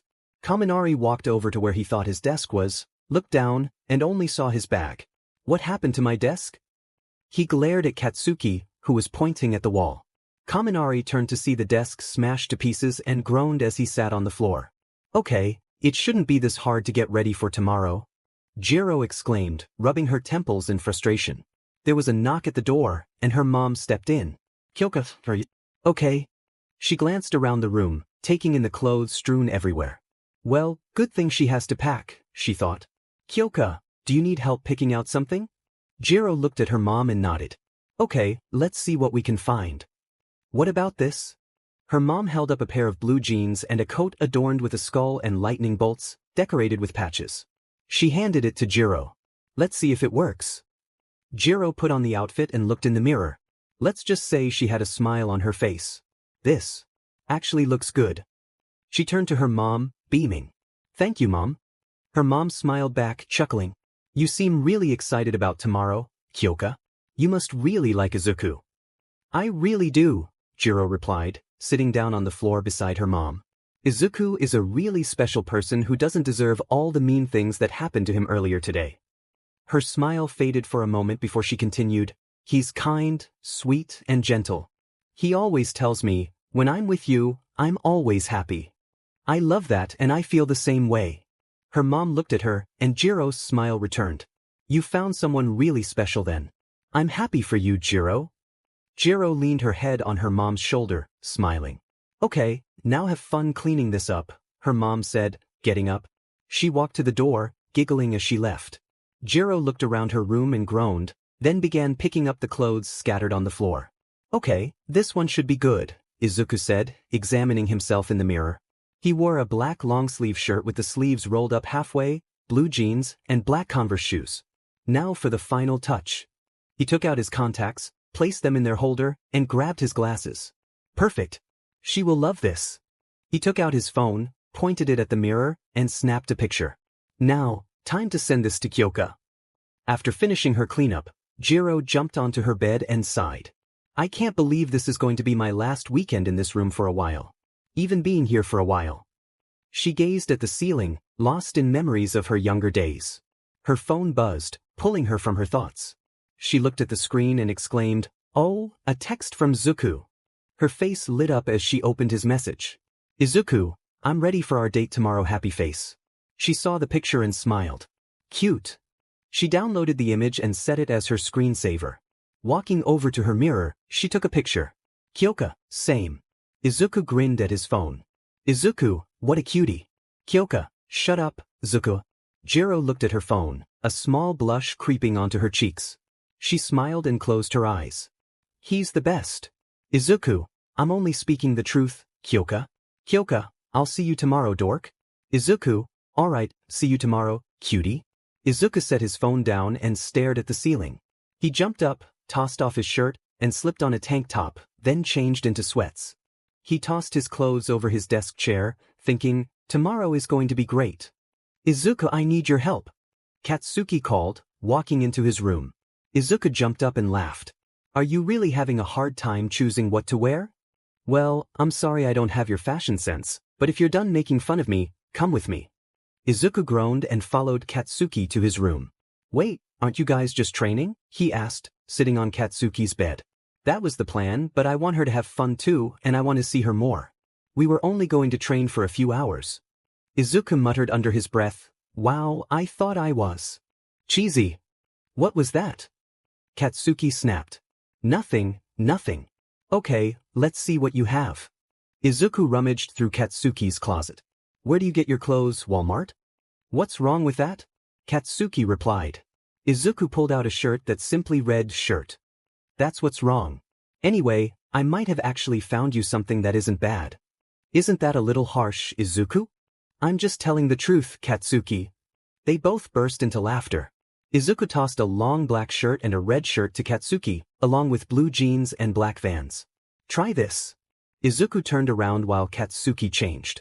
Katsuki looked in the mirror and nodded at Izuku. This works perfectly. Izuku turned back around, smiling at his handiwork. Yes, it does. Now let me see your phone. Katsuki tossed it to him. Why do you need my phone? Katsuki asked, but Izuku ignored him. Now smile. Or at least try to. Katsuki rolled his eyes but complied. He heard a click, and Izuku said, perfect. Now we wait to see what Momo says. Wait, what? Katsuki rushed over and grabbed his phone. Katsuki, how do I look? You sent the picture to Momo? Yep. Now if you'll excuse me, I have an important matter to attend to in my room. Izuku smiled and teleported away. Katsuki stood there, shaking with frustration. His phone buzzed, and he hurriedly unlocked it to see Momo's reply. Momo, cute happy face, but why are you ready at 11 p.m. at night? Katsuki face-bombed, blushing. He thought, well, I needed to tell her sooner or later. Katsuki, well, here's the thing. I was testing out clothes for tomorrow. I wanted to take you to the movies and have lunch because training is just boring. So bring extra clothes. Surprise. Momo, sure thing, see you tomorrow, Suki. Can't wait to see you happy face. Momo set her phone down and dashed to her closet. Demenit, Katsuki. Telling me last second. She rummaged through her clothes and found a tan coat and a light tan shirt, along with blue jeans. Is this okay? She put them on, looked in the mirror, spun a little, and smiled. Perfect. She took off her clothes and hung them up, then put on her pajamas and lay down on her bed. Now, time to relax and get some sleep, so I can see Suki soon. Katsuki lay in his bed, staring up at the ceiling with a sigh. Tomorrow is going to be great, I won't let anything get in the way. He closed his eyes and began to drift off to sleep. Izuku punched his punching bag, then spun around and kicked it. I don't know why I put this back up, we have to be there by Sunday. He wiped the sweat from his forehead and sat at his desk, grabbing his pencil. Okay, now let's finish that song. Izuku was in his hero suit, lying on the ground, feeling the weight of exhaustion. He sat up and coughed, looking around at the destruction surrounding him. The city block was in ruins, debris scattered everywhere. He tried to stand but fell to his knees, clutching his stomach. As he surveyed the scene, he saw his classmates lying on the ground, defeated. Tears began to fall from his eyes. "I'm sorry. I'm so sorry." Suddenly, he heard a scream and looked up. Gabriel was holding Aizawa by his neck. "Aizawa," he shouted. Gabriel turned to Izuku, laughing menacingly, then looked back at Aizawa and made a swift movement.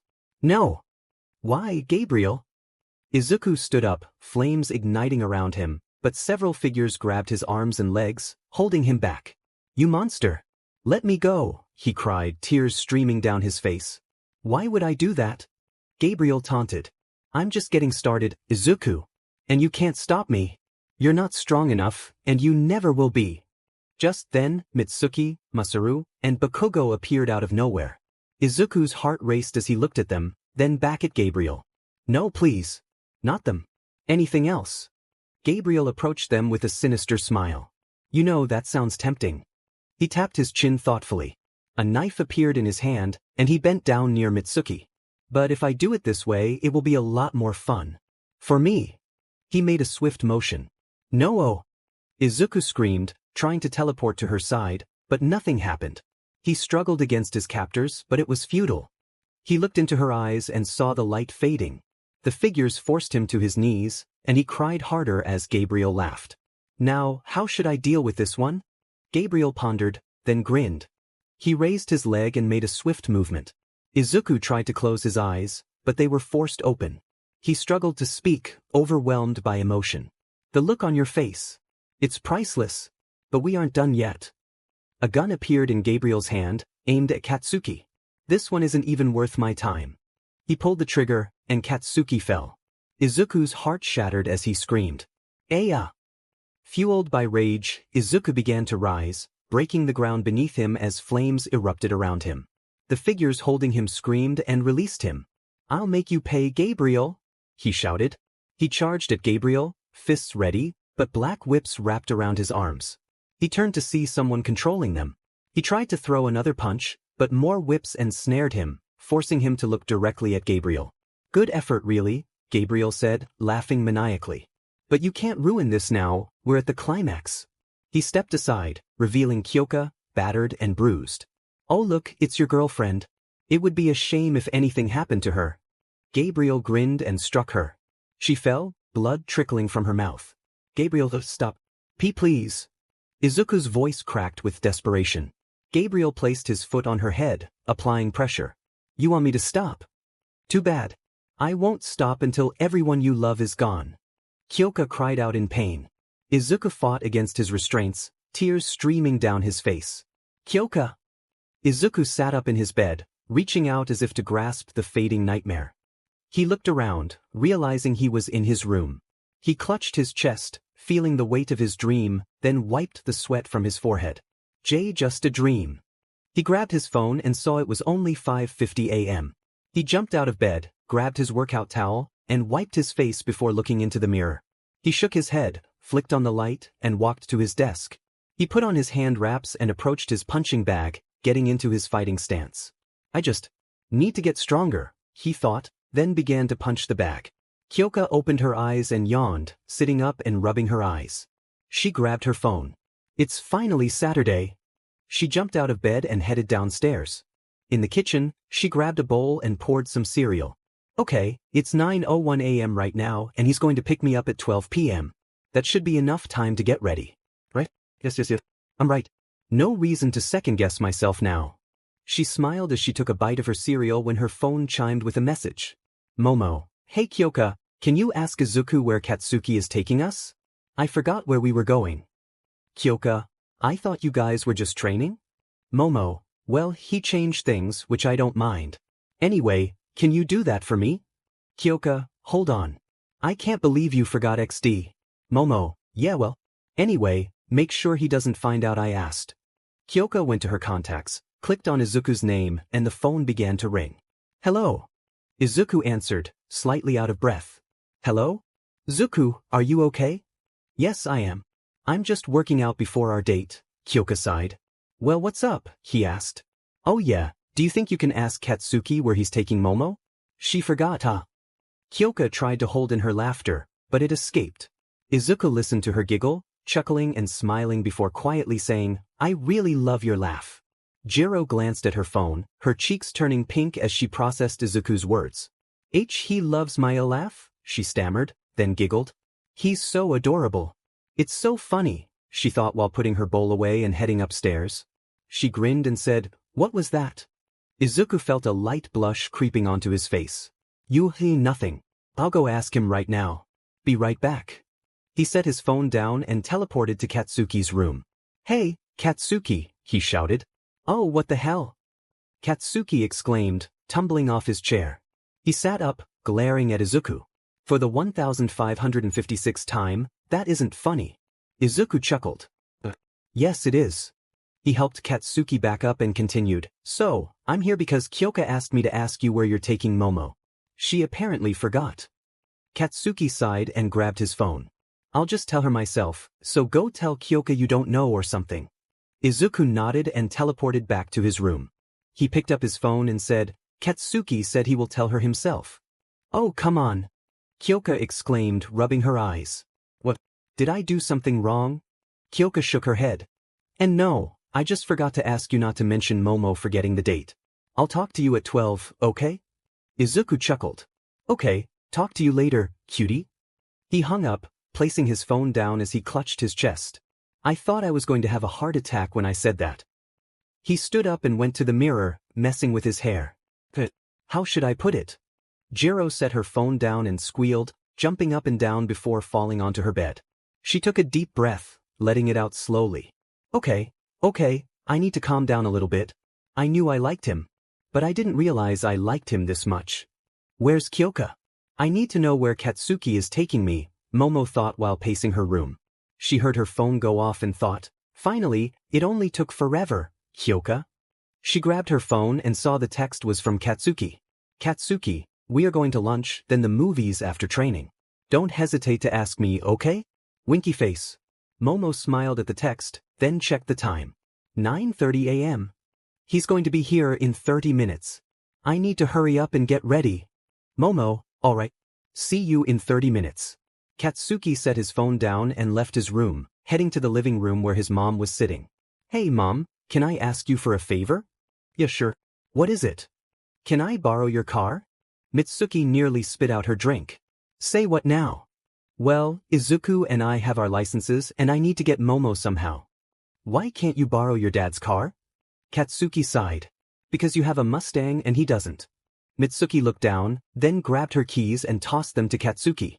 He caught them and smiled. "You're the best, Mom. I'll be back at 12, he said, running out of the house. She looked at the TV and smiled, then groaned. "I really hope he doesn't get a scratch on it." 12 p.m. Izuku walked up Kyoka's steps and knocked on the door. "I hope I didn't overdo it with these flowers." He stood there for a minute, a small blush on his face, until Kyoka opened the door. "Zuku, you're here," she exclaimed, hugging him. He was taken aback for a moment, then chuckled and hugged her back. They pulled away, and Izuku stammered, "Here, I got you these." He offered the flowers to Kyoka. She smiled and took them. Thanks, Zuku. Let me take them to my room real quick." She turned and dashed upstairs, returning shortly. "Okay, let's go."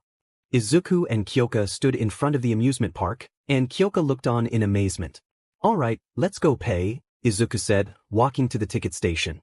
Kyoka looked at him, confused. "Couldn't you just teleport in?" Izuku chuckled.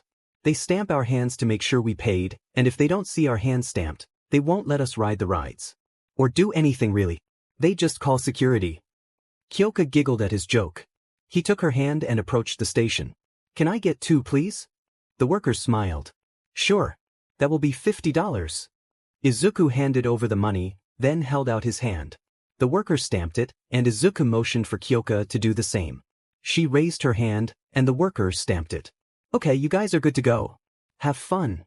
Izuku took Kyoka's hand again as they walked through the entrance. Kyoka gazed at all the rides and booths, her eyes wide with wonder. Izuku chuckled and asked, "Okay, which ride do you want to go on first?" "I don't know. You choose." Izuku chuckled again and walked up to a ride. They showed their stamps to the worker, who let them in, and they sat in the coaster. Izuku looked over at Kyoka and smiled. "You ready?" Kyoka chuckled nervously. "Kind of." Well, it's really fun, so don't worry. And if anything happens, I can teleport us out of here. Kyoka smiled, and the coaster began to move slowly upward. She looked down and gasped at how high they were, gripping Izuku's arm tightly. As they reached the top, the coaster paused. WB, why did it? Kyoka didn't finish her sentence as the coaster plunged down the other side, speeding away. Izuku threw his hands up and laughed, while Kyoka clung to the safety straps. The ride twisted and turned, and throughout it all, Izuku kept his hands in the air. Kyoka glanced at him, then back in front of her. Slowly, she let go of the straps and raised her hands. Izuku shouted, "See? It's not that bad." Kyoka looked at him and began to laugh. They reached the end and exited the coaster. That was so crazy. What a rush. What's next? Kyoka exclaimed. Izuku pointed to a haunted house ride and smiled. You think you can handle it? Kyoka placed her hands on her hips and chuckled. Of course I can. It can't be that scary. For the first part of the roller coaster, you held on to the straps for dear life. Kyoka folded her arms and looked away from Izuku. That's different. Izuku chuckled and started walking toward the ride. W it up. Kyoka called, running to catch up with him. They sat in the cart as the doors in front of them creaked open slowly. A wicked laugh echoed, and the cart began to move inside. As they entered, the lights went out, and the cart came to a sudden stop. Kyoka glanced to her side and noticed two red dots, thinking, what is that? Leaning closer, a zombie figure popped out, causing her to scream and grab onto Izuku's arm tightly. You okay, Kyoka? Izuku asked between laughs. She buried her head in his arm and whispered, wait, why wouldn't I be? The cart continued, and a series of jump scares occurred, but Kyoka kept her eyes closed, holding onto Izuku's arm with her head resting on his shoulder. When the ride ended, they stepped out and walked away. Hey Kyoka, we're out of the haunted house ride. You don't have to hold on so tightly anymore. Why yeah, I know. Kyoka replied, still clinging to him. Izuku chuckled. Okay, I get it. Let's go check out some more rides, okay? Kyoka looked up and smiled, nodding in agreement. 5 p.m. Kyoka and Izuku were sitting at a metal table in front of a smoothie shop. She enjoyed her smoothie with a smile, while Izuku watched her with a small smile of his own. Setting her smoothie down, she said, wow, I can't believe I lived so close to this place and never came here. It's so fun. Why is that? Izuku asked curiously. Well, I guess my parents were just busy making music. She shifted slightly in her chair. And when they had days off, I never really wanted to go out. I just wanted to stay at home and spend as much time with them as I could. And when I got older, I didn't really care to go out, huh? She chuckled nervously at the end. Izuku looked down, then back at Kyoka and said, well, I'm glad you came out with me today. He smiled. Kyoka blushed, clasping her hands together and smiling back. And me too. Izuku stood up and stretched. Let's go try out some of the booths, maybe I can win you something. Kyoka stood up and walked beside him as they started moving. They reached a booth with 3 bottles stacked on top of each other, with 3 more on the sides. It's $4 for 4 ball, the worker said. Izuku pulled out the money and handed it over, receiving 4 baseballs in return. So, I only have 4 chances to knock down the bottles. This can't be hard, he thought. He pulled back his arm and gently threw the first ball, knocking over the middle bottle. He quickly threw the other ball, toppling the remaining bottles. You win, the worker exclaimed, amazed. He handed Izuku a medium-sized stuffed animal, which he turned around and gave to Kyoka. Looks like you got a new stuffed animal. Kyoka took it and giggled. You're really good at this game, Izuku. As they walked around, looking at other booths, Izuku noticed someone in all black following them. He looked straight ahead and whispered, Kyoka, we're going to take some detours. Kyoka looked at him, confused. Just trust me. Let's see if he's actually following us or if I'm just being paranoid. Izuku took a turn, walking straight, and the person mirrored his movements. He turned left, then right, and the figure did the same. Looks like I'm not paranoid. Suddenly, the person started running toward them. As the figure approached, Izuku turned around and pushed Kyoka out of the way just as a fist connected with his stomach. He was knocked back, landing in a booth and sending debris flying. Kyoka rubbed her head and looked up at the booth where Izuku had landed. Izuku? She glanced to her side and saw a man in a black coat with the hood up. She stood up and ran over to the booth, shouting, Izuku? She began clearing away the debris and found his hand. She grabbed it and pulled him up, and Izuku coughed as he pushed the remaining debris off. He stood up, clutching his stomach and wincing in pain. Just from one hit, and it had this much of an effect. That's some serious strength. Zuku? Hey, are you alright? Who is that? Kyoka asked, placing her hand on his back. Why yeah, I'm fine. And I don't know. Izuku scanned the area, noticing people staring at the scene before them. He then looked at Kyoka and retrieved his phone from his pocket. But it's not safe here. I need you to call Aizawa and Katsuki and tell them to meet me at this location. Izuku stood tall and gave her the location along with his phone, then prepared to leave. Wait, where are you going? And why is this guy after you? Kyoka was confused by the whole situation. Izuku met her gaze and said, I'll explain later. For now, I need to get him out of here. And please, don't follow me. He teleported behind the man, wrapping his arms around him, and they vanished from sight. Kyoka frantically opened Izuku's phone and noticed his background. He has me as his background. Wait, I need to call Aizawa and Katsuki first.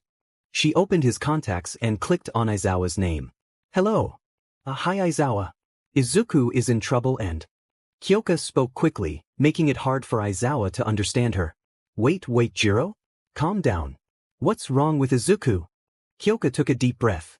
Me and Izuku were at the amusement park, and out of nowhere, a guy attacked him. Izuku took him somewhere, gave me the location before he left, and told me to call you. Aizawa stood up from his couch. I'll be right there. Go to the entrance and wait for me. Okay. Aizawa hung up, grabbed his scarf and glasses, and rushed out of his apartment. He got into his car, thinking, let's hope we make it in time, and drove off. Kyoka started walking to the entrance, observing the police arriving and talking to witnesses. She found Katsuki's number and began to call him. Izuku, why are you calling me? I'm still on my date with Momo. Katsuki, Izuku's in trouble. There was silence on the phone. Where are you? Izuku and the man appeared in a clearing surrounded by trees. The man broke free from Izuku's grip and turned to throw a punch, but Izuku swiftly moved behind. Let me guess, you work for Gabriel and you want me? Izuku said, sounding weary. Hey, you're smart, the man replied sarcastically. Well, are you going to tell me your name and your powers? You people apparently love to do that.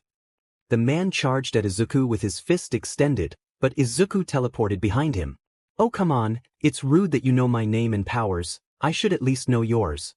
The man scoffed. Fine, the name's Castile. As for powers, I can't teleport or use telekinesis. All I have is speed and strength. Just as Castile finished speaking, he was suddenly behind Izuku. Izuku quickly turned around and blocked Castile's punch with both forearms, but the force sent him crashing into a tree. He coughed and chuckled. Finally, someone I can take my anger out on.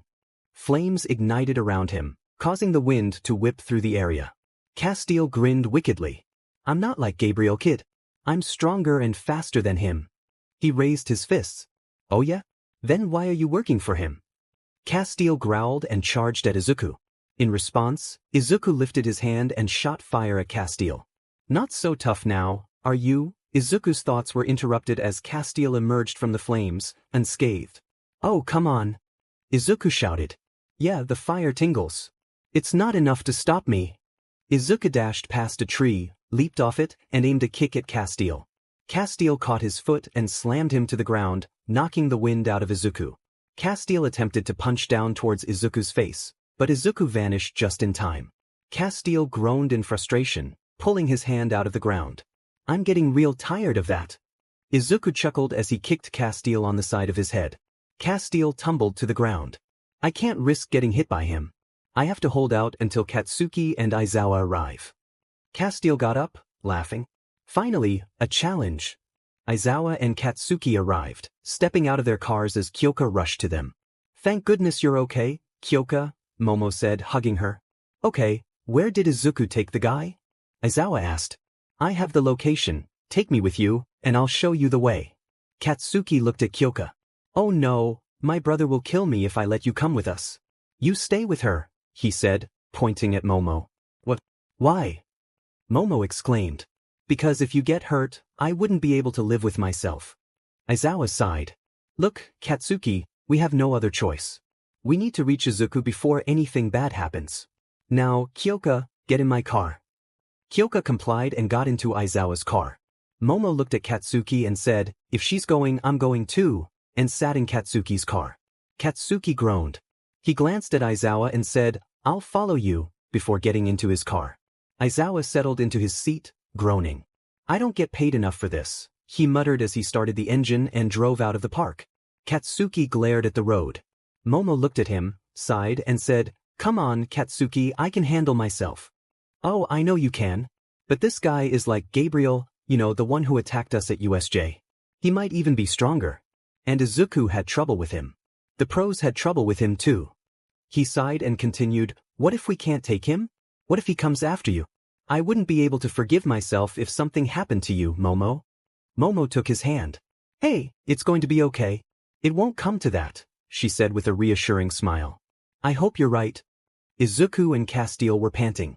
Izuku ignited flames as hot as he could and charged at Castiel, landing a punch on his forearm, which blocked his face. The heat burned Castiel's arm, but he merely flinched. Izuku saw an opening and landed a left hook. Izuku stepped back, chuckling. "I have to say, you're the toughest opponent I've ever faced." Castiel chuckled in response. "Well, you're in for a rude awakening. I am stronger and faster than Gabriel, but he's a lot smarter. Trickier." "But I messed him up at you," Izuku said, confused. "Are you that naive? He tricked you. He made you think you were winning. He was actually testing your abilities." Izuku's anger flared. Then why did he unleash the Nomu? It was the League of Villains' only request. Izuku clenched his fists tightly. "Why are you telling me this?"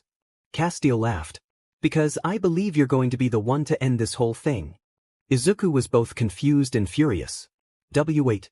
Whose side are you on?" Castiel laughed again. "Sure, I'm working for Gabriel, but before him, I was with Cain."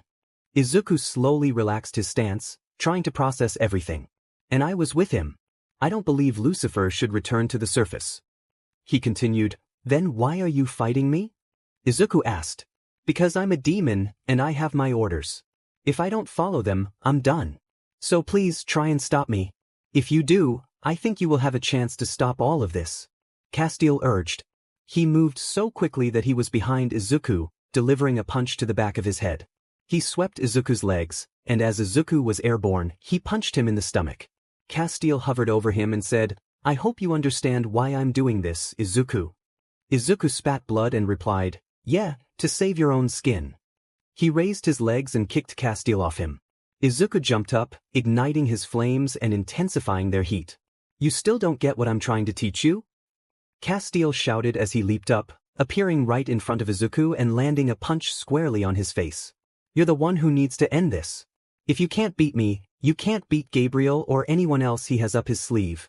Aizawa and Katsuki pulled up, and everyone jumped out of their cars, feeling the intensity of the fight.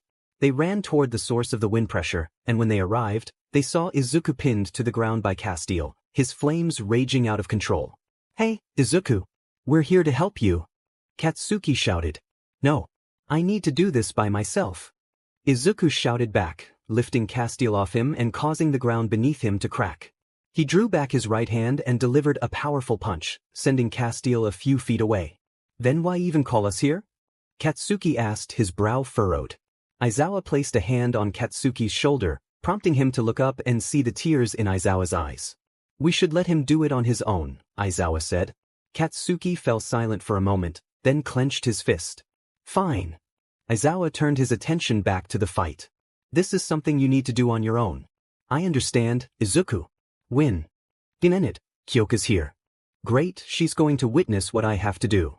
Izuku thought, frowning. Castiel stood up, chuckling as Izuku's flames intensified. With determination, he charged at Castiel, and they began to exchange blows. Izuku teleported behind him and kicked him, then to his side for another kick, continuing this pattern until Castiel caught his foot. Castiel slammed him into the ground again. "Just because your flames got hotter doesn't mean you can beat me, Izuku. You need to try harder." Castiel yelled. He raised his fist for a punch, but Izuku caught it. "I already know I do."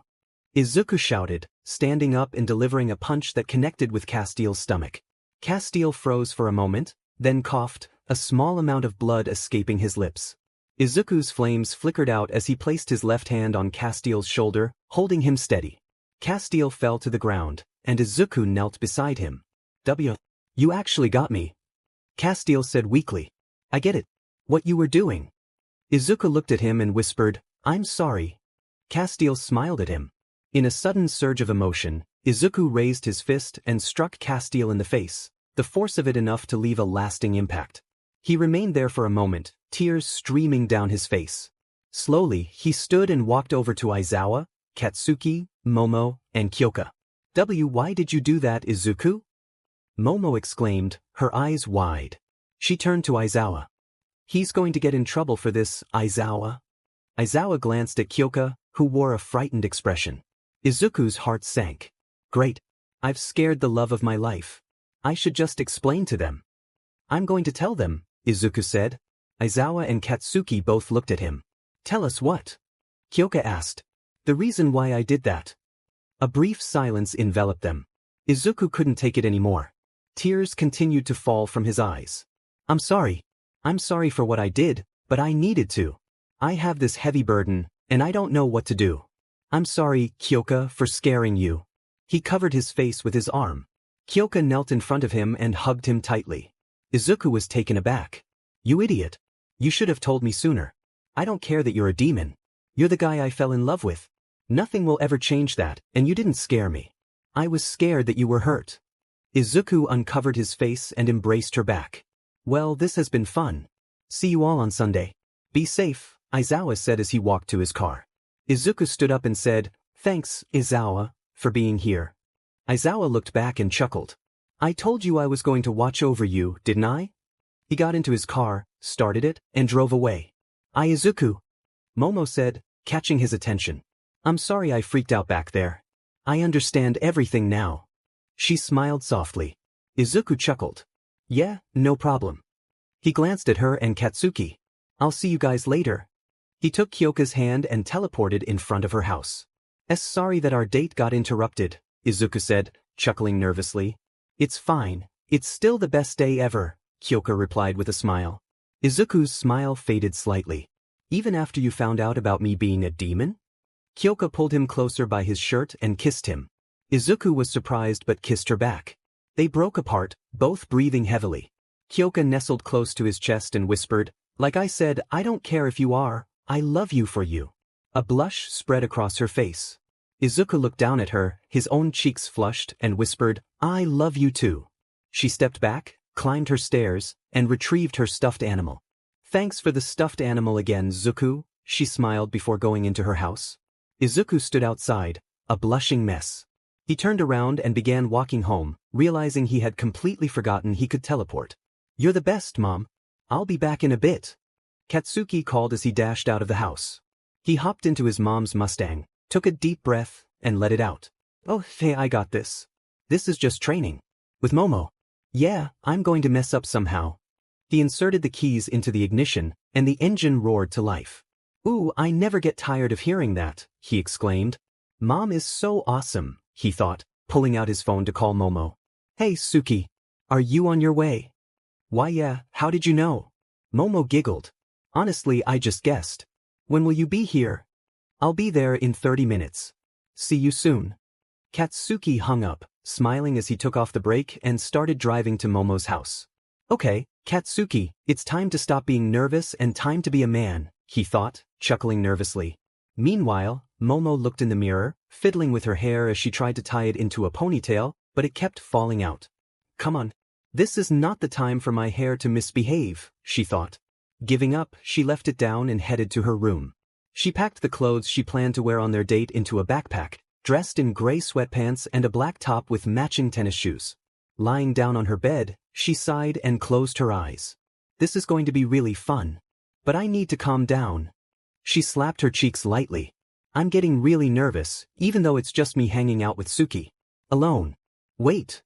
She shook her head, then got up, slung her backpack over her shoulder, and walked to the front of her house, near the fence. Okay, the walk to the fence should calm me down. 30 minutes later, Katsuki pulled up to the fence and saw Momo standing there, smiling as he parked the car. Hey, Momo, he shouted while rolling down the window. Momo ran over to the car. Is this your car, Suki? Katsuki chuckled softly and replied, I wish. It's my mom's, but she's letting me borrow it. Momo climbed into the car and said, "Your mom is so cool, Suki." "Ha, I know. But let me remind you what we're doing just in case you forgot," Katsuki said, holding back a laugh. He cleared his throat and continued, "Anyways, we're going to train until noon, then head to my house for lunch, and then to the movies. You okay with that?" Momo smiled and nodded. He shifted the car into gear and started driving away. Later, Katsuki pulled up to their old training spot, stopping the car as they both got out. "This is where you guys used to train?" Momo asked curiously. "Yeah. I know it's a bit unusual to train in the middle of the woods, but that's just how we did it," Katsuki chuckled. "It's not weird. I actually think it's pretty cool that you guys did that," Momo said while exploring the surroundings. Katsuki watched her with a smile. He put his hands together and said, "All right. You ready to get started?" Momo walked over to Katsuki and nodded. "Okay, first things first. How do you throw punches?" Katsuki continued. Momo got into a stance that was a bit shaky, and her punches were decent. "All right, let's work on your stance first." He stepped in front of her and continued, "Your stance is a little weak. If someone came up to you, all they'd need to do is push you and you'd fall." He chuckled. "Wow, thank you so much for your help, Suki," Momo said sarcastically. Sorry anyways, he got into his stance. "Come try and push me over." Momo giggled a little, then walked over to Katsuki and tried to push him. He didn't budge, so she tried again, but nothing worked. After a few more attempts, she still couldn't move him. "See? Your stance is almost everything. When you try it, move your right foot forward and your left foot back, but at different angles. Just don't overdo it, or you could get hurt." Momo followed his instructions, and Katsuki stepped closer to check her stance. He gave her a gentle push and she moved just a little. Katsuki smiled. "Hey, that's great. You barely moved." She looked down, smiling, then back up at him. "Okay, well, since you have that almost figured out, let's move on to your punches," Katsuki said, starting to show her how to punch, step by step. Later, Momo ran towards Katsuki, throwing a punch towards his body, which he blocked. She continued throwing punches and he kept blocking them. She spun around to hit his head, but he bent down and stood back up.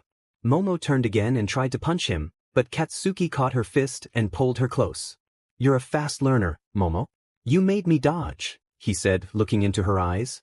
She smiled and winked, then leaned in to give him a quick kiss. He released her fist and stepped back, blushing. "W," was all he could manage to say. Momo giggled and said, "I think we should stop training for now, Suki. I'm hungry." Katsuki nodded, speechless, picked up his things, and headed to the car, while Momo watched, laughing. At Katsuki's house, they walked in the front door and took off their shoes. Katsuki led Momo to the bathroom, saying, "Take as long as you need," before heading to the kitchen. "Mom, you here?" he yelled. Mitsuki popped her head out from her room and replied, "Yeah, and stop yelling in the house." "You're the one to talk," he thought. "Hey, Momo is over and I'm making food.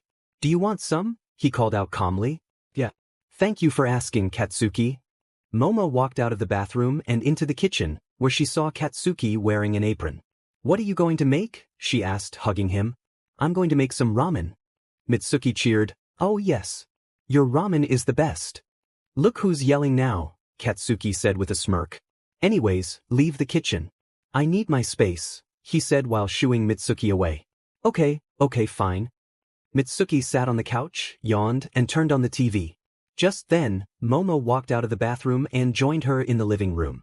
"Hi, Miss Bakugo," she said while sitting down. "Oh, hi, Momo. It's good to see you again. Is everything going well with you and my son?" Momo giggled. "Oh, it's going great, but I wish my hair would cooperate." "Oh, is it usually in a ponytail?" Momo nodded. Mitsuki motioned for Momo to sit by her, and she did. Mitsuki started to help with her hair. "Has your mom ever helped with your hair?" Mitsuki asked. Not really," Momo chuckled nervously. "She's really busy with work, so I try not to bother her with too much." "Well, if you ever need to talk, I always have time, so don't hesitate to ask." "Thanks, Miss Bakugo." Mitsuki smiled. "Okay, that should do it." Momo pulled out her phone, opened the camera, and looked at her hair. "Wow, it looks good. Thank you, Miss Bakugo." "Oh, no need to be so formal. Call me Mitsuki." Momo smiled and said, "Okay, Mitsuki." "Hey, the food's done." Katsuki shouted from the kitchen, prompting Momo and Mitsuki to get up and head to the kitchen, where they saw the food set up on the table. "Wow, it looks really good, Suki," Momo said as she sat down. "His food is the best. Not only does it look good, but it tastes amazing," Mitsuki said while taking a bite. Momo took a bite and her eyes widened. "Wow, you're right, Mitsuki." Katsuki chuckled as he started to eat his ramen.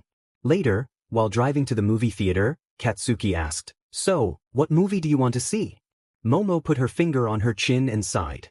"Well, let's see when we get there, yeah?" Katsuki chuckled and replied, "Okay, that sounds good." After a few minutes of driving, Bakugo's phone rang. He grabbed it and answered, "Izuku? I'm still on my date with Momo. Why are you calling?" Momo glanced over at Katsuki, noticing a worried expression on his face. "Where are you?" He nodded and hung up, saying, "Sorry, Momo, but we're going to have to take a detour." Katsuki and Momo got back into the car and drove off. They sat in silence for a minute before Momo spoke up. "So, your brother is actually a demon?" Katsuki nodded. "And he has Lucifer looking for him?" Katsuki nodded again. Momo sighed and leaned back in her seat.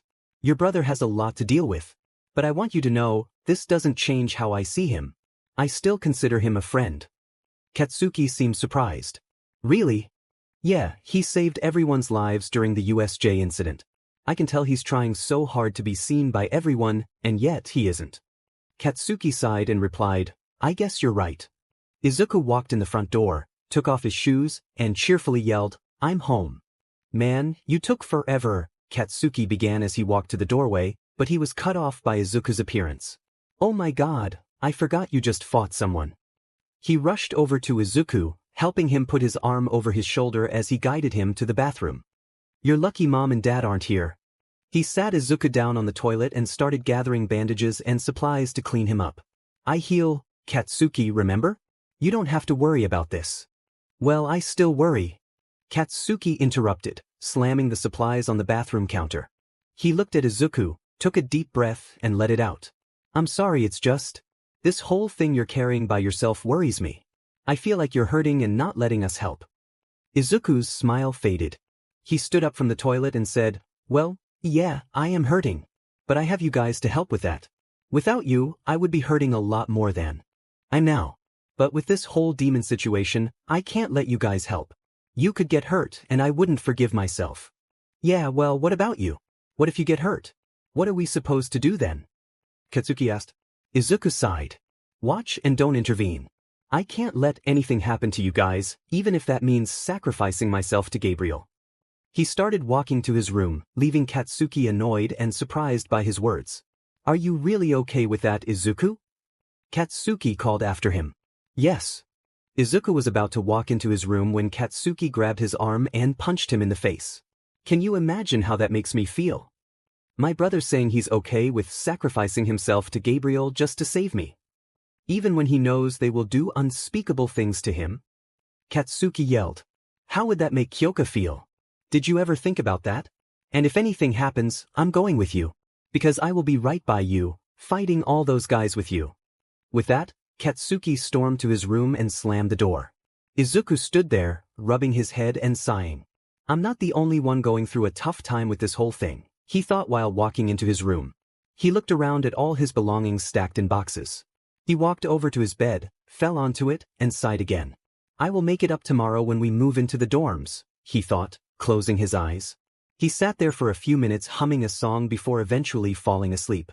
The next morning, Mitsuki cried, "I can't believe it's time for you guys to go," as she hugged Katsuki and Izuku.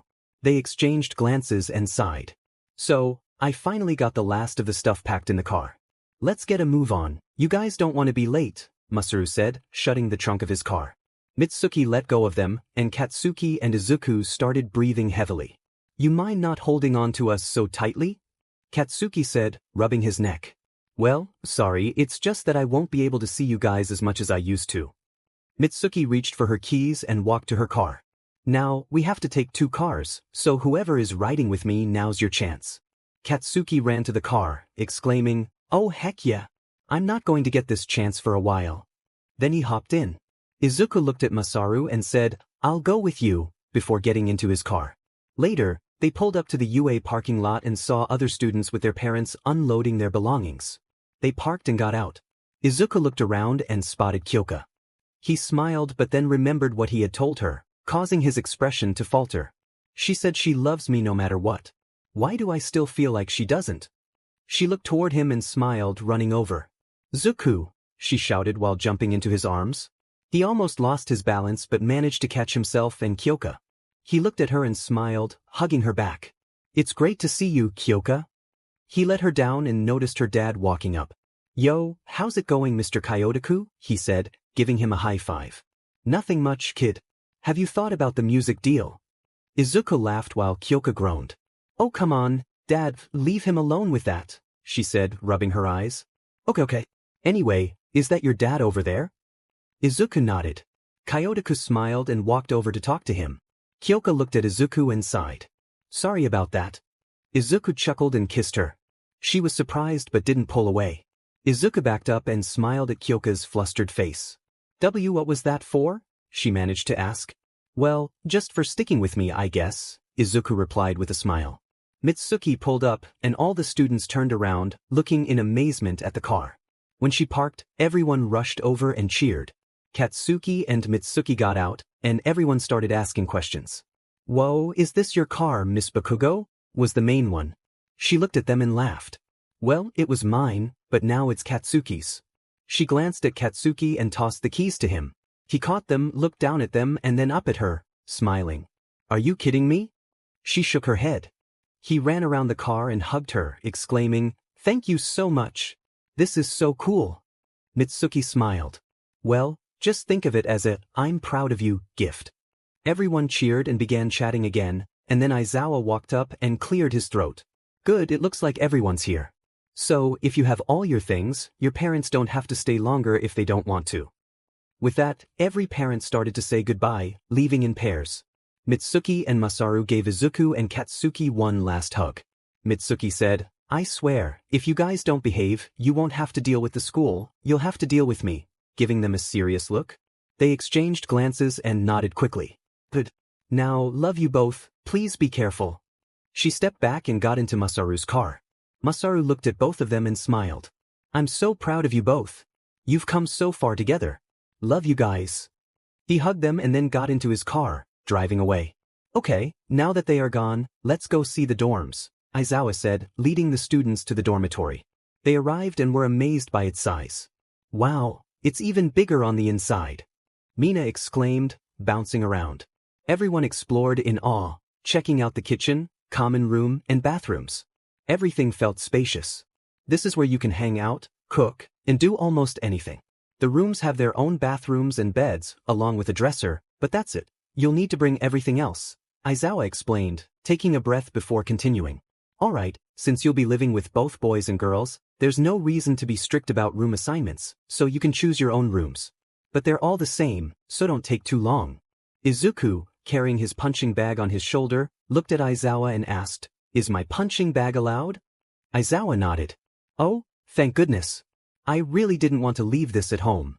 Izuku started walking toward the stairs, and Shoji approached him, glancing at the bag and then at Izuku. You're taking the stairs? With a punching bag? Absolutely, it's a good workout. Izuku replied. Shoji looked surprised. How much does it weigh? Izuku thought for a moment and replied, I think about 200 pounds. Shoji stepped back in disbelief. Where did you get this punching bag? That's a lot. Izuku chuckled and headed for the stairs to find his new room. Later, Izuku finished unpacking and thought, what? There's no time like the present, and started walking to Katsuki's room. He knocked on the door, and Katsuki answered. What's up, Izuku? Not much, but follow me. We need to put these feelings behind us. He walked toward the elevator, and Katsuki followed. They arrived in the common area, where everyone was hanging out after moving in. Hey, where are you guys going? Kyoka asked, with Momo beside her. Just going to settle something. Please don't follow us, Izuku replied firmly. The girls nodded and returned to their conversation. What do you think they're going to do? Mina asked. Kyoka looked at the door and sighed. Well, Izuku said they were going to settle something? I don't know. It seems strange. Momo nodded in agreement. Want to go spy on them? Mina suggested with a mischievous grin. Kyoka and Momo exchanged glances and both said, "That's not a good idea." Mina slumped in her chair, folding her arms. "Well, you didn't have to say it like that." Most of the girls started laughing. Kyoka pulled Momo close and whispered, "That isn't a bad idea, though. Just you and me?" "Well, I guess you're right. It would give me comfort to find out what they are doing." Izuku and Katsuki ended up in one of Yue's gyms. Izuku put on MMA gloves, and Katsuki did the same. "So, we're just going to spar?" Katsuki asked while stretching. Izuku laughed. "I can't think of a better idea. I don't want to talk about it, and I know you don't either." They stopped stretching and moved to opposite sides of the mat. "Are we using the lines or just going at it?" Katsuki asked. Izuku got into his stance and chuckled. "We don't really need the lines, right?" Katsuki laughed as he assumed his stance. They stood there, eyeing each other, waiting for the other to make a move. Then they both charged at each other. Katsuki threw the first punch, but Izuku ducked and attempted to sweep Katsuki's legs. Katsuki jumped over the sweep and performed a back handspring to evade Izuku. Izuku sprang up and rushed Katsuki, throwing punches, but Katsuki blocked them with his forearms. He pushed Izuku back, landing a punch to his stomach and then to his face. Katsuki tried to hit him again, but Izuku caught his fist, using his other hand to grab Katsuki's other fist. Izuku pulled back and gently headbutted Katsuki. Letting go of his grip, Izuku moved in and landed a few hits to Katsuki's face before jumping up for a powerful punch. Katsuki ducked and caught Izuku's arm, turning and throwing him to the ground. "Just waiting for you to say the words, Izuku," Katsuki said, walking toward him as Izuku rolled his arm and jumped up. "Well, looks like this fight is going to take a while then," Izuku replied, running toward Katsuki with his fist out, and Katsuki did the same. "Man, where could they have gone?" Momo said, folding her arms. Kyoka rubbed her head in frustration and exclaimed, "How many gyms does UA have? This is ridiculous." They walked around, searching every gym for Izuku and Katsuki. After 10 minutes of searching, they finally found a gym with the lights on. "Oh, thank goodness." Kyoka and Momo rushed to a window and peered inside, seeing Izuku punch Katsuki, who fell to the floor, wiping blood from his lip. Katsuki tripped Izuku, and when he landed, Katsuki jumped on him, continuing to throw punches. "Why won't you let me help you? I just want to be there for you, but you won't let me," Katsuki shouted, still throwing punches. Izuku sat there, absorbing the hits, then pushed Katsuki off and kicked him away. Katsuki tumbled to the ground, and Izuku sat up, slowly getting to his feet, panting heavily. "I'm sorry for what I said, okay? It was selfish of me to ask you to do that, but if you were in my position, you'd do the same," Izuku said, catching his breath. Katsuki stood up and slowly walked toward Izuku. As he reached him, he attempted to punch Izuku, but Izuku dodged and countered with a punch to Katsuki's face. Katsuki fell to the ground and remained there. Izuku looked down at him, then collapsed beside him. Gazing up at the ceiling, he said, "I'm sorry. Look, I'll let you help, but you have to promise me something." "Sure," Katsuki replied, coughing slightly. "If things go wrong with Gabriel or anyone else and Kyoka is close by, just take her and run as far as you can." Katsuki sat there for a moment, contemplating. He chuckled and added, "Sure, I can work with that." They both started laughing. Momo glanced over at Kyoka, who had tears welling in her eyes.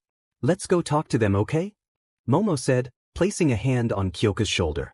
Kyoka nodded, and they got up to head toward the front door. Izuku sat up, wincing in pain, and noticed Kyoka and Momo approaching. "Hey guys." "Hey, Kyoka, are you okay?" He struggled to his feet and walked over to her. Kyoka looked at him for a moment, and then the tears began to fall. Izuku wrapped his arms around her in a tight embrace. "You heard, didn't you?" Kyoka nodded. Izuku sighed. "I'm sorry. I just don't want you to get hurt. It would hurt me more than anything if something happened to you. I hope you understand." Kyoka nodded and said, "Yeah, I do. But please, don't do anything reckless. I can't lose you." Izuku chuckled softly, lifting her chin to meet his gaze. "Sounds like a plan." He leaned in and kissed her gently. She smiled and stepped back, taking Izuku's hand. "All right, let's get back and rest. We have the sports festival tomorrow." Izuku jolted awake, looking around his room with a sigh. He was breathing heavily and thought, just another nightmare. He grabbed his phone and saw it was 5:30 a.m. "I need to see Kyoka." He quickly changed into shorts and a tank top, then teleported to her room. Upon arrival, he found Kyoka sleeping soundly, cuddling a pillow as if it were him. He chuckled quietly and approached her bed, leaning against it and sitting down. I can't wake her up, she looks too peaceful. Now, what can I do until she wakes up? At 7 a.m., Kyoka slowly opened her eyes and stared at the ceiling. She yawned and thought, why can't this pillow be the real Izuku? She tossed the pillow aside and sat up, swinging her feet off the bed, accidentally hitting Izuku's head. Ouch, was all she heard. Looking down, she saw Izuku rubbing his head while yawning.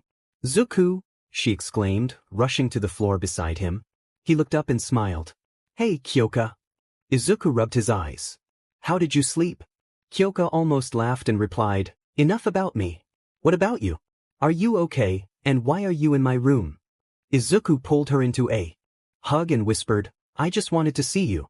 Sorry for coming unannounced. Kyoka smiled. It's fine, you dummy. Plus, my room is right next to yours, so I guess it's okay.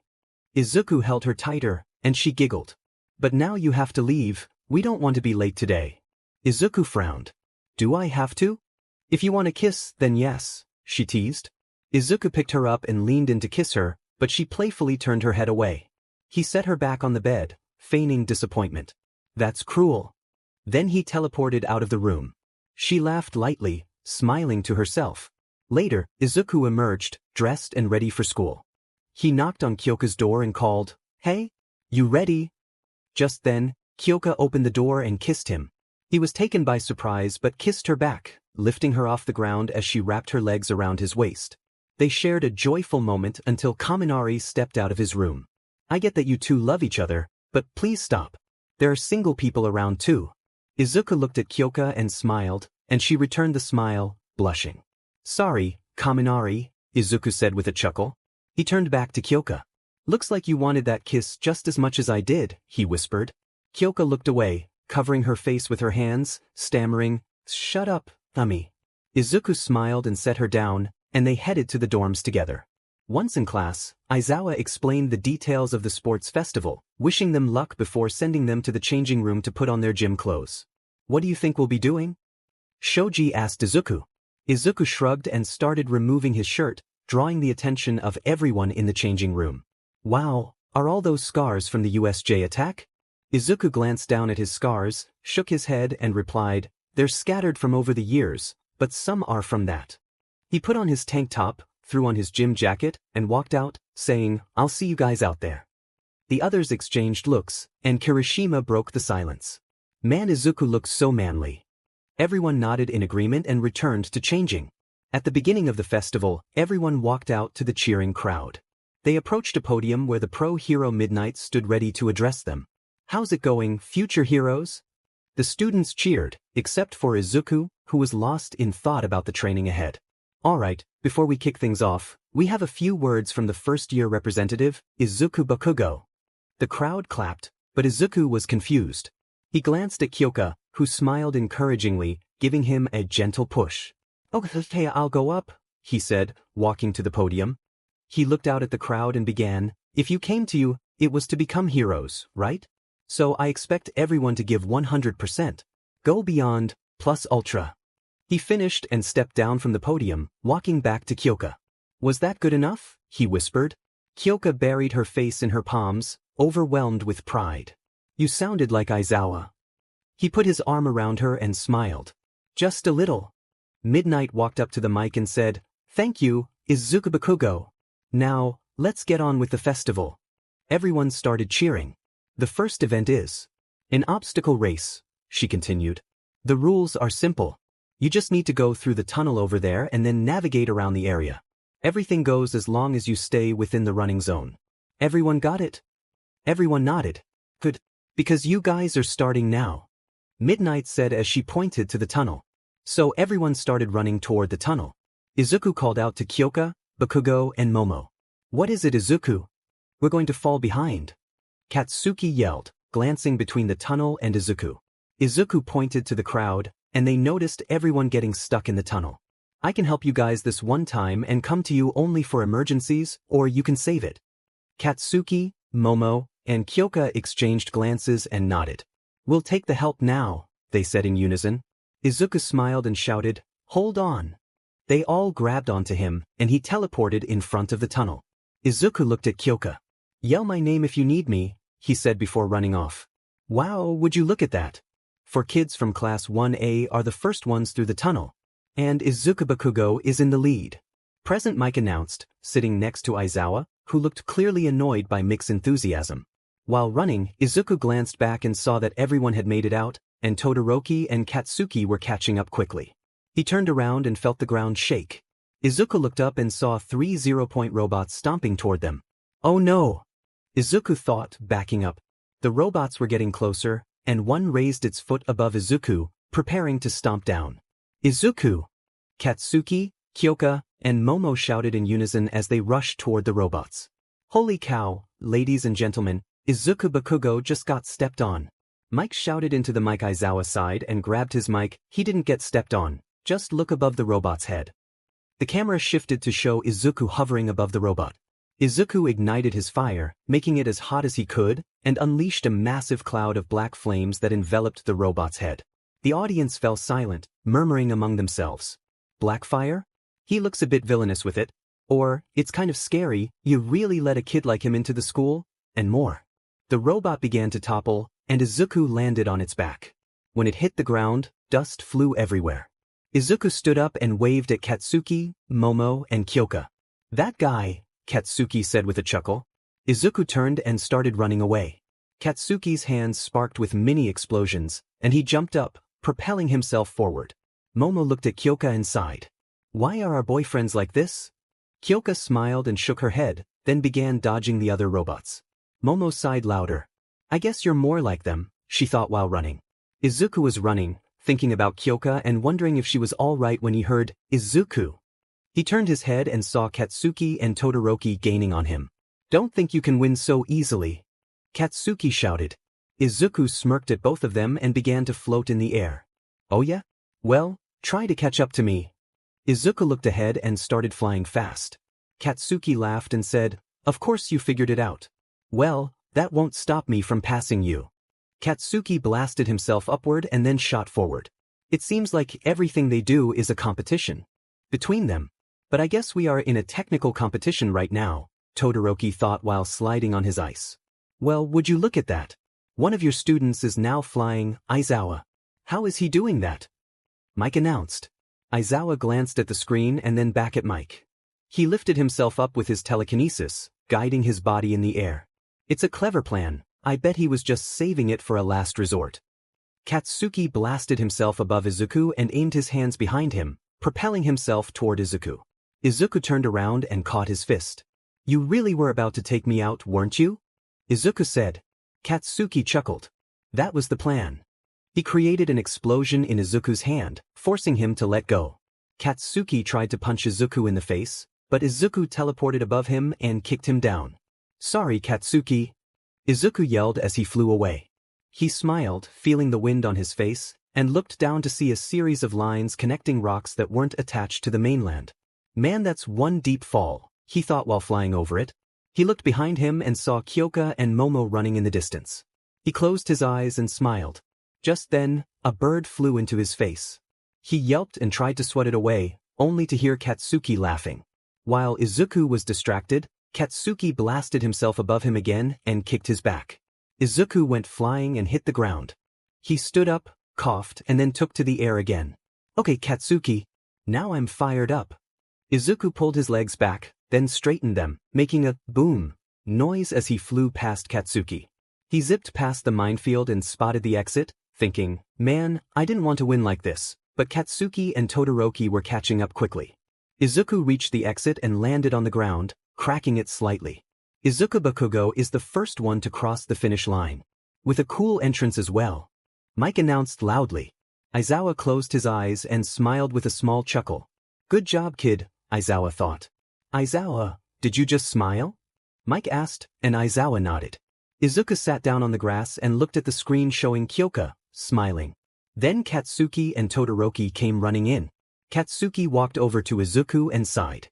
"Looks like I owe you $10. Izuku grinned and rested his chin on his hand, his eyes sparkling. Katsuki ruffled Izuku's hair playfully.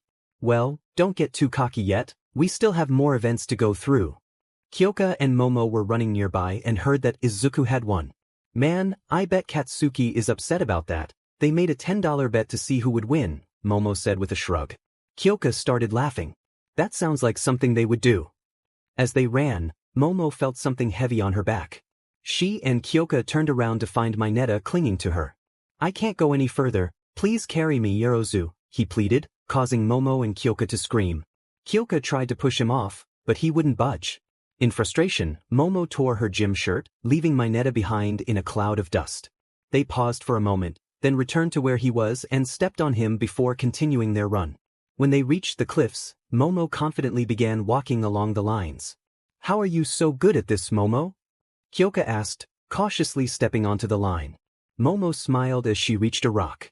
I've practiced with books on my head, so this is easy for me. Kyoka took a deep breath, thinking, okay, I need to hurry. People are catching up, and I don't want to fall behind. But then again, taking it slow might be the safest way. She picked up her pace slightly. Ha, that's my Momo. Katsuki cheered. Izuku was focused on Kyoka when he noticed her foot slip a bit, but she quickly regained her balance. He sighed in relief, but then saw the line shake and watched as she fell. Zuku, she shouted, and that was all Izuku needed to hear. He stood up and disappeared. Kyoka fell, looking up and calling out, Zuku. Just then she stopped falling. She glanced over to see Izuku flying up and landing on the other side before coming down to her. Hey, are you okay? Are you hurt? He asked, gently touching her cheek. She shook her head, and Izuku hugged her tightly, sighing, You scared me. She giggled. It's not like I did it on purpose. He let her go and gave her a quick kiss, which she returned. They paused, resting his forehead against hers. Well, you should keep running, you don't want to be last, he said before teleporting back to his original spot. The girls in the crowd, despite being a little intimidated by Izuku, began cheering. Well, would you look at that? Young love. Mike announced, joining in the excitement. A little later, the participants who made it in time crossed the finish line. Katsuki approached Momo, removing his gym shirt and handing it to her. That stupid Mineta, he mumbled. He started to walk over to him, but Momo grabbed his arm. Hey, you don't need to, I already took care of it. Katsuki looked at her, seeing her pleading eyes. Why do you do this to me? He asked, putting his hands on his head. She smiled and hugged him tightly. Because I love you. Can I have everyone over here, please? Midnight called out. Everyone gathered, and Izuku and Kyoka found Katsuki and Momo, joining them. Now, the next event is a 2 versus 2 battle. There will be 2 teams and you will fight another team of 2. Whoever knocks the other out of bounds or knocks them out wins. Excitement buzzed through the crowd. Midnight smiled and began naming the teams. As she did, Izuku tapped Katsuki, Momo, and Kyoka on the shoulders. They turned to him and he said, if we end up facing each other, we should all agree not to hold back. They nodded in agreement. Momo added, wait, when you and Katsuki fight, you two don't hold back. Izuku chuckled. Well, I'm not talking about me and Katsuki, I'm talking about you guys. It wouldn't be fair if we went easy on you, so I wanted to make sure you were okay with it. Kyoka and Momo exchanged glances and nodded. Then we won't hold back either, they declared. And for the last teams, we have Momo Yaoyorozu and Kyoka Jiro versus Itsuka Kendo and Shirhai Kuwaro. Yes, I can finally face him without getting in trouble. Izuku exclaimed. Katsuki tapped his shoulder. I'm guessing you want Monoma? Izuku grinned. How did you know? Katsuki playfully punched him in the shoulder. No. The first contestants should head to the waiting room until you hear your names called, and the rest of the students, please take your seats in the stands. Midnight instructed. Hey, good luck in your fight, Kyoka said to Izuku. He gave her a thumbs up and smiled. Thanks, Kyoka. I'll see you soon. He walked over to Katsuki, who had just finished saying goodbye to Momo, and together they headed to the waiting room. Once there, Katsuki asked, so, how are we going to do this? Well, Monoma has a quirk that allows him to copy others. He just needs to touch someone to gain their abilities. We don't know Tetsu's quirk, which is a problem, Izuku explained, rubbing his eyes. Do you want to just wing it? He asked with a chuckle. You already know the answer to that. Yes, I do. Izuku Bakugo and Katsuki Bakugo, you can now proceed to the arena. Looks like it's time, Katsuki said, standing up. Izuku followed suit, and as they walked out, they ran into All Might. Oh hey young Bakugos. So you're heading to your fight? He asked with his signature smile. Izuku stretched his arms above his head and replied, yeah, this should be fun. All Might chuckled but then adopted a more serious expression. I know you don't like young Monoma, but please try not to hurt him too much. Katsuki stifled a laugh while Izuku frowned. Can I at least give him a good scare? All Might nodded. Izuku smiled. Well, I guess that isn't too bad. See you later, All Might. With that, he and Katsuki walked out and made their way to the arena. The two brothers have just arrived. Now we can see the fight, Mike announced, and while there were scattered claps, cheers erupted from Class 1A. All right. Are you all ready? Midnight asked. They all nodded and she said, start. Monoma and Tetsu transformed into metal, and Monoma smirked. Tetsu charged at Katsuki, attempting to punch him, but Katsuki dodged effortlessly, continuing to evade Tetsu's attacks. Now I've got you, Izuku, Monoma declared with a smug expression. He rushed at Izuku swinging his fist, but Izuku caught it. Monoma's eyes widened. Sure, that's a strong quirk. Izuku looked up and whispered, but I'm stronger, before delivering a punch to Monoma's stomach. Monoma flew backward, landing on the ground and rolling a few feet more. As Monoma stood up, frustration bubbled within him. How are you beating me when I have a defensive quirk? You seem to forget that I have multiple quirks, dumbass, Izuku replied, lowering his fist as small drops of blood fell from his hand. Monoma noticed and laughed. Looks like you're not invincible after all. Izuku chuckled and said, then let's see who gives up first.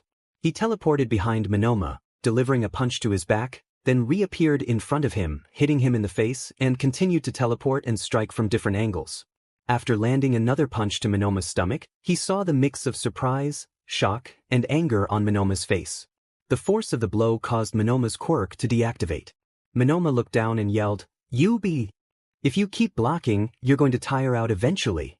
Tetsu shouted, still trying to land a hit on Katsuki.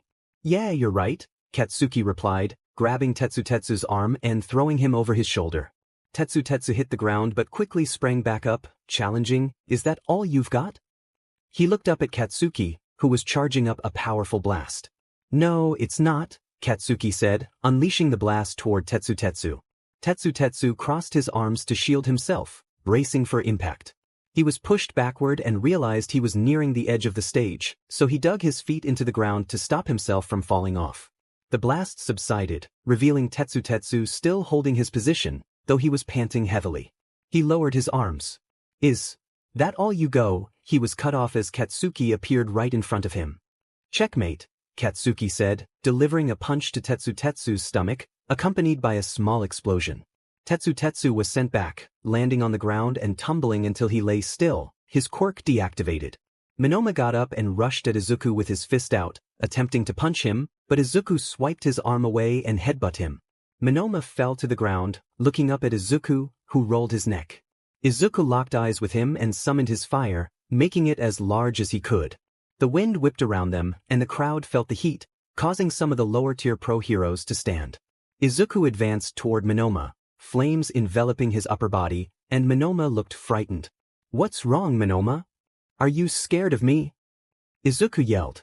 Izuku grabbed Monoma by his shirt and lifted him up, pulling back one of his arms.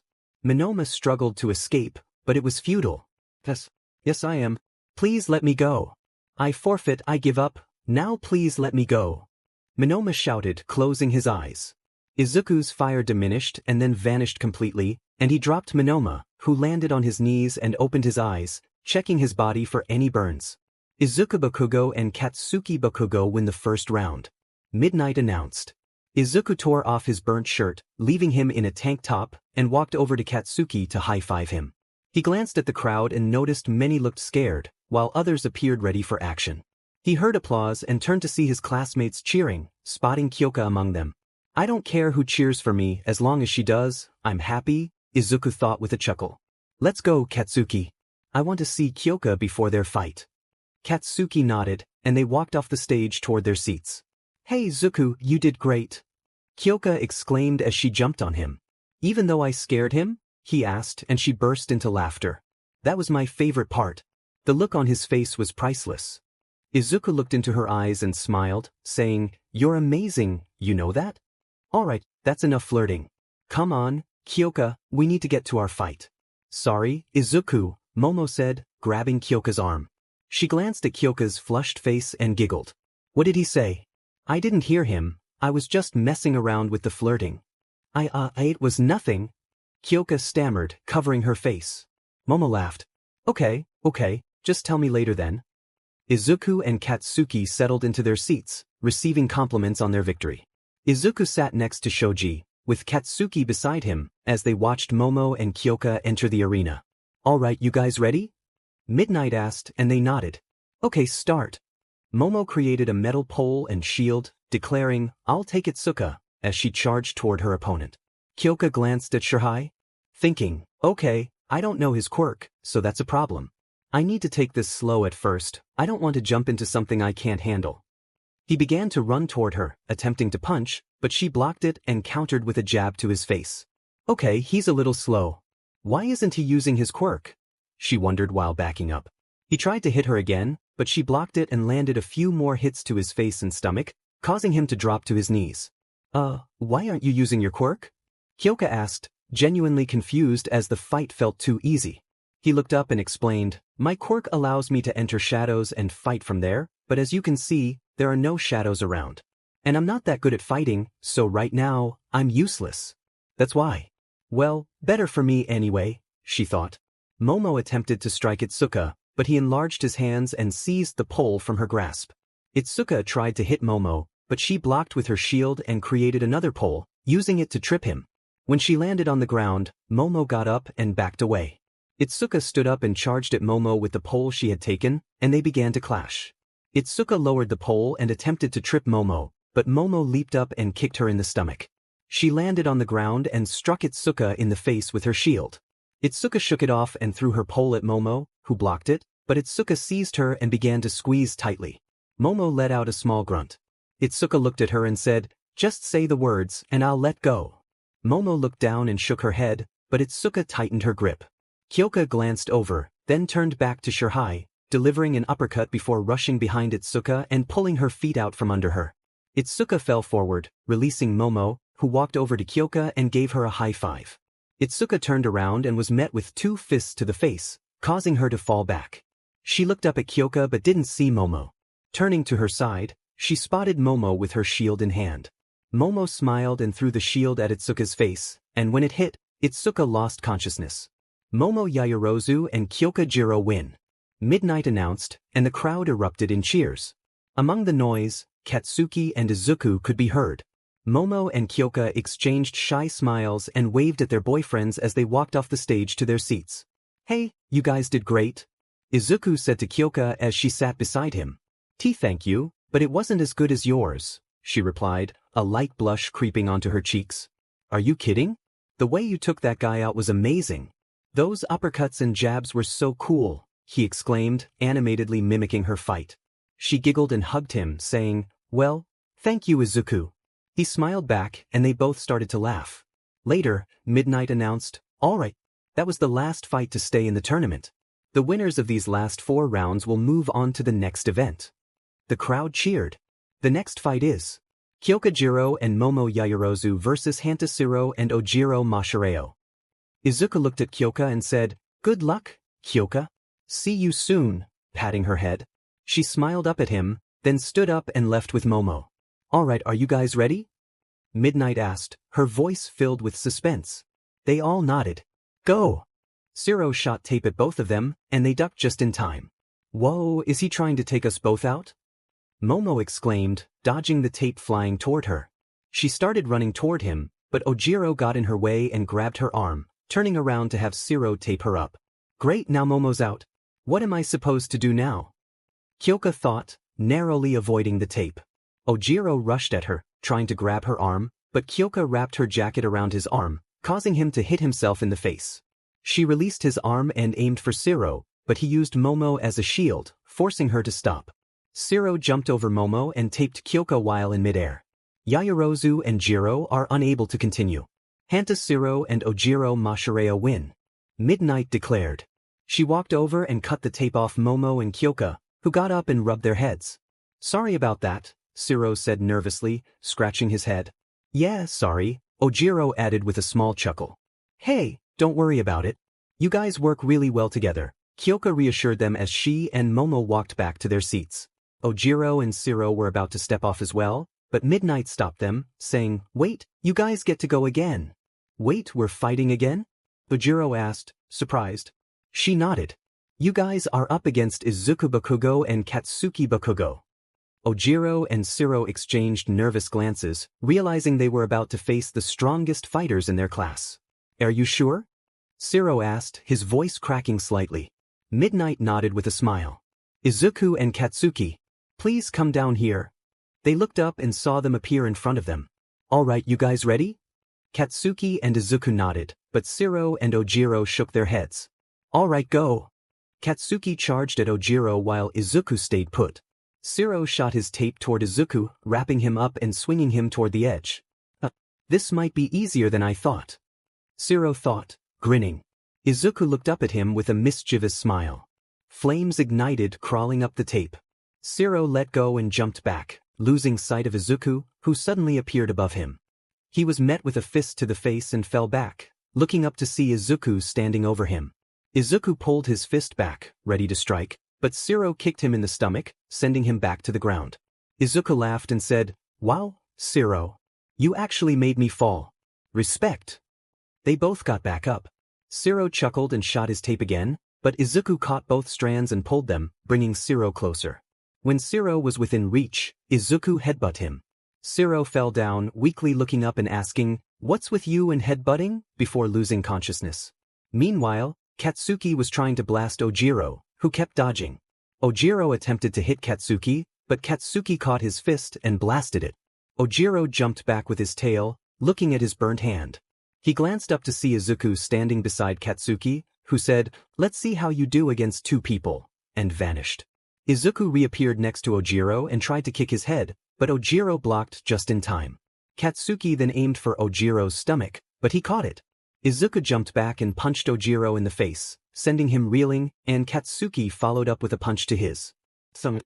They continued to strike Ojiro until they both pulled back and delivered a final punch to his face, knocking him out before he hit the ground. Izuku Bakugo and Katsuki win.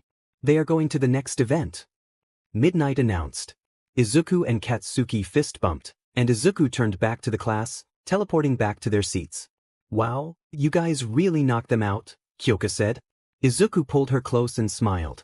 I guess we'll have to apologize later. Kyoka smiled back, though it faded slightly, and Izuku noticed.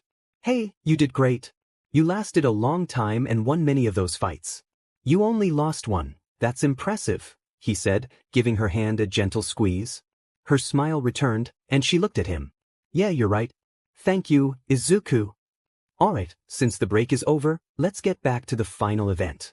Present Mike yelled, prompting cheers from the crowd. Thank you, Mike.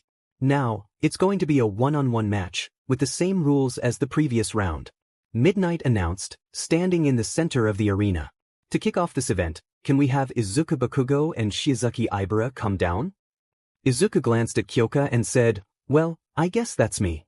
He stood up, preparing to teleport, but Kyoka grabbed his arm. Do your best, Izuku, she encouraged, her cheeks slightly flushed. He nodded and walked to the edge, looked down, then back at his classmates before jumping off. Oh, look at that. Izuku Bakugo just jumped off the stands and is now falling. What a dramatic entrance. Mike exclaimed. Just before Izuku hit the ground, he vanished and appeared on stage. Aizawa grabbed his mic and said, Don't be reckless, kid. Sorry. Izuku shouted while stretching, as Ibra walked onto the stage. Alright, since you're both here, let's start. Midnight announced. Izuku charged toward Ibra, but she swiftly turned and planted her vines into the ground. As he neared the back of her vines, one snaked around his arm, followed by another wrapping around his other arm and legs. Soon he was completely ensnared. Izuku's eyes widened as memories of his nightmares flooded back. Suddenly, flames erupted around him, intense and fierce. The fire burned away the vines, and he reappeared in front of Ibra, aiming a punch at her. More vines shot out, attempting to shield her. He tried again, but his strikes barely moved her defenses. Determined, he unleashed a flurry of punches, even as thorns grazed his skin, drawing a little blood. With one final, powerful punch, he broke through, revealing Ibra's startled expression. He hesitated, pulling his fist back as he looked at her, then at his own hand. Shaking his head, he let the flames die down and lowered his fist. Instead of striking, he gently picked her up and walked her to the out-of-bounds area. Once there, he set her down and whispered, "I'm so sorry." "It looks like Izuku Bakugo wins," Midnight declared, a hint of concern in her voice. The crowd watched in shock, some amazed that he had gone so far to protect someone, while others felt uneasy. Instead of teleporting back to his seat, Izuku walked off the stage, heading toward the exit. Kyoka glanced at Katsuki for answers, but he simply shook his head.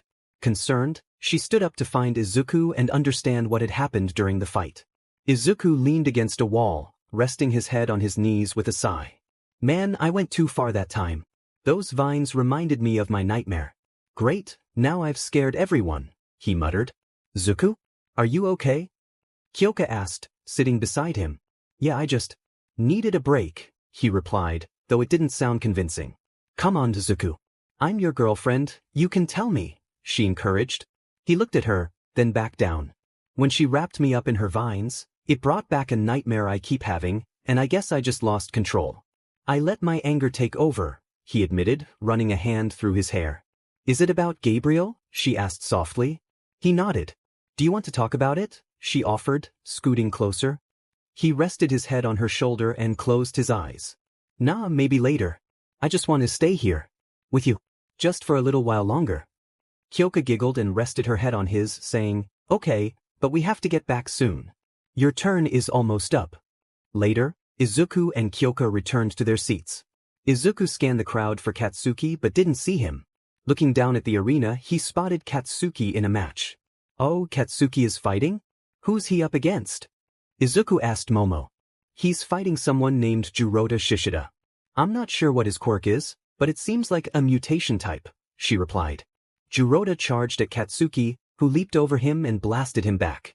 Juroda growled and tried again, but Katsuki countered with a punch to his stomach, sending him tumbling.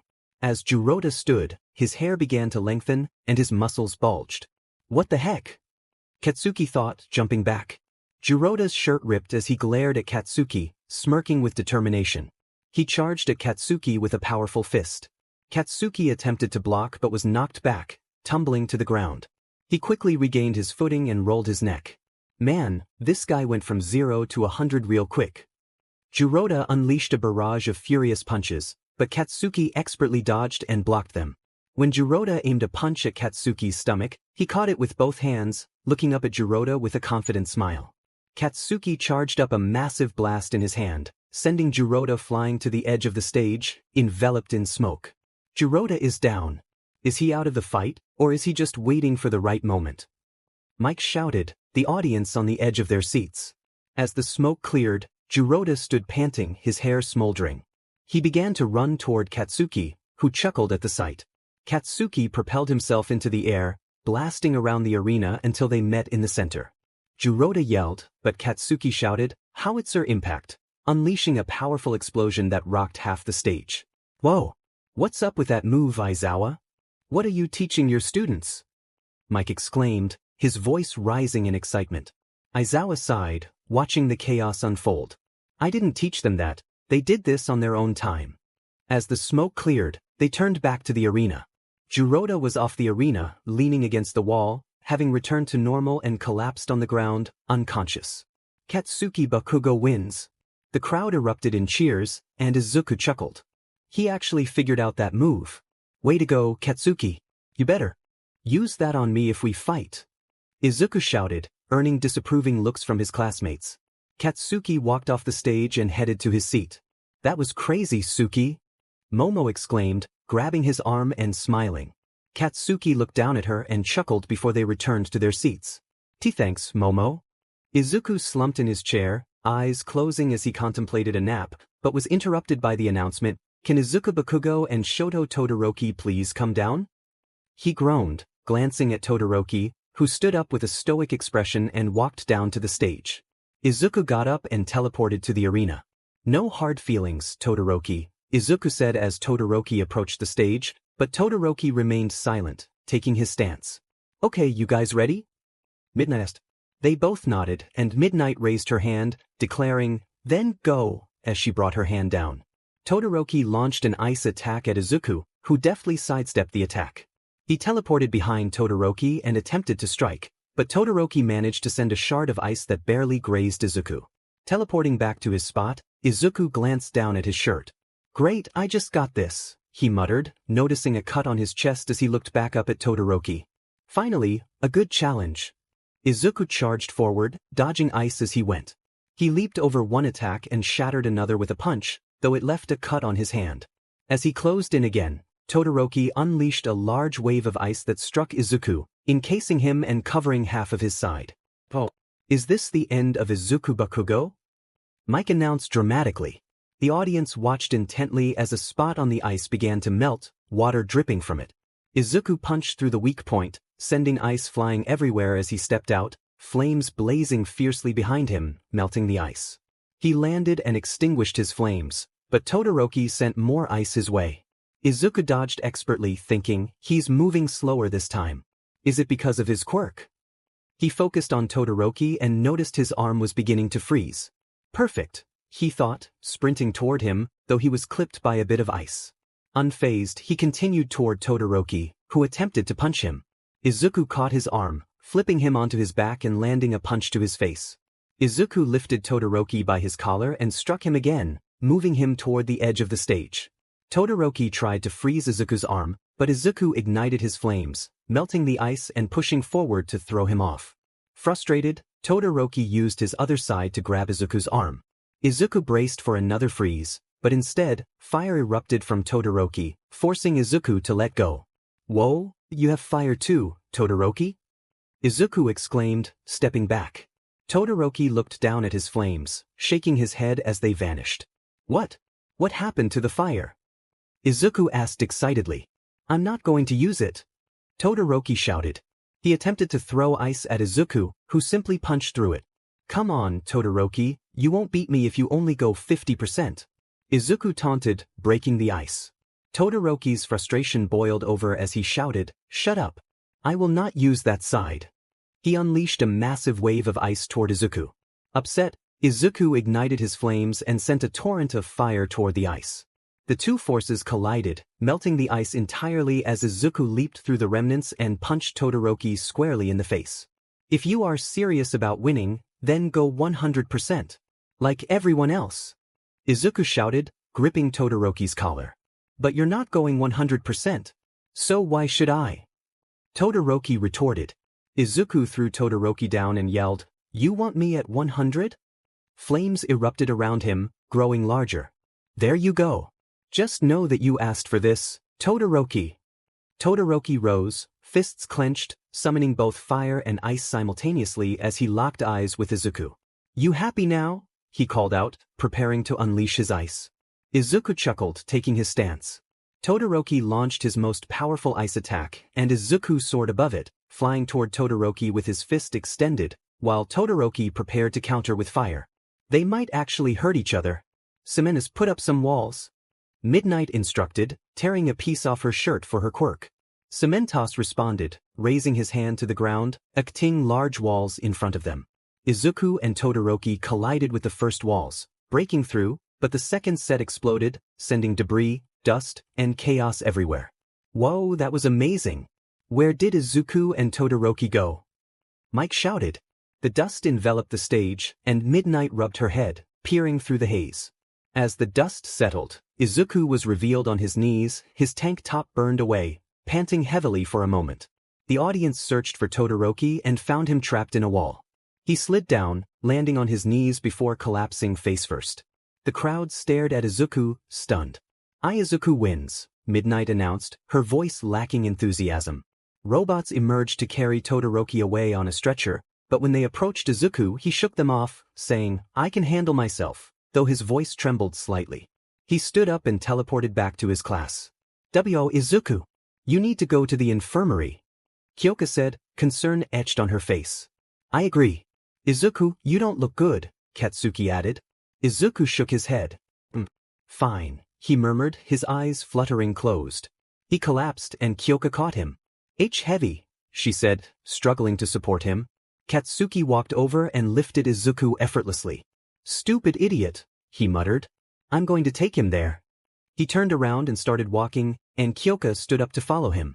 Later, Izuku fell off his bed, sitting up against the wall, breathing heavily. "You okay, kid?" Izuku flinched slightly. "Why yes," he replied. RG slowly walked over. "You don't seem fine, Izuku." She helped him sit up on the bed. "It's nothing really, I'll get over it." RG looked at him sternly. "If you don't tell me, I will make a phone call to your mother, and you can talk to her about this." Izuku stiffened. Okay, I'll talk." He sighed and continued, "I guess. I get nightmares. It's not always the same one, but it shows everyone I care about in danger, and I can't do anything to help. Whenever I try, there's something holding me down, forcing me to watch while Gabriel hurts them. I haven't been sleeping well because of it. So whenever I wake up, I work out." RG sat in a chair in front of him. "That sounds horrible, Izuku. If they're bad enough to force you out of bed like that, I can't imagine what it's like. Have you talked to Kyoka about it?" "You know Kyoka?" RG chuckled. "Of course I do. She came in with your brother earlier." Izuku sighed and continued, "She doesn't know the full story. I don't want to make her worry." RG chuckled. "Okay, I won't tell her, but you should share everything with her soon. What if she finds out the hard way? She'll feel like you don't trust her enough to talk." Izuku looked down in realization and nodded. "Wait, is the tournament over?" RG nodded. "Yep, you got second place, Todoroki over there." She pointed at his bed. "Got third. Your brother got first because you weren't able to continue." Izuku looked down and groaned. "But the tournament ended, you're up, so you can head to the dorms if you want," RG said, walking to her desk. Izuku nodded and said, "Thanks, recovery girl. I'll be back soon," and disappeared. Oh God, I hope not, but he's probably right because of all the dangerous stuff he does. The class was sitting in the common room when Aizawa was about to speak, but Izuku suddenly appeared right in front of Kyoka. She yelled and playfully hit him in the face. "Ow, Kyoka. That hurt," Izuku said, rubbing his cheek. "Well, you can't just teleport in front of me like that." Kyoka sighed, then looked down, slightly blushing, and hugged him. "But I'm glad you're okay." Izuku smiled and hugged back. Aizawa cleared his throat, and they both broke apart, feeling slightly embarrassed. "Now, tomorrow is a rest day for you all. You did great work today. I'm sure you showed what you're made of. That's all I needed to say." He started to walk away, then stopped and added, "And Izuku, no working out tomorrow." Then he walked out. Izuku groaned and grabbed his face. "Man. Oh well, looks like you're stuck with me tomorrow, Kyoka," he said with a smile. "Yo, Izuku. Your fight with Todoroki was insane," Shoji said, walking up with a couple of others. "Yeah man, both you and Todoroki were so impressive," Kirishima shouted, wrapping his arm around Izuku's neck. Izuku chuckled and said, "Thanks, guys. But I'm tired, so can you let me go?" Kirishima let go but was still smiling his manly smile. "Haha, Izuku," Katsuki said, tackling Izuku out of nowhere. "I got first place." Izuku sighed. "It's because I was too tired to fight, Katsuki." Yeah, keep making your excuses." Katsuki stood up and ran over to Momo. Izuku stood up, brushed himself off, and looked over at Kyoka. "Do you want to lay down with me?" he whispered. Her face turned red, but she nodded. He took her hand and started walking to the elevator. They got on and began going up, sharing some awkward silence. Hey, Izuku?" she asked. He said, shifting his head toward her. "Are you okay? Like from the fight?" The elevator stopped, and they walked to his room. "Yeah, I'm fine. I just hope I helped Todoroki with something," he said, opening the door to his room. They walked in, and Izuku jumped onto his bed. Kyoka giggled and jumped on his back asking, "What was it?" Izuku shrugged. "I don't know, I'll have to talk to him later. But for now." He flipped around, and Kyoka found herself lying on his chest. "I'm with you," he said, smiling. Kyoka covered his face with a pillow and said, "Come on, Izuku, you're so cheesy." The next morning, Izuku yawned and opened his eyes. He looked at his clock. It read 7:30 a.m. "Finally, I slept through the night," he thought. He looked down and saw Kyoka sleeping, her arms wrapped around him. He gently lifted her arm, rolled onto the floor, stood up, and stretched. He quietly walked out of the room and headed to the elevator, taking it down to the common room. He yawned again and stretched while walking into the kitchen. He opened the fridge and grabbed eggs, bacon, and some milk. He placed everything on the counter and grabbed a pan. Turning around, he saw Todoroki sitting at the table, drinking tea. "Oh, Todoroki. What's going on, man?" he said, returning to the eggs. "Nothing," Todoroki replied. "Man, that sounds cool," Izuku said with a hint of sarcasm. Todoroki set his tea down. "How can you still talk to me so casually after that fight?" he asked with his usual blank expression. Izuku paused for a moment, then continued cooking. "Because I said no hard feelings, remember?" he chuckled. "Hey, why don't you use your fire quirk?" Todoroki looked down at the table. "It reminds me of someone I don't want to become." "Well, shouldn't that motivate you more to use it?" Todoroki seemed surprised by that comment. Izuku continued, "If you don't want to become like that person, then show them you can use that quirk for something they would never use it for. Show them you can be whoever you want to be with their quirk." Todoroki still looked down at the table. Izuku finished cooking the eggs and bacon and placed them on 2 plates. "Well, I don't know if that helped, but I hope it did. See you later, Todoroki." Izuku picked up the plates and left. Later that night, Class 1A was sitting in the commons, hanging out with each other. Izuku was sitting in a chair with Kyoka in his lap, talking with everyone, until he heard, "Ah, Izuku?" He turned around and saw Aizawa at the door. Kyoka got off him and he stood up. "Hey Aizawa, what's up?" Aizawa cleared his throat and replied, "There's someone here to see you." He stepped aside, revealing a tall girl with green hair. Izuku's eyes widened and he took a step back. He stammered, his voice trembling. Katsuki and the others turned to look. Katsuki spat out his drink and started coughing, then stood up and shouted, "What are you doing here?" but was cut off by Aizawa's hair floating ominously. Katsuki glanced at Aizawa, then back at Inko, his expression shifting to anger. He sat down, crossing his arms. What are you doing here?"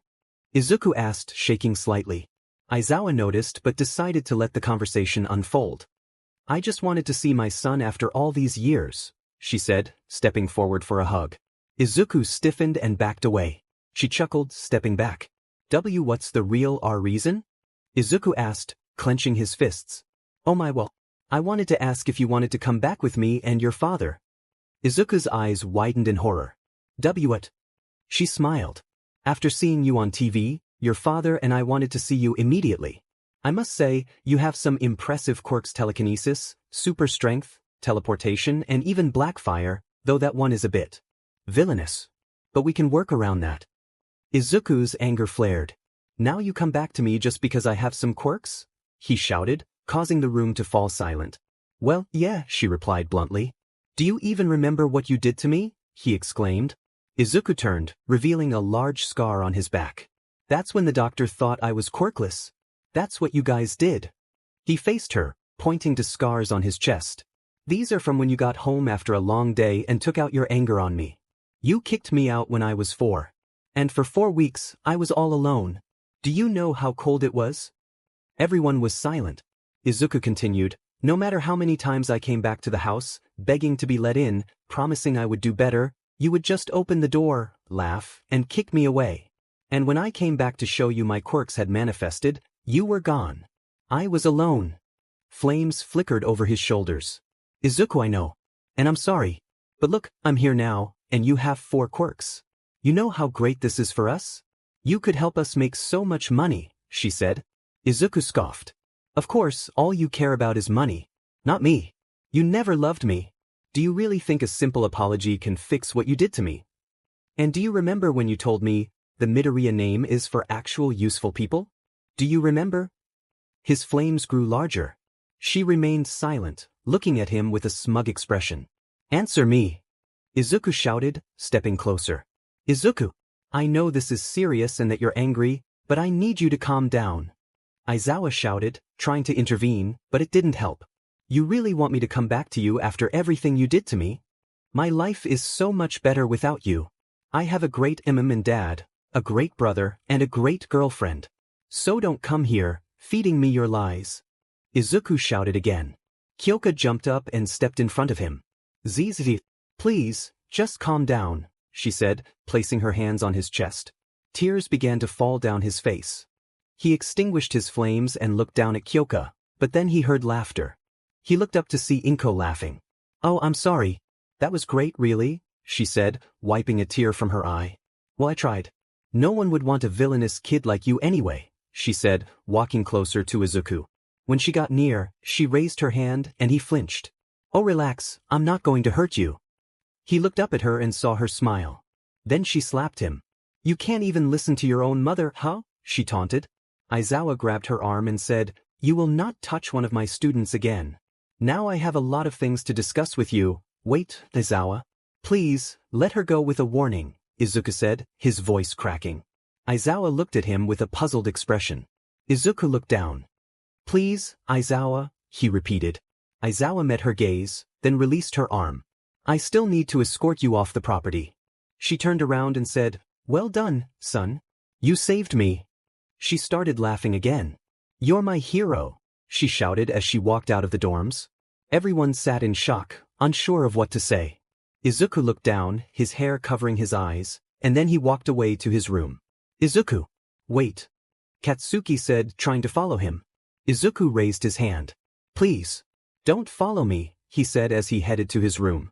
But Kyoka continued to follow him upstairs. When they reached his room, he opened the door and let her in first, then walked in behind her. He shut the door and leaned against it, tears streaming down his face as he sank to his knees, still touching the door. Zuku. Kyoka said, approaching him. She knelt down and gently turned him to face her. He buried his head in his hands, and Kyoka hugged him as he sobbed. He eventually took his hands off his head and returned her embrace. It's okay, Izuku. You're okay. You have people who love you. Don't listen to her. She doesn't know what she's talking about, she whispered, resting his head on her chest as tears continued to fall in silence. She was simply there for him. Kyoka woke up to Izuku's chest close to her face. She smiled and closed her eyes, then heard Izuku yawn. Are you awake, Izuku? Izuku nodded sleepily. Well, we should get up, school is going to start soon, and Aizawa said we have to be there, Kyoka said as she got up. Izuku pulled her close and held her tightly.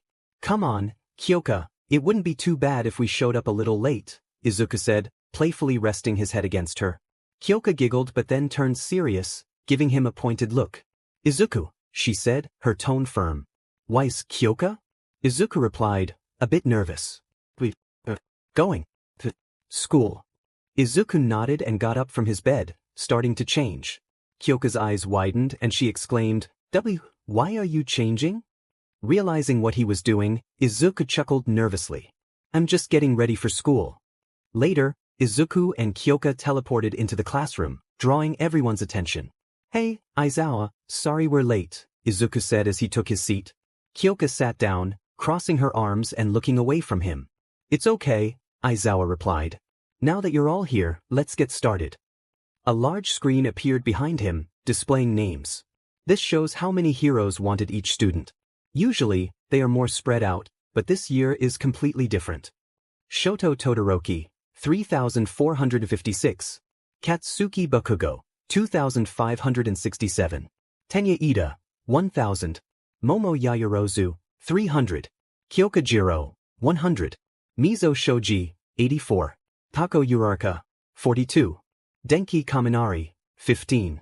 Izuku Bakugo, 3. Wait, Izuku only got 3? Kyoka asked, disappointment and frustration evident in her voice as she glanced at the list of heroes who hadn't chosen him. Aizawa was handing out papers with the list of heroes who wanted each student. Yes, which is unfortunate, but people are different these days, Aizawa said as he handed Izuku his paper. Izuku looked down and saw All Might, Endeavor, and Eraserhead listed. Izuku's eyes widened. Aizawa, you want me to work with you? He asked, surprising Kyoka, Katsuki, and Momo. Yes. I think you did really well in the festival, and you don't have to choose me, I was just suggesting it. Izuku opened his mouth to respond, but Aizawa cut him off. Principal Nizu needs to speak with you before you make any decision. You can go talk to him now. Izuku stood up and walked out as everyone discussed their options. Where is his office? He thought, lightly jogging around the school. He checked the signs until he heard, Oh, Izuku, you're already here. He turned to see Nizu standing outside his office. Finally found you, Izuku said, walking over. Nizu gestured for him to come in, and he took a seat facing the desk. I'm glad you came, Izuku, Nizu said as he settled into his chair. Now, the reason I called you here. He took a breath. I wanted to see if you wanted a temporary hero license. Izuku's eyes widened. W me?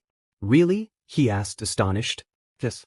I believe you're strong enough to handle yourself, and you have a great way of managing fights.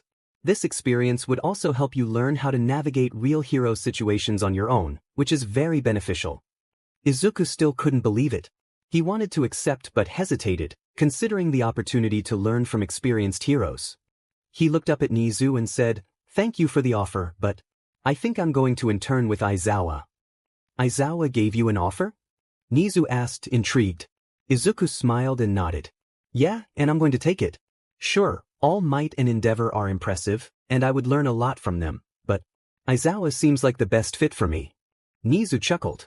Well, if you've made your decision, I can't ask you to change your mind. He stood up, and Izuku followed suit. Nizu extended his hand, and Izuku shook it. Thank you for coming again, Izuku. You can head back to class. Izuku nodded and teleported back. Well, I guess that's the better choice, huh? Nizu said as he closed his office door.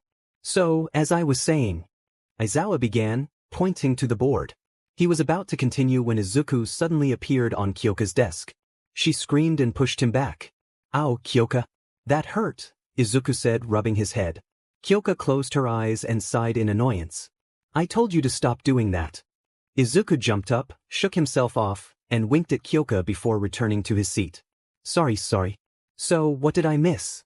Most of the class was on the verge of laughter, while others shook their heads. Aizawa looked at Izuku and said, I was just about to say, now it's time to choose your hero names. The class erupted in cheers, and Izuku smiled. I'm not great with that stuff, so Midnight is going to come and help with that. As if on cue, Midnight opened the classroom door. Hey, she said, walking to the front. She handed out small whiteboards and markers. All right, I'll give you some time to come up with a name, then we'll start, okay? Everyone nodded and began brainstorming. 30 minutes later, Izuku approached Kyoka's desk and leaned down. Hey, have you figured out a name yet? He whispered, trying to peek at her board. She pulled it back and said, Yes, I did, but you have to wait and see. Izuku pouted, about to protest, but Midnight interrupted. All right, who's ready to go first? Hands shot up as students eagerly went up to share their hero names. Izuku looked at Kyoka and asked, You nervous? Kyoka shook her head. How can I be nervous? I think my name is really good, so I'm not worried. She raised her hand and went to the front. The hearing hero, Earphone Jack, she announced proudly. Izuku chuckled, joining the applause from the class. She returned to her seat, grinning. Told you it was good. Izuku rubbed his head, teasingly replying, I don't know if it was that good. Kyoka playfully hit his arm and crossed her arms, looking away. Oh, come on, Kyoka, I was joking. It's really amazing, he said, laughing. Kyoka flicked his forehead and said, You better be. They both laughed as Katsuki walked to the front. The explosion hero, Ground Zero. Katsuki declared. Izuku chuckled and remarked, That's clever, man. I thought you were going to go with something that had king in it. Well, sorry to disappoint, Izuku, Katsuki replied as he returned to his seat. Next up was Momo. She walked up with her board and said, The creation hero, Creati. Very clever. Midnight responded, clapping her hands. Everyone else joined in, and after a moment, she returned to her seat. She glanced over at Katsuki, who gave her a thumbs up, prompting a smile from her. Alright, now the last one, Izuku. Are you ready? Midnight called out. Izuku approached the front but hesitated. What's wrong, Izuku? Midnight asked. Aizawa, hearing this, opened his eyes slightly, though no one noticed. Izuku nervously chuckled and rubbed the back of his head. Oh, nothing. Sorry for taking so long. He slowly turned his board over. The multi-quirk hero, Evident. Midnight looked at him, puzzled. What's the meaning behind it? Well, evident means clearly seen or understood. Another word for it is marked. He lifted his forearm to show his mark. I chose this as my hero name because I want people to understand why I want to be a hero, that I can be a hero. Maybe if they understood, they wouldn't be so nervous or scared around me. He looked up and saw some of his classmates, including Midnight, with tears forming in their eyes. I'm sorry, he stammered, but everyone cheered. He returned to his seat beside Kyoka, who gave him a gentle hug. Zuku, that's an amazing name, she said, still holding him close, and he smiled. Great name, kid, Aizawa thought as he stood up. Since that's finished, we can finally move on to mathematics. A collective groan filled the room. Midnight laughed, saying, "Man, I'm so glad I'm me right now, math is," as she walked out. "Traitor," most of the students thought as she left. Later, Izuku was lying on his bed, reading a book, while Kyoka sprawled across him, absorbed in her phone. "Ah, Zuku," she said lazily. He set his book down and looked at her. "Yes, Kyoka," he replied playfully. "I have 100 people who want me to intern for them, but I don't know which one to choose." He sat up, and she ended up in his lap. "Well, do you know anything about any of them?" he asked. Kyoka groaned. "No. But Death Arms seems really cool," she said, studying the list more closely. "Hey, that's the hero they credited when I saved you from the sludge villain," Izuku said, grabbing the list. He looked it over and confirmed it. He laughed and handed it back to Kyoka. "You should go with him." "Are you sure?" she asked. Izuku stood up and stretched, then nodded. "Yeah, but it's ultimately your choice. Death Arms is pretty cool." He turned around and gave Kyoka a quick kiss before saying, "But I'm going to work out, okay? I'll be back in a bit." Kyoka nodded, saying, "Okay, but be careful." Izuku nodded and teleported to the school gym. "Let's get started," he thought as he walked to the weights and set them up. He loaded the maximum weight onto the bar, positioned himself underneath it, took it off, and began lifting. "Let's see if I can beat my own record." Later, Izuku sat up and rolled his neck, having just completed 250 push-ups and sit-ups. He grabbed his towel, wiped his face, and draped it over his shoulder as he started to walk out. Suddenly, he heard a voice. "Wow, you're getting strong, Izuku." He recognized that voice, the one that haunted his nightmares. He turned slowly and saw Gabriel leaning against the wall. "But you're still not strong enough to beat me." Izuku's eyes widened, and he felt a tremor of fear. "What are you doing here, Gabriel?" Izuku shouted, charging toward him, but Gabriel warned, "I wouldn't do that, Izuku. I could destroy this place with a snap of my fingers." Izuku halted, trembling with anger and a hint of fear. They stood there for a moment before Izuku said, "So, why don't you do it? You need me, don't you? So why not just take me?" Gabriel laughed. "Where's the fun in that? If I killed everyone here and everyone you love, you'd be no fun to play with afterward." Izuku's anger flared at those words. "Plus, it's not our time to fight yet. I actually won a challenge for our last fight," Gabriel added. "Then why are you here?"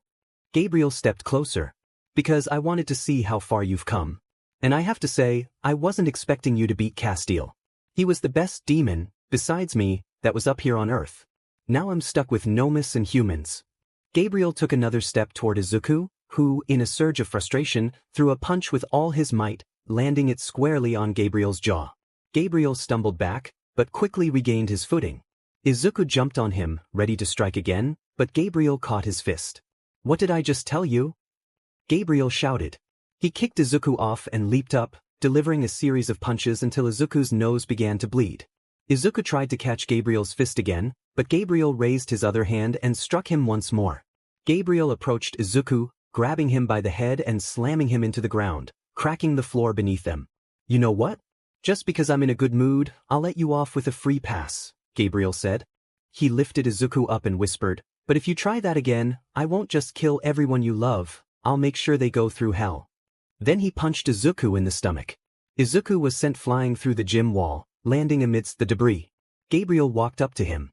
"Well, this was fun, Izuku." Gabriel bent down beside him. "But it's time for me to leave. Until next time."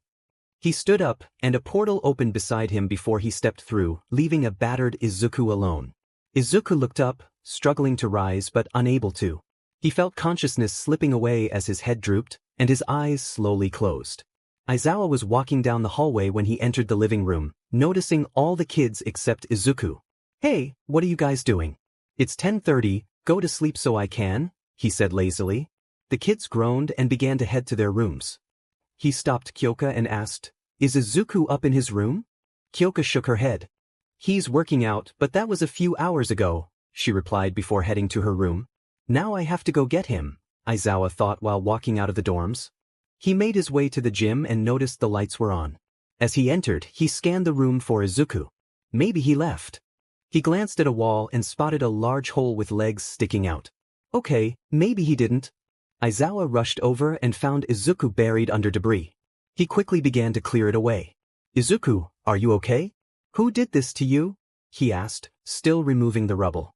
Once the last piece was off, he leaned Izuku up. Izuku opened his eyes and weakly asked, What are you doing here, Aizawa? What do you think? Now tell me who did this to you. Aizawa helped Izuku to his feet. Izuku dusted himself off and replied, It was Gabriel. Aizawa clenched his fist. He was here. Why? He half shouted. He said he wanted to see how strong I've gotten, but I tried to fight him and, well, I ended up in the wall. Izuku started walking toward the dorms. After a few minutes, Aizawa asked, So do we have to worry about him? Izuku shook his head. He said it's not the time yet, but we should still be on guard just in case. Aizawa nodded in agreement. When they arrived at the dorms, Izuku rolled his head and said, Well, I'm beat, so I'm going to bed. Thanks for getting me, Aizawa. And I would appreciate it if we didn't tell Katsuki and Kyoka. Sure, no problem, Aizawa replied. They parted ways and Izuku went to his room. He changed into comfortable clothes and took a cold shower, washing away the remnants of his earlier encounter. Afterward, he texted Kyoka to see if she was awake, and she replied that she was just barely. He teleported to her room and greeted her with, Yo, Kyoka. She was lying down and scooted over, inviting him to join her. He wrapped his arms around her, and she snuggled close, whispering, Good night, Zuku. He looked down at her and smiled. Good night, Kyoka. All right, you guys have your choices in? Aizawa said as he approached the board. Everyone raised their papers and he began collecting them. When he reached Izuku, he glanced at the paper and chuckled. I see you chose me, Izuku. Wow, Aizawa scouted you, Izuku? Denki exclaimed. Izuku nodded, saying, Yeah, honestly, I thought you heard me say it yesterday. I don't know if you know this, but Denki is a little slow, Shiro joked. As Denki and Shiro began to argue, Mina approached Izuku and asked, Who were the other two that scouted you? Just all might and endeavor, he replied with a shrug. The class fell silent for a moment before erupting in excitement. No offense to you, Aizawa, but why him, Izuku? Uraraka interjected. None taken. I was wondering the same thing, Aizawa said. Izuku rubbed his eyes and explained, Because I can learn a lot more from him than from the two top pro heroes. If I'm with them, the villains we face would be too intimidated to try anything, and they would handle everything. It would be boring. Plus, Aizawa probably has some tricks up his sleeve that I want to learn. Well, with that said, everyone sit down and be quiet, Aizawa instructed, turning around to write on the board. Everyone groaned and took their seats, while Izuku sighed and rested his head on his desk. Oh yeah, before I start, you guys begin tomorrow, Aizawa said, still focused on the board. Finally, training by myself was getting boring. Izuku thought as he closed his eyes. Suddenly, something hit his head, jolting him awake. He looked up to see Aizawa in a throwing position. Pay attention, Izuku. The whole class burst into laughter. Later, as everyone walked to the dorms, some rolled their necks and groaned. Well, today is our last day together for 2 weeks. We should at least do something, Uraraka suggested. They entered the dorms and Mina grinned. What about having a competition? Everyone paused, sensing the mischief in her tone. Well, it depends on what you mean, Kyoka replied. Some students sat on the couch while others gathered on the floor to hear Mina's idea. Let's go around and show off our rooms and whoever has the best one wins. Mina announced, earning support from most of the group. That sounds fun, but the boys go first. Hagakure said, leading the way to the first boys' room. Izuku and Kyoka exchanged amused glances and followed the group. First room is Tokoyami. Mina shouted. Just as she was about to enter, Tokoyami blocked the doorway. I don't know why my room is first. Choose someone else, he said, crossing his arms. Mina and Hagakure exchanged glances, then pushed past him and opened the door. Whoa, creepy, Mina said, shivering slightly. It's not that bad. Tokoyami protested, trying to usher everyone out of his room. They continued to visit different rooms, but Izuku found himself lost in thought about his upcoming training with Aizawa. He was snapped back to reality by Kyoka's voice. What's up, Kyoka? He asked. It's your turn now, she replied, gesturing to the group outside his room. He stepped forward and said, Well, there's nothing special about my room, so don't be too surprised if it's boring. He opened the door, and they all entered. They noticed a punching bag hanging to the left, papers spread across his desk, and a microphone connected to his computer. A picture of him and Kyoka caught their attention, along with his guitar resting on the bed. "Whoa, you play guitar, Izuku?" Shoji asked. "Oh yeah, just for fun," he said, picking it up. Kyoka smiled at him and suggested, "Hey, you should play for us." The others nodded in agreement. "Sure, what do you guys want to hear?" Izuku asked, sitting on his bed. "Whatever you choose," Shoji replied, and the others echoed his sentiment. Izuku thought for a moment, then began to play. As he sang, everyone felt the emotion in his lyrics. Kyoka watched him with a smile, thinking, this is the song he was working on, huh? It's amazing. Just like him. A slight blush crept onto her cheeks. When he finished, the room fell silent for a moment before erupting into cheers and applause. He set his guitar down, and Kyoka rushed over, jumping into his arms, causing Izuku to laugh. "That was amazing, Izuku!" Shoji exclaimed, approaching him for a fist bump. "Oh, thanks man. Was it really that good?" Izuku asked the group. Everyone nodded enthusiastically, and Mina added, "Yes, it was great. But we have one last room to check out, and it's Katsuki's." Katsuki flinched at the mention of his room. They all left Izuku's room and headed toward Katsuki's. When they arrived, Katsuki shrugged, saying, "It's nothing special. Just like Izuku's room," as he opened the door. Inside, a drum set occupied one corner, a bed was in another, and a TV with a console sat in the center. "You play drums?" Mina shouted. "Not just drums, but piano too," Momo chimed in with a big smile. "Can you play for us?" Kirishima asked. Katsuki nodded and sat behind the drums, and everyone silently cheered. Just before he started, he said, "Izuku, let's play that one song Mom and Dad love." Izuku's eyes lit up, and he quickly disappeared, returning moments later with an electric guitar. "I'll keep it quiet so they can hear you play the drums," he said while plugging in the guitar. Katsuki nodded, and Izuku began to play. Katsuki launched into a powerful performance, throwing a drumstick into the air and catching it mid-beat. The crowd cheered, some even lightly headbanging to the rhythm. When he finished, he looked up to see everyone smiling and cheering. "Man, that was so cool," Kirishima said, and everyone agreed. Katsuki replied, "Thanks, but it's time for you guys to leave. I'm tired." As everyone began to leave, Kyoka turned around to say something to Momo, but she had already vanished. Kyoka glanced at Izuku, who wore a grin, and she couldn't help but smile back. "Oh, tired my foot," they both joked, sharing a laugh. "Hey guys, I'm not feeling it either. I'm going to my room," Izuku said, rubbing his head. "Me too. I'm super tired," Kyoka added, pretending to yawn. Izuku grabbed her and teleported to his room. "Well, that was fun," he sighed as he flopped onto his bed. Kyoka jumped and landed on him, knocking the breath out of him. She sprawled across his chest and stretched. "Tomorrow is going to be fun but scary since we're starting our internships," she said, while Izuku tried to catch his breath. "Well, I'm sure Aizawa has something planned for me. And it won't be easy," Izuku groaned. He hugged Kyoka and sighed. "Let's spend the rest of the time we have together, yeah?" Kyoka nodded in agreement. "But maybe don't knock the air out of me while we're hanging out tonight," Izuku chuckled. She laughed, and he gazed at her, a soft smile appearing on his face. He leaned down and kissed her gently, placing his hands on her cheeks. Kyoka sat there, surprised. She hadn't expected him to kiss her, and while she didn't mind, she preferred a little warning as she wasn't fond of being flustered. Izuku pulled away, resting his forehead against hers with a chuckle. "I'm going to miss you," he said, "even though it's only going to be for 2 weeks." He leaned back and noticed Kyoka's flustered expression. She raised her hands to cover his face, exclaiming, "Why, you idiot?"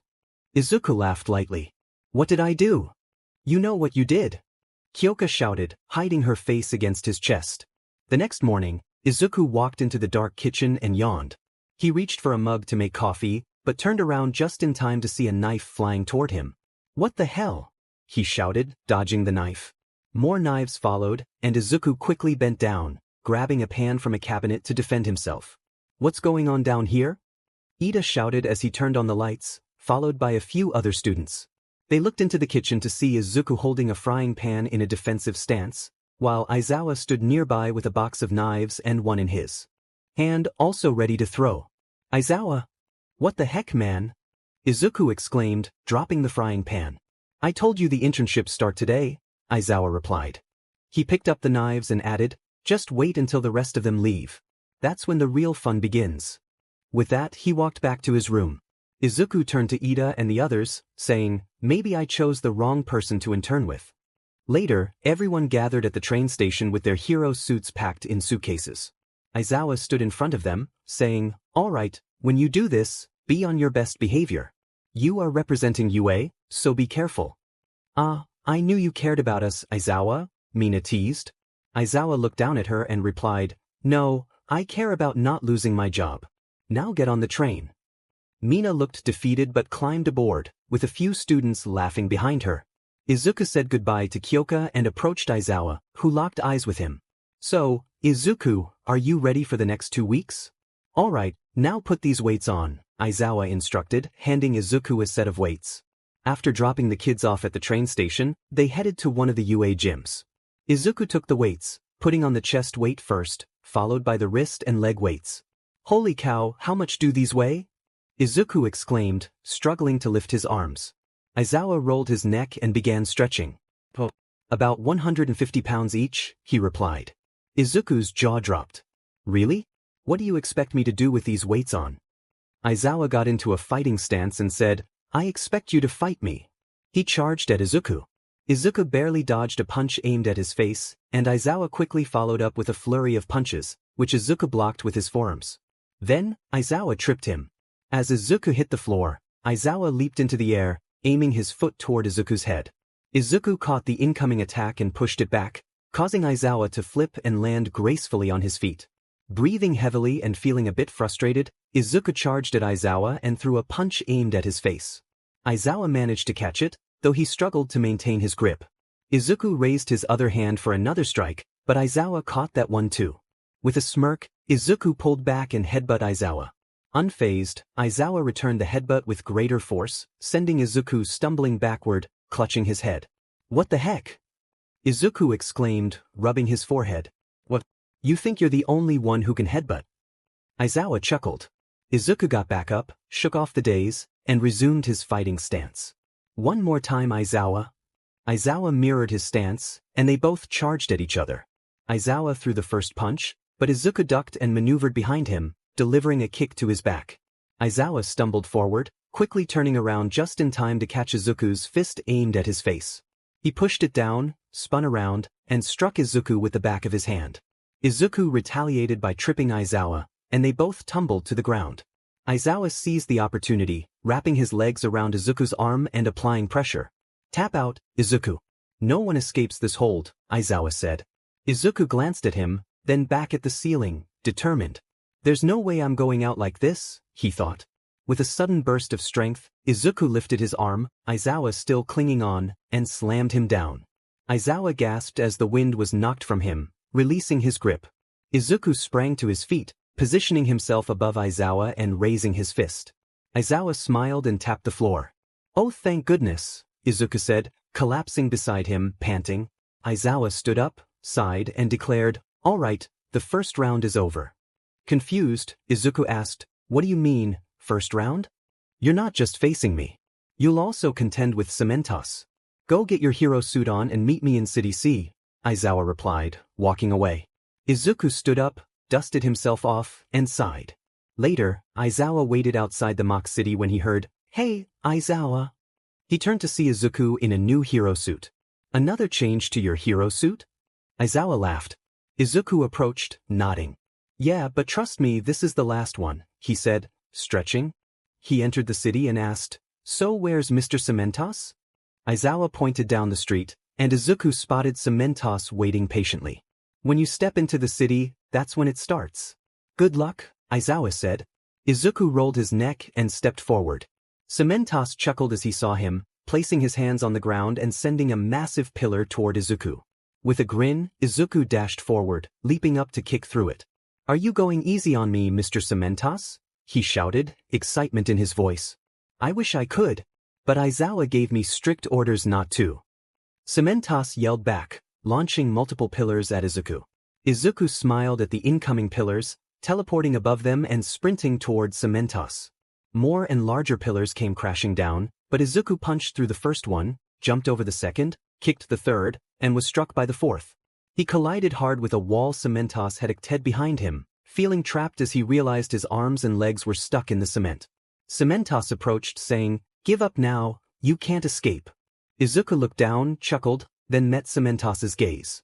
"Apparently, you don't know me well enough, Mr. Cementos." Flames ignited around him, spreading over the parts of him that were still trapped. The air shifted, and Cementos remained on guard, glancing around. When he looked back at Izuku, he saw the cement around his limbs glowing red. With a surge of power, Izuku broke free, shattering the cement that held his arms and legs. He stepped down, extinguishing his flames, and Cementos shouted, "What the heck? How is your fire that hot?" Izuku shrugged, still surprised. "I didn't think that would work," he replied, moving his arms around. Cementos, seizing the moment, sent more pillars while Izuku was distracted, but Izuku teleported behind him and delivered a powerful punch. Cementos was sent crashing through his own wall and pillars, struggling to his feet. "Izuku, turn around," he said weakly. Complying, Izuku was met with a pillar to the face, knocking him to the ground. Another pillar dragged him along, creating cracks in the ground. Once the debris settled, Izuku threw a large piece off himself and stood up, spotting Cementos laughing. "You're a crazy kid," he shouted. Izuku chuckled, dodging more pillars. He slid under one and sidestepped another, but one launched from beneath him, sending him soaring into the air. With a big smile, he used his telekinesis to catch himself mid-flight, then dove down toward Cementos at high speed. Cementos quickly covered the area beneath him with cement. Izuku landed and punched through it, creating a hole. Spotting Cementos, he teleported in front of him, fist raised. Cementos raised his hands in surrender, laughing, "Oh, I lost." Izuku sighed, lowering his fist, then collapsed to the ground, breathing heavily. "Do you need help, kid?" Cementos offered, extending his hand. Izuku took it but nearly toppled over, only for Cementos to catch him. "If that fight had gone on any longer, I would have lost," Izuku admitted with a chuckle. He regained his footing, and together they walked toward the entrance. When they arrived, they found RG and Aizawa engaged in conversation. RG looked at them with a sigh, walked over, and gently kissed them on the forehead. "I know it's my job to do this, but seriously? Be more careful." Sorry, they both replied, placing their hands together in a gesture of apology. "Well, good job, Izuku. I honestly thought Cementos had you for a second," Aizawa said, scratching his head. Cementos chuckled and added, "He was really good at fighting. Anytime you want to train, Izuku, I'm available." Izuku smiled up at him. "I might take you up on that offer," he said. Cementos waved goodbye as he walked away, and Aizawa instructed, "All right, Izuku. Head to the dorms and try to get some sleep. We're going on patrol tonight." Izuku dropped his arms and replied, "Okay, I'm tired after all that anyway." He waved goodbye to Aizawa and RG, then teleported to his room, collapsing onto his bed and falling asleep instantly. That night, Izuku and Aizawa sat on a tall roof, looking down at the town, waiting for something to happen. Izuku swung his legs and said, "Man, I feel like the pro-hero Batman from America. The rumors say he only comes out at night and stalks bad guys just like this." Aizawa chuckled, "Copycat." Izuku quietly laughed. After a few more minutes, they heard alarms blaring. They both stood up, scanning for the source of the noise. Aizawa pointed and said, "It's right there. Do you think you can get us over there?" Izuku approached the edge and replied, "I can get us to the roof across the street. Is that okay?" Aizawa nodded, and Izuku placed his hand on Aizawa's shoulder, teleporting them to the adjacent roof. They knelt down and peered into the windows, discovering it was a bank. "Great, the news is here. And the cops," Aizawa groaned. "Is that a bad thing?" Izuku asked. Aizawa nodded. "Yeah, the news interferes with our hero work, but the cops are fine, I guess." He shook his head. "Well, we can't turn back now. All right, Izuku, here's the plan." Inside the bank, a man with metal blades for hands shouted, "All right, you hostages stay quiet and still, and I might let you live. You bankers, hurry up and open that vault." He was flanked by 4 others, one with ice powers, another with enhanced strength, one who could shoot lasers from his eyes, and a speedster. Izuku walked in through the front door and asked, "Is the bank closed?" The criminals turned and assumed fighting stances. "Are you a hero?" "We told the cops not to send anyone in, and we wouldn't hurt anyone," the man with metal blades growled. Izuku shrugged. "Not technically. But right now I am. And the cops had no say in this, it's just me." The man scowled, then grabbed a little girl from her mother, holding the sharp edge close to her neck. "Don't hurt her," the mother cried, tears streaming down her face. Izuku looked into the girl's frightened eyes and smiled reassuringly. "You'll be all right, okay?" The girl met his gaze, still scared. "Why are you trying to guarantee her safety before you actually save her? You're giving her false hope," the man shouted, attempting to stab her, but nothing happened. Izuku used his telekinesis to move the man's arm aside, then lifted the little girl to him, catching her safely. "Are you okay?" he asked with a smile. She nodded. "What's your name?" he inquired. She looked down and whispered, Sarah. Izuku gently set Sarah down. "What, Sarah, go back to your mom. You'll be out soon." She ran to her mother and hugged her tightly. What did you do to me?" the man yelled, bewildered. "Oh, I just made you stop moving with my telekinesis," Izuku replied. He teleported in front of the man, grabbing his head and gently pushing it to the ground, whispering, "Just remember this. If you ever try anything like this again, the hero will come back for you." That was the last thing the man heard before losing consciousness. Izuku stood up, noticing the other criminals were ready to attack him. "Wait," he shouted. The men paused and exchanged glances. "Before we start, look up." They all looked up, but the strength-enhanced guy spotted Aizawa in the vent just before Aizawa's foot landed in his face. The man fell to the ground, and Aizawa quickly subdued him. "Okay, now we can start," Izuku said. He pulled the speedster closer with his telekinesis and punched him in the face as he approached. When the speedster fell, Izuku didn't give him a chance to recover and knocked him out with another punch. Izuku stood up and saw that Aizawa had already taken down the last man. Aizawa turned to the hostages and said, "You can go out to the cops now." One by one, the hostages got up and ran out, and then Izuku and Aizawa followed. Aizawa approached the police to give his report while Izuku stayed back, surveying the area. "Excuse me, sir?" Izuku turned to see a news reporter and a camera crew approaching. The reporter rushed up to him. "You were the hero who just stopped the robbery, correct?"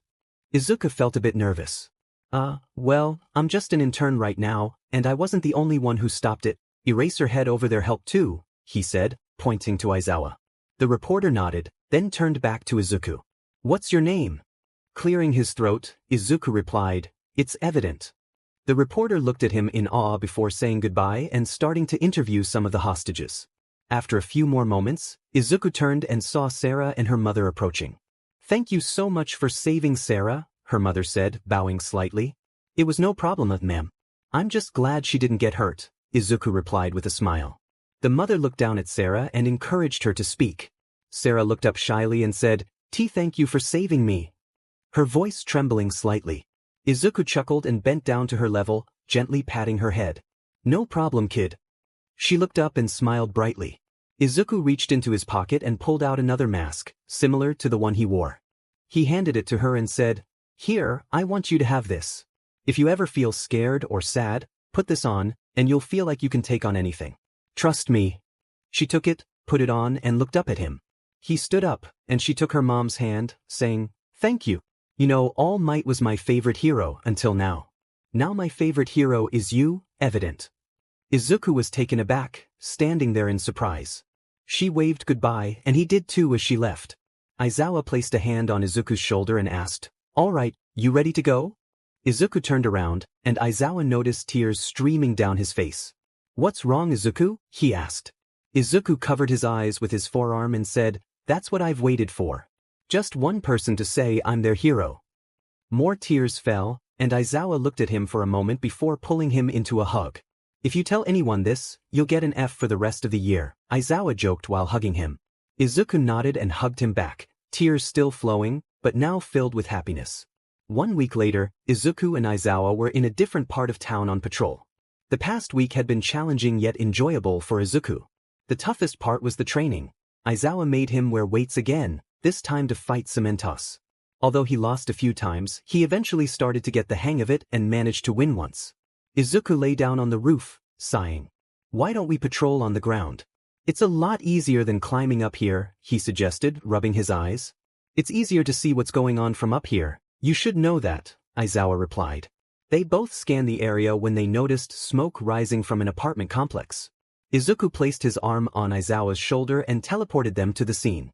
Upon arrival, they saw a crowd of people gathered on the road, with some emerging from the building. Aizawa and Izuku rushed over to one man. Aizawa asked, "What happened, sir?" The man coughed and replied, "I don't know, the fire just started. But there are still people inside. Only those on the first floor got out because some debris fell on the stairs." Aizawa clenched his fist and attempted to rush into the apartments, but Izuku grabbed his arm. "Aizawa, you can't go in there," he insisted, still holding on. "Someone needs to, Izuku." Izuku pulled Aizawa back and started walking toward the door.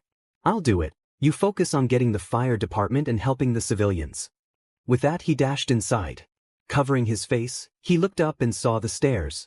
Using his telekinesis, he lifted himself up and made his way to the second floor. Once inside, he uncovered his mouth and saw nearly everyone in the hallway, terrified and unsure of how to escape. He began teleporting people out one by one. After getting everyone out, someone grabbed his arm and said, "There's someone who didn't make it out of their apartment. The door is jammed." Izuku nodded and teleported back, calling out, "Hey! Which apartment are you stuck in?" He heard a yell and ran toward it. "I'm going to kick the door down. Back away." After a few seconds, he kicked the door open. Inside, he saw a girl covering her mouth from the smoke. He quickly grabbed her and teleported them outside, setting her down in a safe area before teleporting back to rescue more people. Now on the fifth floor, he was growing tired. "The smoke is getting to me," he thought, coughing. He managed to get more people out, but then he encountered the last group. One person said, "Wait, my kid is still up there." "What apartment and what's their name?" Izuku asked urgently. 78B and Michael." Without hesitation, Izuku turned around and teleported back. He reached the room, kicked the door down and coughed. "Michael," he called, but there was no answer. He checked the room to his left, but the child was not there. "Michael," he shouted again. As he entered another room, he spotted Michael. He started walking toward him, but a piece of the roof fell, and Izuku caught it, wincing in pain. "Michael, I need you to crawl to me and grab my leg, okay?" "I can't," Michael yelled. Izuku groaned, trying to push through the pain.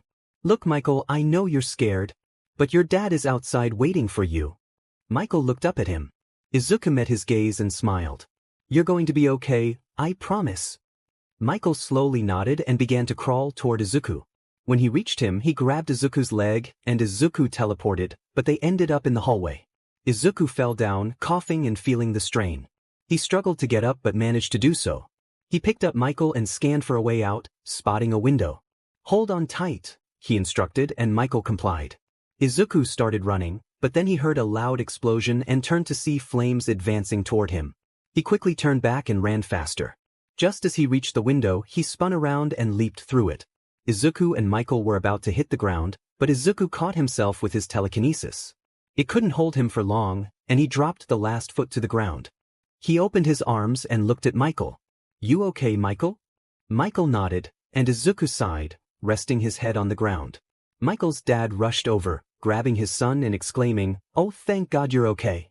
Aizawa ran up to Izuku, lifting him up. "You okay, Izuku?" Izuku nodded.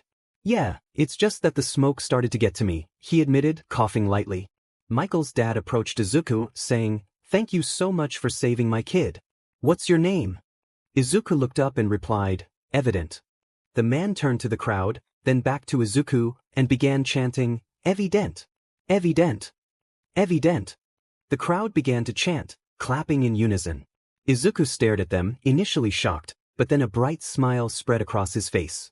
"Looks like you already have some fans," Aizawa remarked. Izuku lowered his head, chuckling softly. "This is the best feeling ever." It was the last day of the internships. Izuku sat on his bed, glancing at his phone.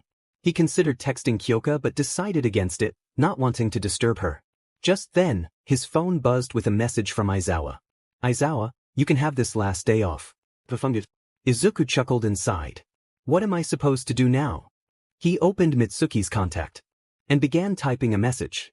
"Izuku, hey mom, can I come over for a little bit?" Mitsuki, "Of course, sweetie. Dad and I are just here watching TV." Izuku smiled and teleported to their house. He found himself in a chair with his legs crossed, looking over at Mitsuki and Masaru. "Hey guys." They both got up and hugged him, with Mitsuki exclaiming, "Hi Izuku. It's so good to see you again." After the hugs, they sat back down on the couch. Man, you and Katsuki were so impressive at the sports festival, Masaru said, giving a thumbs up. Yeah, but it stinks that Katsuki won, so I couldn't continue. Izuku pouted. Mitsuki and Masaru laughed. But you did really well against that Todoroki kid. That was amazing, Mitsuki added. Izuku chuckled, then jumped up, exclaiming, Wait, do you guys know that Evident guy? They both nodded, and Izuku pulled out his phone to show them a video. Evident is me. I'm Evident.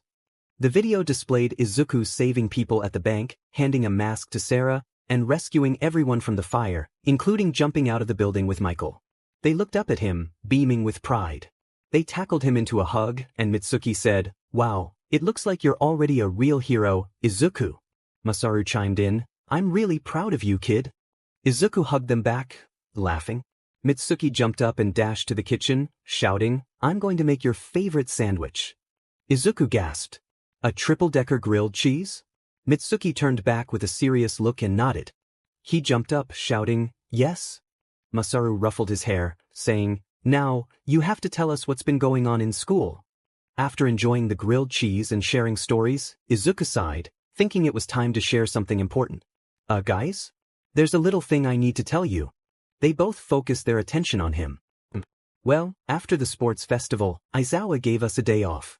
And sometime during the evening, Inko showed up at the dorms. Mitsuki nearly spat out her drink, while Masaru started coughing on his food. Izuku quickly patted Masaru's back, and Mitsuki exclaimed, Wait, what? Once Masaru recovered, Izuku sat back down. I know it sounds bad, but before anything really happened, Aizawa stopped it. Just so you know, that's the last time I'm going to see her. He omitted the details, not wanting to worry them. Are you okay? Masaru asked, placing a hand on Izuku's shoulder. Yeah, I am.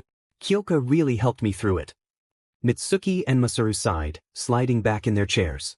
Well, as long as you're okay, I'm okay, Mitsuki said. It was getting late, and they had been catching up the whole time. Well, I should get going. It's getting late, Izuku said, yawning. Mitsuki and Masaru stood up to hug him. Masaru said, Come visit us more often. It gets way too quiet, okay?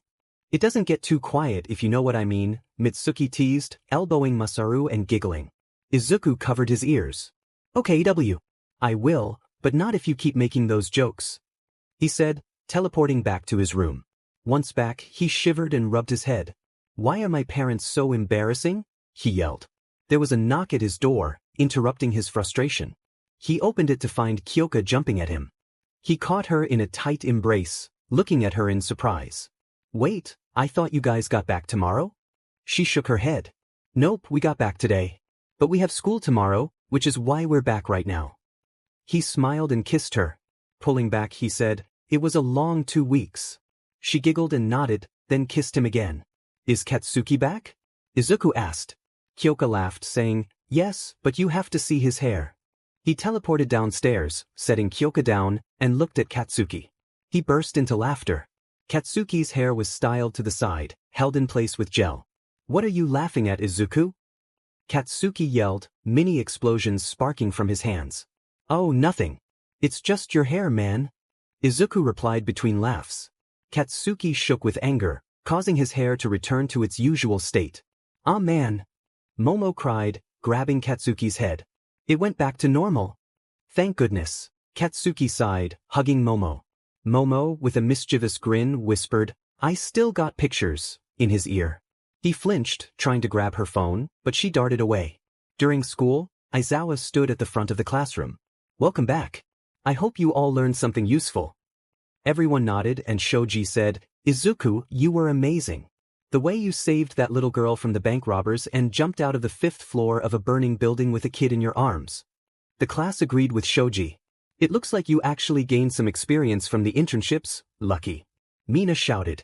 Everyone began talking to Izuku at once, which started to annoy Aizawa.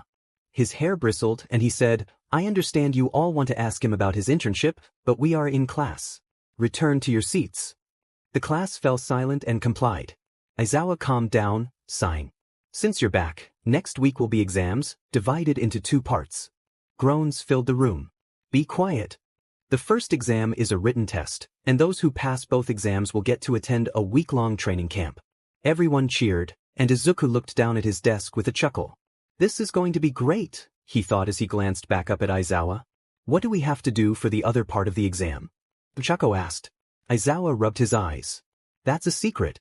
Now, we will have a small test to see how much you all have grown in the past 2 weeks. Meet me at Ground Beta A in your hero suits. Groans filled the room as everyone grabbed their suits and headed to change. At Ground Beta, Aizawa addressed the group. Great, you're all here. Now let's go over what we're doing. Suddenly, All Might appeared with his signature entrance, shouting, I am here, as he landed beside Aizawa. So great of you to make it, All Might, Aizawa said sarcastically. Clearing his throat, he explained, it's basically going to be a race. All Might will act as a hostage and you all need to race to save him first. Sound clear? Cheers erupted, and Izuku felt his excitement grow. And Izuku, do you want a challenge? Aizawa's question silenced the crowd. Izuku nodded eagerly. Aizawa chuckled and added, whoever beats Izuku won't have to take the written part of the exam. The energy in the room surged as everyone shouted in agreement. And Izuku, you can't fly or teleport. But you can do whatever it takes to make sure the other students don't get in front of you, Aizawa instructed. The cheers faded as everyone turned to Izuku, who was smiling. Sounds like a plan, he said while stretching. All Might jumped to his designated spot, and Aizawa began to walk away, stating, when the doors open, you can start. As the doors opened, revealing a forest, the students tried to move but found themselves momentarily frozen. Suddenly, Izuku leaped over them, landing ahead and calling out, catch up if you can, before taking off running. Damn it, Izuku. Get back here. Katsuki shouted, struggling to keep up. Izuku bounded from tree to tree, feeling the thrill of the race. Well, I guess it's okay if they catch up now, he thought, leaping to another branch. As he moved further ahead, he heard explosions in the distance and couldn't help but laugh. He paused in a tree, contemplating his next move, and decided to wait for the faster students to catch up. How did he get that far ahead of us? Shiro exclaimed, swinging with his tape. He was with Ida, Katsuki, Ojiro, Todoroki, and Tsuyu. Okay, everyone, let's stay calm and keep running.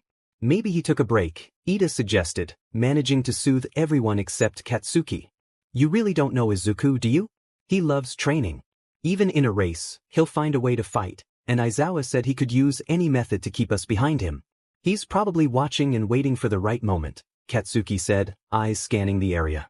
Suddenly, Izuku jumped down in front of them, causing everyone to halt. Damn it, Katsuki, you really know how to ruin a good surprise. They all took fighting stances.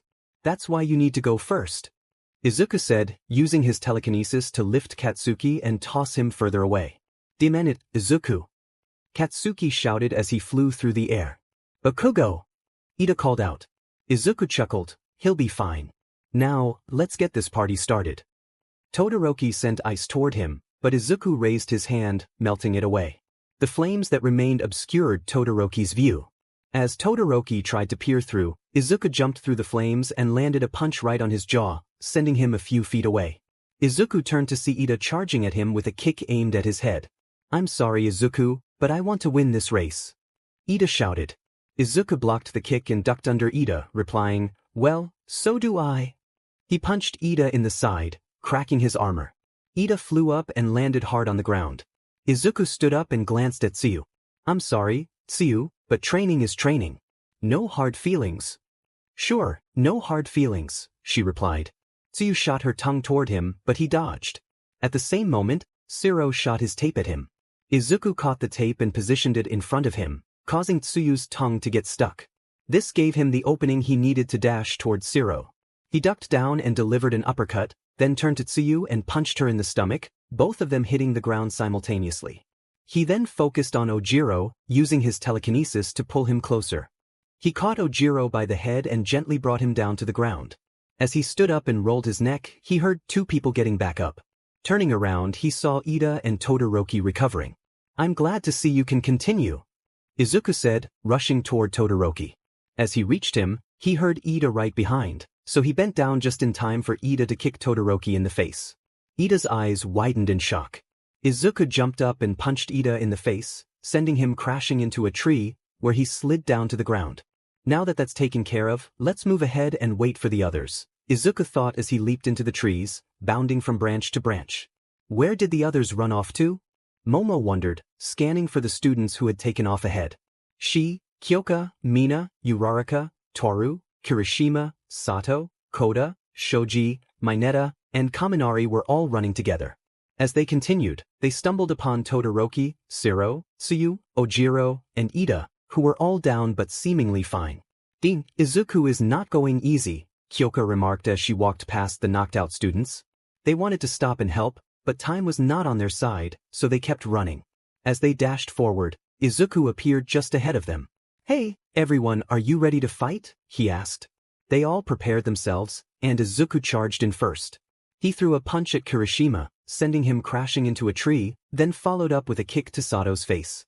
Shoji rushed in to strike, but Izuku caught his fist, and Sato attempted to join in as well, only to be thwarted by Izuku's quick reflexes. "What are you going to do now, Izuku?" Shoji challenged, raising his other arm. Izuku chuckled and pushed them back with a wave of telekinesis. He sprinted towards Sato, grabbing him by the head and slamming him down. Then he turned to Shoji, delivering a series of rapid punches to his midsection before landing a final blow to his face, sending Shoji to the ground. Izuku then approached the rest of the group, walking menacingly toward Mineta, whom he backhanded into a tree. He dashed over to Koda, kicking him against another tree, leaving him down for the count. "This is crazy. He's taking us out one by one," Mina exclaimed, backing away. As Izuku charged toward her, she sprayed acid in his direction, but he easily dodged it and landed a punch to her stomach, causing her to fall. "This is unbelievable," Kaminari shouted, preparing to unleash an electric attack, but Izuku caught him with his telekinesis and hurled him into a tree. "Alright, that leaves." Izuku pulled Uraraka and Toru closer, delivering simultaneous punches to both of their stomachs. "Two more left." He walked toward them saying, "This is a tough choice. I don't want to hurt you, but I want to be fair, you know?" Momo sighed. "I'll talk to Katsuki, so don't worry about going easy on me."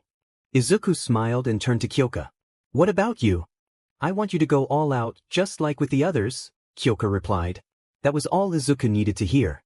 He charged at Momo, attempting a punch, but she blocked it with a pole. The pole snapped, and he still managed to hit her in the stomach. "What the heck?" "He broke the pole," Momo thought as she fell to the ground, clutching her midsection. "Well, Kyoka, that only leaves you." He rushed toward her, trying to punch, but she skillfully wrapped his arm and made him hit himself in the face multiple times. She released him and stepped back, but Izuku quickly regained his composure and landed a punch to her. She fell to the floor, holding her midsection and said, "I'm glad you didn't go easy on me." Izuku chuckled and leaped up into a tree, continuing his sprint toward the exit. As he neared the finish line, he spotted All Might waiting and smiled. Just then, a loud explosion erupted behind him, and he turned to see Katsuki panting heavily. "Get back here, Izuku!" Katsuki shouted. Izuku grinned and crossed the finish line, locking eyes with Katsuki. "Izuku wins," All Might declared. Aizawa appeared out of nowhere and said, "Good job, Izuku. But can you go get everyone?" Izuku sighed but nodded, then began teleporting to gather his classmates. "I'm sorry for punching you in the stomach, Kyoka," Izuku exclaimed as he hugged her. "Zuku, it's been 2 days and I'm over it. I said it was fine, and so did everyone else when you apologized," Kyoka replied, returning the hug. "Now, our exams are tomorrow, so I should get back to my room." She stood up, attempting to leave the room. Izuku jumped in front of her and said, "Wait, why can't you just stay here for the night?" Kyoka chuckled and pushed his head away. "I have to study because a certain someone won against his whole class that was just trying to avoid the exam, remember?" she said, giggling. "Oh yeah." Kyoka walked out of the room, and Izuku plopped down on the floor, pouting. It's so boring by myself," he thought, rubbing his head. An idea struck him, and he jumped up, running out of his room. "I'm going to make a sandwich," he thought excitedly. "All right, class, take your seats, it's time for the exam," Aizawa announced as he entered the classroom. "And Izuku, since you've beaten everyone, you can skip this part of the exam, but you have to stay in the class." "What? That's so boring," Izuku protested. "It's this, or you can clean the whole dorm." "It's up to you," Aizawa replied, writing "Be quiet" on the board. Izuku slumped in his chair, thinking, cleaning sounds way worse, as chills ran down his spine. 30 minutes into the test, Izuku had already checked his phone 5 times. He sighed, looked around, then rummaged through his bag, pulling out a rubber band and some paper. He folded the paper until he could fold it no more, then placed it in the rubber band and pulled back. He aimed it at the back of Katsuki's head and let it fly.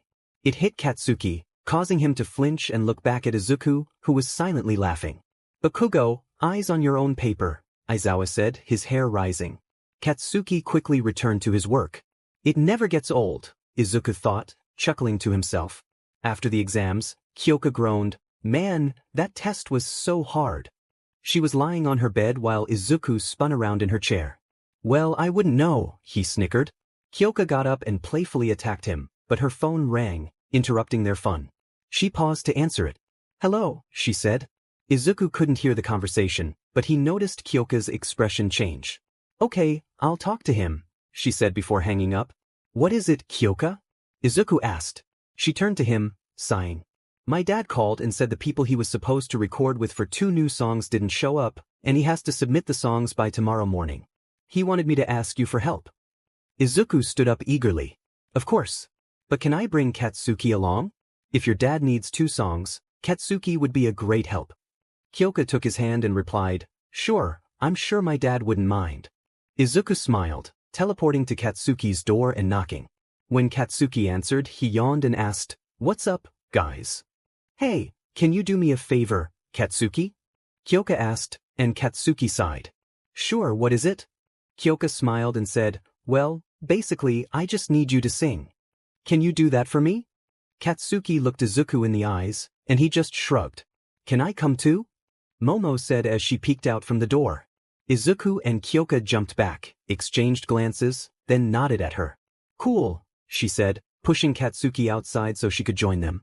Izuku grabbed Katsuki, Kyoka grabbed Izuku, and Momo took hold of Katsuki's hand. "Look, what was I supposed to do? The people didn't show up, so I thought of the next best thing," Kyotoku said, pacing around the room. "But you can't actually think of using Izuku for that. They are really busy trying to become heroes," Mika said, sitting on the couch. Just then, Izuku and the others entered. "Dad!" Kyoka shouted as she hugged him. "Kid!" he shouted back. They embraced for a moment before he let go and looked at Momo, then Katsuki. "I don't believe we've met. I'm Kyotoku Jiro, Kyoka's father." He shook their hands, and Katsuki introduced himself. "I'm Katsuki Bakugo, Izuku's brother. And I'm Momo Yaoyorozu, a friend of Kyoka and Izuku." Kyotoku smiled and turned to Mika. "I told you he'd help me," he said, then added, "Okay, follow me." He turned and started walking and they followed. They arrived in a recording room and he turned back around. "Okay, Izuku, are you ready to sing 2 songs?" he asked, chuckling nervously. "Actually, that's why Katsuki is here. He can sing and play some instruments," Kyoka chimed in. Kyotoku looked at Katsuki and hugged him. "Oh, thank goodness. That helps me so much," he exclaimed. Katsuki looked at Kyoka for help, but she just shrugged. Kyotoku released him and sighed in relief. "All right, I have 2 songs you could sing, or you can play a song you wrote. Whichever works for me." "Well, I have a song, so I can go first," Izuku said, raising his hand. "I even brought a hard drive with the music I made for it." He walked up to the set, plugged it in, then entered the booth. He put on the headphones and gave a thumbs up. "Hit play whenever you're ready." Kyotoku approached the controls and hit play. Izuku started singing. Katsuki looked down and chuckled, and Kyoka noticed. She tapped him on the shoulder and asked, "Does he sing this song a lot?" Katsuki looked back up. "He's been working on it for a while. I'm glad he finally finished it." Kyoka smiled softly at Izuku, and Kyotoku looked at him with excitement. When Izuku finished, he stepped out of the booth and approached Kyotoku. "Was that good enough?" he asked, rubbing the back of his head. "Good enough? That was amazing. More than enough," Kyotoku replied. Izuku smiled and nodded, then walked over to Kyoka. "All right, I guess it's my turn. I didn't know I had to bring music, so do you have a piano?" Katsuki asked. "Of course. Let's go into a different room," Kyotoku said, leading the way as the others followed. "I didn't know your house was this big, Kyoka," Izuku whispered. "Well, I'll have to show you around better next time," she replied. They entered a room that looked similar, but it had a piano and a mic hanging from the ceiling. Katsuki walked over and sat at the piano. "Tell me when to go," he said, cracking his knuckles. Kyotoku walked up to the controls and gave a thumbs up, and Katsuki began to play. "Wow, I didn't think Katsuki was this good," Momo said, keeping her eyes on him. Izuku looked down and took Kyoka's hand, causing her to blush. So, how was it? Katsuki asked as he exited the room. Kyotoku looked at him with excitement. You guys were both amazing, he said. Thanks. Now, should we head back? Izuku asked, gathering everyone. Kyotoku was about to say goodbye when a better thought came to him. Why don't you guys stay for dinner?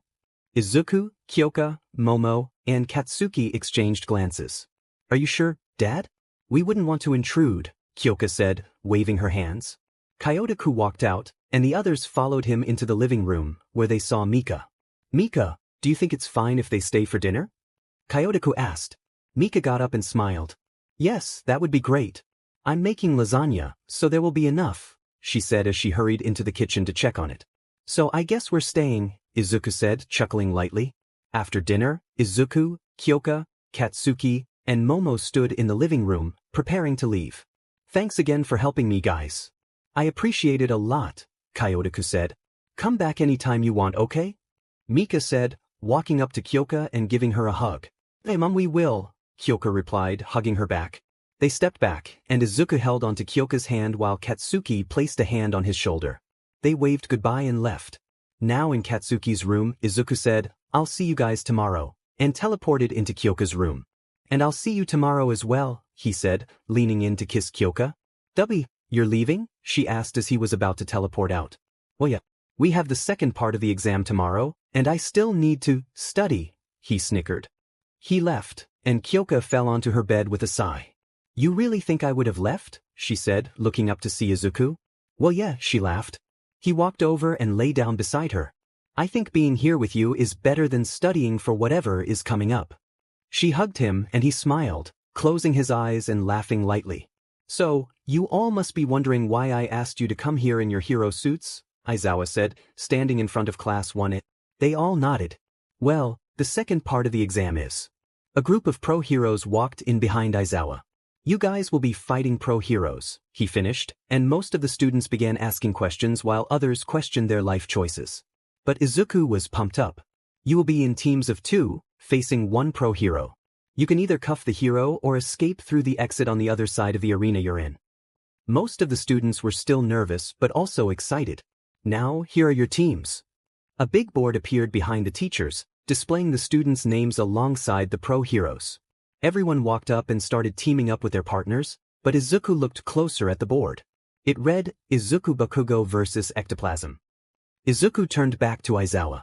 Aizawa, I think there's been a mistake. I'm by myself, he said, walking up to him. Aizawa chuckled and replied, Oh no, that's right. And before you blame me, it was Principal Nizu's idea. Yep, it was me, Nizu said, popping up behind Aizawa's leg. Why? Izuku asked, bending down to Nizu's level. Nizu laughed and said, Because I saw how you handled your whole class without a problem, and I wanted to see how well you would do against a pro. Do you have a problem with it, Izuku? Izuku stood up and shook his head. I don't. I'm actually really excited, he said, cracking his knuckles. He waved goodbye and walked off to Kyoka, Katsuki, and Momo. Nizu laughed and said, This should be interesting, huh, Aizawa? It sure will, Aizawa replied. They both stood there for a moment, then Aizawa said, I bet $10 on Izuku.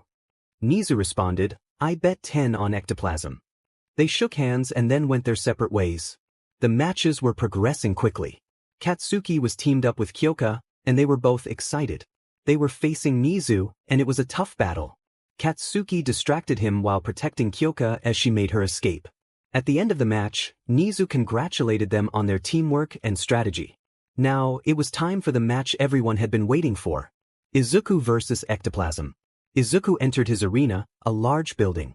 He walked through it, searching for ectoplasm or an exit, though he preferred to find ectoplasm. He entered a spacious room and saw ectoplasm guarding the exit. Hello, Izuku, I've been waiting for you, Ectoplasm said, standing still. Well, I've been looking for you, Ectoplasm, Izuku replied, getting into his fighting stance. I've heard you're quite skilled, but can you handle 36 opponents at once? Ectoplasm asked as he began creating clones. Once all the clones were ready, Izuku looked at them and nervously chuckled. Wow, that's a lot of clones. How am I supposed to beat them all? He thought, maintaining a serious expression. They stood there for a moment before many of the clones charged at Izuku. He dashed forward, punching one clone in the stomach and using its body to knock down two others. He turned and caught a kick aimed at his head, slamming the clone to the ground. One of the clones grabbed him, and others began to strike him. Izuku smiled, igniting his power and sending flames over them, burning them off. He dashed through the crowd of clones, punching, kicking, and setting them ablaze. There's no end to them. Izuku thought as he backed up, panting. Izuku, is this it? I expected more from the kid who topped the entrance exam, the one who saved everyone at USJ, the one who helped during his internship. Where is that kid?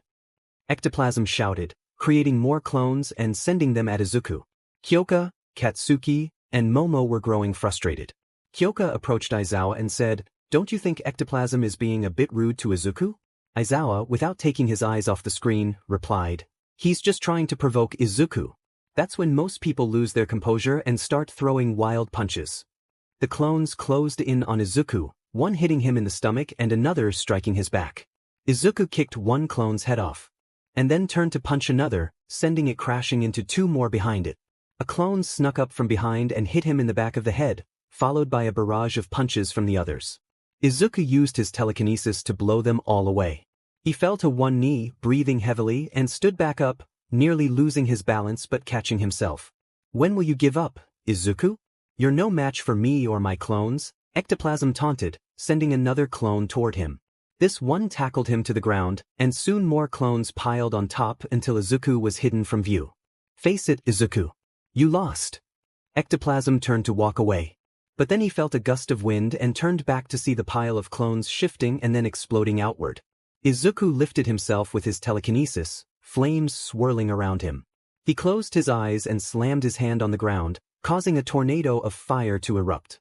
Ectoplasm chuckled at the sight and sent more clones at Izuku.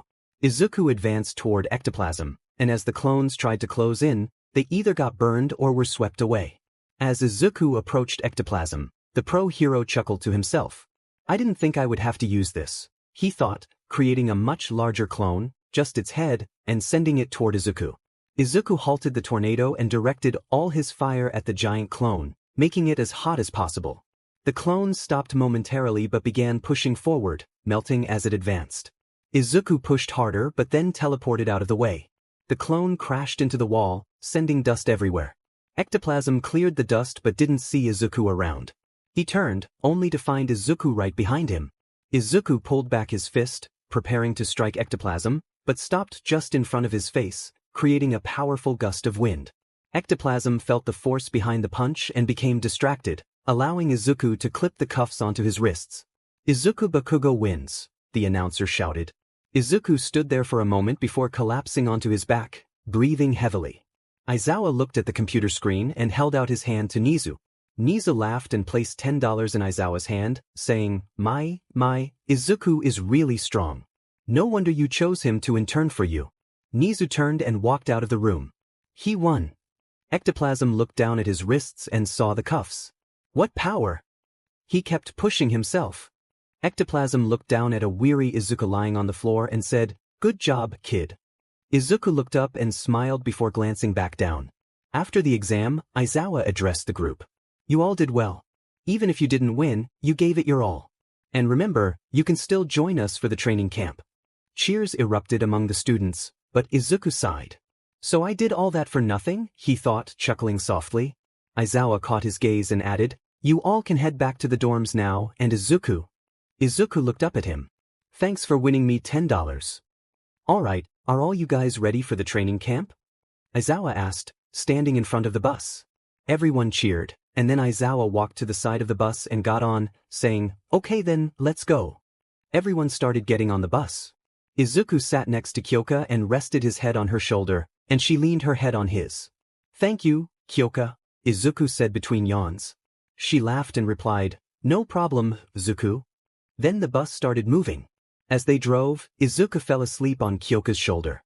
She looked down and smiled, then began taking pictures of him.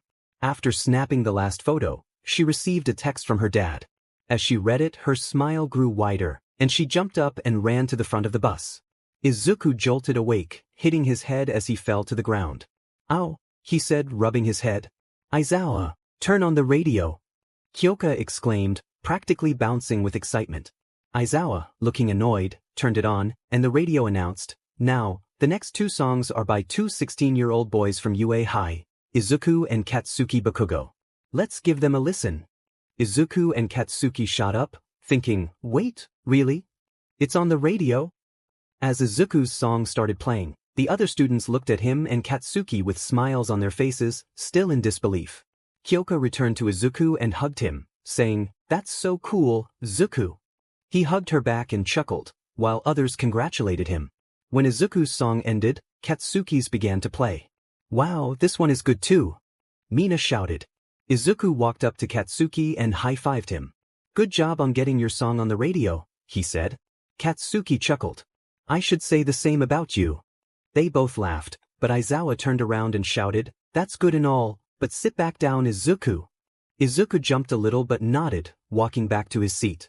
The bus stopped for a break and everyone got out to stretch. Suddenly they heard, "Oh, the UA kids." They turned around to see people dressed as cats. "Hi kids. I'm Pixie Bob and this is Mandalay.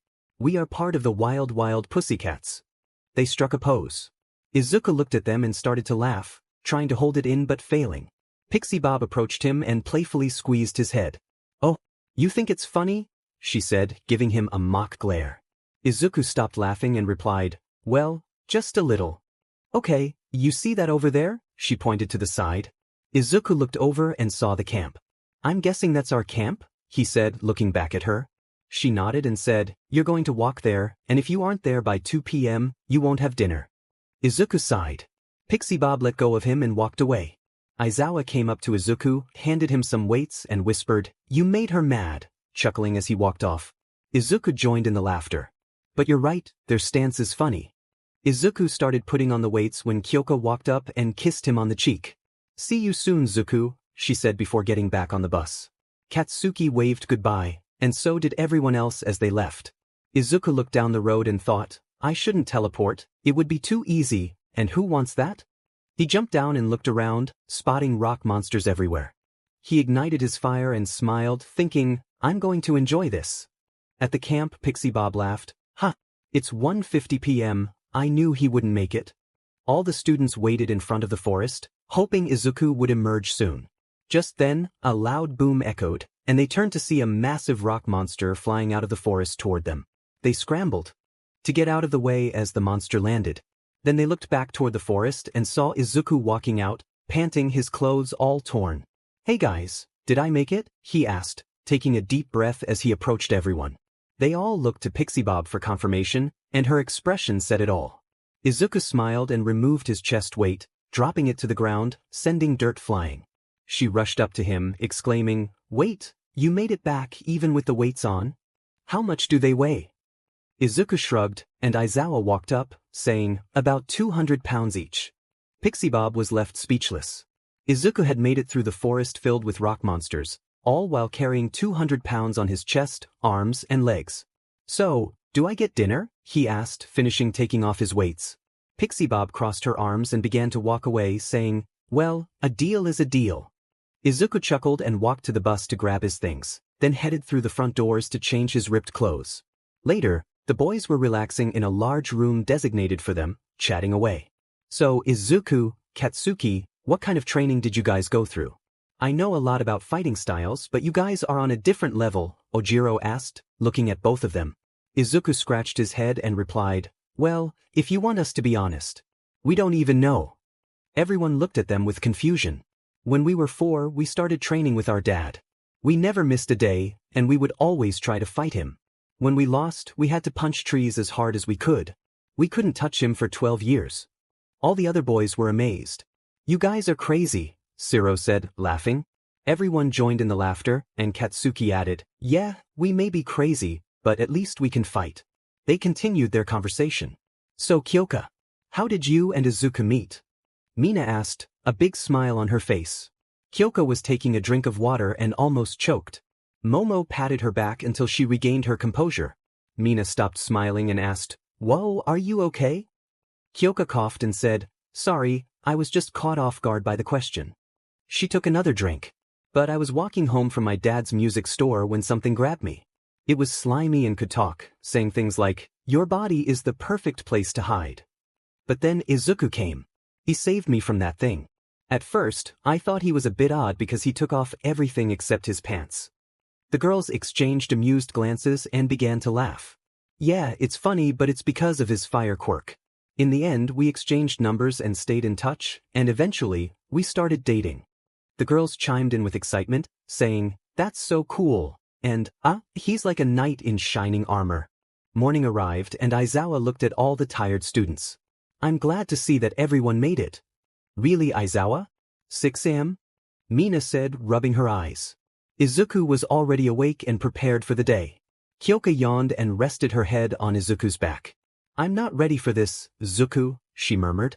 Izuku smiled and reassured her, "Well, don't worry, you'll get used to it." Aizawa quieted everyone down, cleared his throat, and said, "So, do you guys remember on the first day of school when I had you throw the ball to see how far you could get?" Everyone nodded. "Well, Izuku, do you mind coming up here to try it again?" Izuku shook his head and walked up. Aizawa handed him the ball and stepped back. Izuku prepared himself, pulled his hand back, and threw the ball with all his might, sending wind and dirt swirling around. As he watched it fall, he lifted his hand and pushed it further until he could no longer feel it. Turning around, he asked, "So, how far did it go?" Aizawa looked at his phone and chuckled. "You were the wrong person for me to ask." He turned the phone over, revealing a distance of 3,048 meters. "What I meant to say is that while you guys have been training and have progressed physically, your quirks haven't developed as much, which is what this training camp is all about, training your quirks. But apparently, Izuku has progressed in both areas." Izuku smiled softly and clenched his fist. "One step closer to beating Gabriel," he thought. He walked back to Kyoka, who hugged him and smiled. "These next couple of weeks are going to be tough, and I expect you all not to complain, all right?" Aizawa said, looking at everyone. "Yes, sir," they shouted, filled with enthusiasm. "All right, let's get started." 2 weeks later, Aizawa stood before the tired students. "Wow, you guys actually worked really hard. I'm ready to go back to the dorms and sleep in my bed," Mina said, rubbing her neck. "Okay, well, let's go." Everyone began boarding the bus. "Thanks again for letting us come here," Aizawa told Mandalay.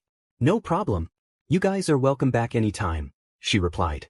Aizawa nodded and got on the bus, which then started to leave. "Man, that was awesome," Izuku exclaimed, still buzzing with excitement. Everyone looked at him and laughed, thinking, only Izuku would say that. Kyoka smiled at him and took his hand. Izuku glanced down, chuckled, and sat down with a content sigh. As they traveled, a mountain loomed on one side, while a forest lay just below on the other. Izuku stretched and gazed out the window. Suddenly he spotted a large boulder tumbling down the mountain. Blinking in disbelief, he realized it was coming down fast. "Everyone, hold on!" Izuku shouted. Confused, the others looked out the window, some screaming, but all held on tightly. The boulder struck the bus, and Izuku knew it was going to tip over the edge. In a flash, he teleported to the side of the bus and grasped it, trying to prevent it from falling off. He planted his feet firmly on the ground and felt himself stop, but the bus continued to slide slightly. Gathering his strength, Izuku lifted the bus, bringing it to a halt. The students peered out the windows in awe, even Aizawa looked impressed. After setting the bus down, Izuku began to breathe heavily. He approached the front and tried to open the door, but it was jammed. With determination, he punched through the glass and ripped the door off. Everyone rushed out and gathered to the side, while Izuku checked to see if everyone was all right. He quickly ran to Kyoka. "Are you okay? Did you get hurt?" he asked, scanning her for any injuries. "I'm fine, Zuka, really," she reassured him. He nodded and ran up to Aizawa. "Hey, Aizawa, you okay?" Aizawa nodded. "Do you think that was an accident?" he asked, glancing over Izuku's shoulder. "I did, but now I feel like it wasn't." Turning around, Izuku saw a large man accompanied by 2 nomas. He began walking toward them, with Aizawa, Katsuki, Shoji, Kirishima, Todoroki, Tokoyami, and Soda following closely behind. "You're Izuku, right?" the man asked. Izuku felt a surge of annoyance. "Why is it always me they're after? There's no one else." "Just me," he said, getting into a fighting stance. The man laughed, then said, "Apparently, we're after a girl too. Her name is Jiro, I think." Izuku's eyes widened. "And there she is. Nomu, get her." The Nomu dashed past everyone, reaching Kyoka in no time. It was about to strike her when Izuku teleported in front of her, shielding her from the blow. They both went flying off the road and down into the forest below. Of course he took the hit. Other Nomu, follow the first one to get those two, the man ordered, laughing. The remaining Nomus jumped off the ledge and fell into the forest to search for them. Izuku! Kyoka! Katsuki shouted, rushing to the edge to look for them, but it was no use. Well, I guess I can take you guys out while I wait for them to finish, the man said with a sinister laugh. Katsuki clenched his fist, unleashing a powerful explosion as he soared toward the man. Upon reaching him, he kicked him in the head and followed up with another explosion aimed at his face. The man crashed into the side of the mountain, and Katsuki landed, walking over to Aizawa. I'm going to look for Izuku. He started to move away, but the man emerged from the mountain, still laughing. You're great, kid. That was a good try, really, he said, standing up and attempting to activate his quirk, but it didn't work. He looked up and saw Aizawa with his glasses on. Looks like it's not over, Katsuki, Aizawa said, getting into his stance, and the others followed suit. Izuku noticed they were about to hit the ground, so he turned around and landed, letting go of Kyoka, and they both began to roll. Izuku hit a tree and came to a stop, while Kyoka rolled to a halt nearby. She shook her head and looked up at Izuku. Standing up, she ran to him and exclaimed, Zuku! Kyoka lifted him up, and he groaned, clutching his side, thinking, great, 4 of my ribs are broken. He looked at Kyoka and sighed.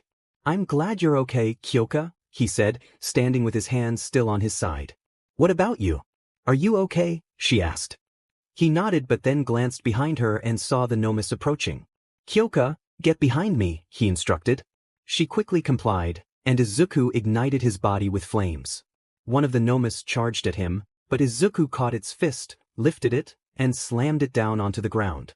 Another Nomo punched Izuku, sending him crashing through a tree, but he quickly recovered, grabbed the tree, and hurled it at the Nomu, knocking it away from Kyoka. The other Nomus got back up and charged at Izuku. Kyoka watched anxiously, thinking, I need to help him somehow. How? She glanced at the ground, then back at her ears. Bending down, she plugged her EUX into the ground, causing it to tremble. Izuku noticed and jumped up just as the Nomus became trapped in the earth. He looked over at her and gave her a thumbs up, then kicked one of the Nomus, sending it crashing into a tree, and punched the other in the face, sending it flying into its companion. Izuku landed on the ground, cracking his knuckles, and walked over to one of the Nomus, igniting its brain in flames. It screeched before finally collapsing. Another Nomu sprang up and threw a punch, but Izuku caught it, then caught another. He pulled his leg back and kicked it in the stomach, but the Nomu retaliated, grabbing his leg and slamming him into the ground repeatedly. Using his telekinesis, Izuku forced the Nomu to release him, then jumped back, breathing heavily. The name's Muscular, by the way, he said. But that's not important. Shall we get started? Katsuki, Sato, and Shoji charged at Muscular. He swung a punch at Katsuki, but Sato intercepted it. Muscular attempted another punch, but Shoji caught that one too. Katsuki then rushed in and blasted Muscular in the stomach, kicking him away. Aizawa jumped in, landing a series of jabs to Muscular's face. Muscular staggered back but regained his balance, rolling his neck as his quirk activated in his legs. He dashed toward Aizawa. Dim it. I closed my eyes for 1 second. Muscular punched Aizawa, sending him crashing through a bus window. Aizawa! Everyone shouted. Well, now that he's gone. Muscular's quirk activated. Let's have some real fun. One of the Nomus charged at Izuku, but he swiped its punch to the side, then teleported onto its back, wrapping his legs around its neck. He placed his hands on its head and ignited his flames as hot as he could. The Nomu screeched and reached back to grab Izuku, throwing him off. Izuku hit a tree and slid down, and Kyoka rushed to help him up. They both turned to see the Nomu fall to its knees before collapsing face first onto the ground. Kyoka sighed in relief. You got them, she said. Izuku stood on his own and walked over to her. We should get back to the others, right? He suggested. Kyoka nodded. As she started to walk back, she noticed another figure behind Izuku. Her eyes widened and she shouted, Izuku! He turned around just in time to see a sword piercing through his stomach. The man pushed Izuku aside, and he fell to the ground, struggling to move. What did you do to me? Izuku shouted at the man. It's my quirk, the man replied casually, advancing toward Kyoka. Izuku's anger flared. Don't you touch her, he yelled. The man smiled, drawing a knife from his side. Kyoka backed away slightly, but the man continued his approach. No. Izuku is down, and that man is probably working for Gabriel. They're going to take him and finish us off. What do I do? Kyoka thought, raising her fists. Kyoka, run. Please. Just leave me. Please. Izuku begged, trying to get up, but Kyoka remained where she was. You should have listened to your boyfriend. I would have let you go, the man taunted, lunging to stab Kyoka, but she dodged. He kept trying to stab her, but she skillfully avoided each move. He lifted the knife high and brought it down, but she caught his arm. He pushed down with both hands, applying more force, while she used her other hand to hold him back. She wrapped her EUX around his arm and pulled, but it barely budged. The knife continued to descend, inching closer to her. Ah, goddammit. Get up, Izuku. You can't let Kyoka get hurt. Izuku thought desperately, straining to rise. Stop. Please, I'll go with you, just don't hurt her, he shouted. Sorry kid, but I can't do that, the man replied, pushing the knife down further until it pierced Kyoka's shoulder. She screamed and fell to the ground, clutching her wound. Izuku's heart raced as he looked at her, then back at the man, and suddenly the ground began to shake. The man turned to Izuku, who was fixated on the ground. Kyoka! Izuku shouted as flames erupted from him uncontrollably. He stood up, his eyes now dark, and the man took a step back, startled. What's with the black eyes? The man thought. Izuku seized the sword and shattered it, his wounds healing instantly. He teleported behind the man, extending his hand and whispering, "Die," before engulfing him in flames. The fire spread across the forest, and when Izuku snapped his fingers, the flames vanished, leaving the man nowhere to be found. Izuku turned and picked up Kyoka, disappearing from the scene. Everyone was down except Katsuki, who was breathing heavily but still standing, protecting the remaining students. He yelled and attempted to blast Muscular again, but Muscular simply absorbed the hit and lifted Katsuki by the neck. Katsuki! Momo shouted. I'll get to you guys in a second. So wait your turn. Muscular shouted. He looked back at Katsuki and said, Now, any last words before you go? Katsuki struggled and replied, Screw you. Muscular started laughing, but just as he was about to squeeze harder, he felt an intense heat. He looked to the side and saw black flames rising higher than a mountain, engulfing half of the forest. What the hell? Muscular exclaimed. Katsuki chuckled and said, Why, you're in trouble now. The fire disappeared, and Muscular looked behind Katsuki to see Izuku. Izuku had set Kyoka down and was walking toward Muscular, each step causing the ground to tremble slightly. Muscular threw Katsuki aside and smiled. They said nothing about you having black eyes, he shouted, charging at Izuku. He threw a punch, but Izuku caught it effortlessly. Raising his other hand, he backhanded Muscular, sending him crashing into the mountain. Kyoka! What happened? Momo yelled as she rushed to Kyoka. Some guy attacked Izuku from behind, then he got me too, Kyoka said, wincing in pain. Tsuyu and Mina stared at Izuku with Mina asking, How did Izuku do that? And why are his eyes black? Tsuyu added. I don't know, it just happened. Izuku approached Muscular, who was struggling to get up, but Izuku used his telekinesis to push him back down. He walked closer, bent down, and began to punch Muscular repeatedly. Ah! Izuku shouted, continuing his assault. What is he doing? Tsuyu asked, backing away slightly. Kyoka jumped up and walked over. Izuku! She yelled, but received no response. Izuku! He paused and looked over at her. That's enough, I'm okay. You don't need to continue. Izuku's flames subsided, and he walked toward Kyoka. She met him halfway, placing her hand on his cheek. His eyes returned to normal, and tears began to fall down his face. Kyoka. I'm sorry, he stammered as he hugged her tightly and she embraced him back. The other heroes arrived, arresting Muscular while ambulances came to treat everyone who had been injured. Most of the students who helped Katsuki had only minor cuts, bruises, and a couple of broken arms that would heal quickly with RG's assistance. Katsuki had a broken leg and arm, along with bruises, while Aizawa had no broken bones, just several cuts and bruises. I'm sorry that I let you get hurt, Kyoka. Izuku said. Kyoka kissed him gently and replied, It's fine, Izuku. I'm not dead, right? I think you did a great job. She added a little giggle at the end. I'll see you at the hospital, all right? Izuku nodded as they loaded her into the ambulance, which then drove away. Izuku looked around, then fell onto his back, lying on the ground. Is something wrong, Izuku? Nizu asked, observing him. I couldn't help everyone. They all got hurt, Izuku admitted. Well, you did help them. They were about to be killed before you showed up, and you saved Kyoka. Sure, they got hurt, but you can't prevent that. Someone is always going to get hurt, that's just life. But you stopped them from dying. I think that's something to be proud of, Nizu said, sitting beside Izuku. Izuku gazed up at the sky and replied, yeah, I guess you're right. He sighed. Thanks, Nizu. Nizu chuckled and said, sure thing. What are principles for?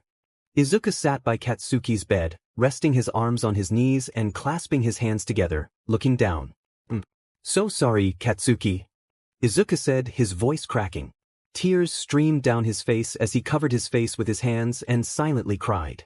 His parents slowly walked in. Izuku. Hey. Mitsuki said, bending down beside him. It's my fault. It's all my fault. Izuku yelled. Mitsuki hugged him tightly and said, Izuku, it's not your fault. You can't be in two places at once, but you still made it in time. Everyone would be dead if it weren't for you. You should be grateful that this is the only thing that happened to him. Yeah, you still did good, Masaru added, also bending down. Izuku moved his hands away and looked at both of them, tears still flowing down his face. I know. But I keep thinking, what if I didn't make it in time? What if he was gone before I got there? It would have been on me. Masaru and Mitsuki exchanged glances and sighed. We both know you wouldn't have let that happen, Izuku. No matter what, you would have made it on time. And do you know why we believe that? Mitsuki asked. He shook his head. Because we believe in you. All those kids you saved, Katsuki, Aizawa, and Kyoka, they all believe in you. They all knew you would save them. Izuku wiped his tears and looked down at the floor, sighing. His parents hugged him once more, then Mitsuki said, Now, I heard Kyoka woke up from surgery. Izuku looked up at Mitsuki, then Masaru. Masaru smiled and slightly nodded toward the door. Izuku got up and walked out of the room, heading toward hers. He approached the elevator, pressed the button, and began tapping his foot on the ground. Oh wait, I can teleport, he thought, then he teleported in front of her room. He knocked and heard, Come in. He walked in and saw Kyoka settling into her bed. He rushed over and hugged her. It's good to see you too, she said with a light laugh. Are you okay? He asked, glancing at her shoulder. Well, I'm fine now that the knife is out, Kyoka said, lifting her arm but wincing in pain. Try not to move it, Kyoka, you just got up, Izuku advised. She nodded and lowered her arm back to her side. Izuku sat down in a chair and sighed, then asked, So when are you able to leave? Kyoka closed her eyes and tapped her chin thoughtfully. I think either tomorrow or the next day, she replied. Oh, like Katsuki. She nodded, and they sat in silence for a few minutes. She looked down at her hands and asked, So, Izuku, what happened to you that day? Izuku sat in thought for a moment. I don't know. When I saw him stab you, I lost it. I didn't know if you were okay or not. I was scared to lose you. He sighed. And the strange thing is, I was awake the entire time. I wasn't unconscious or anything. I scared myself. I hurt that guy and almost hurt the other one, and they weren't even demons. He crossed his arms, looking troubled. Kyoka looked at him, confused. How do you know if they were or weren't demons? She asked. Because Gabriel told me. Kyoka sighed. And you believe him? Izuku rubbed his head, then replied, I don't know. 2 days later, Izuku was training with his punching bag, each hit more powerful than the last. He pulled his arm back and struck with enough force to nearly knock it off the ceiling. Sighing, he glanced down just as his phone buzzed. He walked over to check it and saw a text from Katsuki.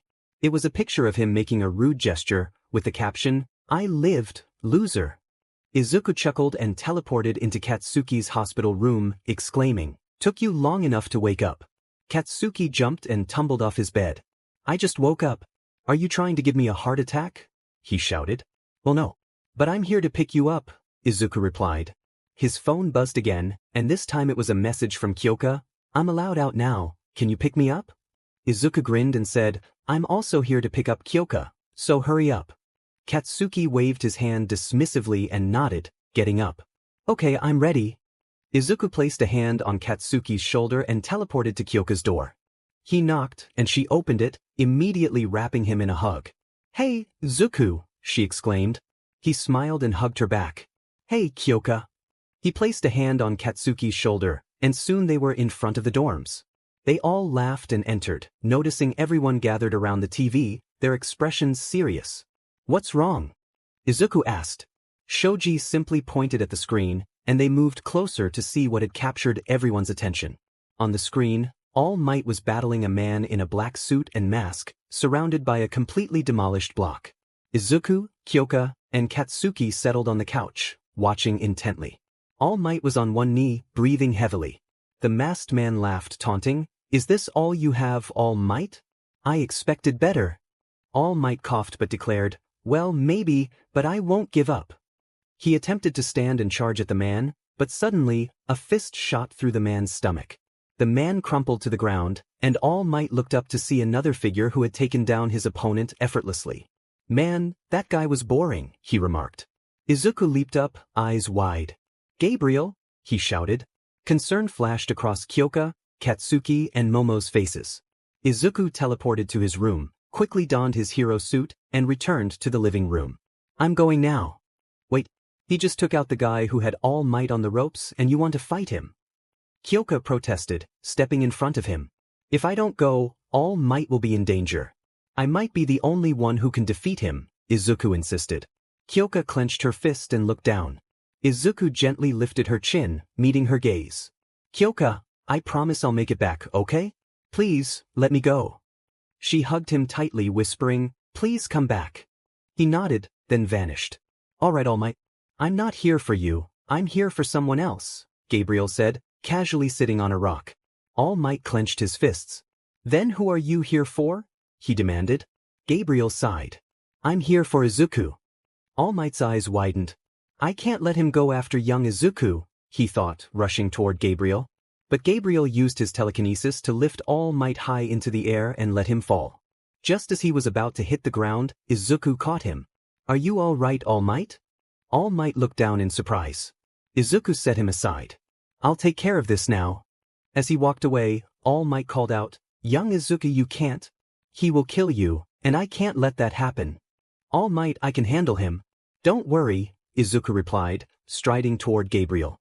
"Welcome, Izuku," Gabriel said with a bow.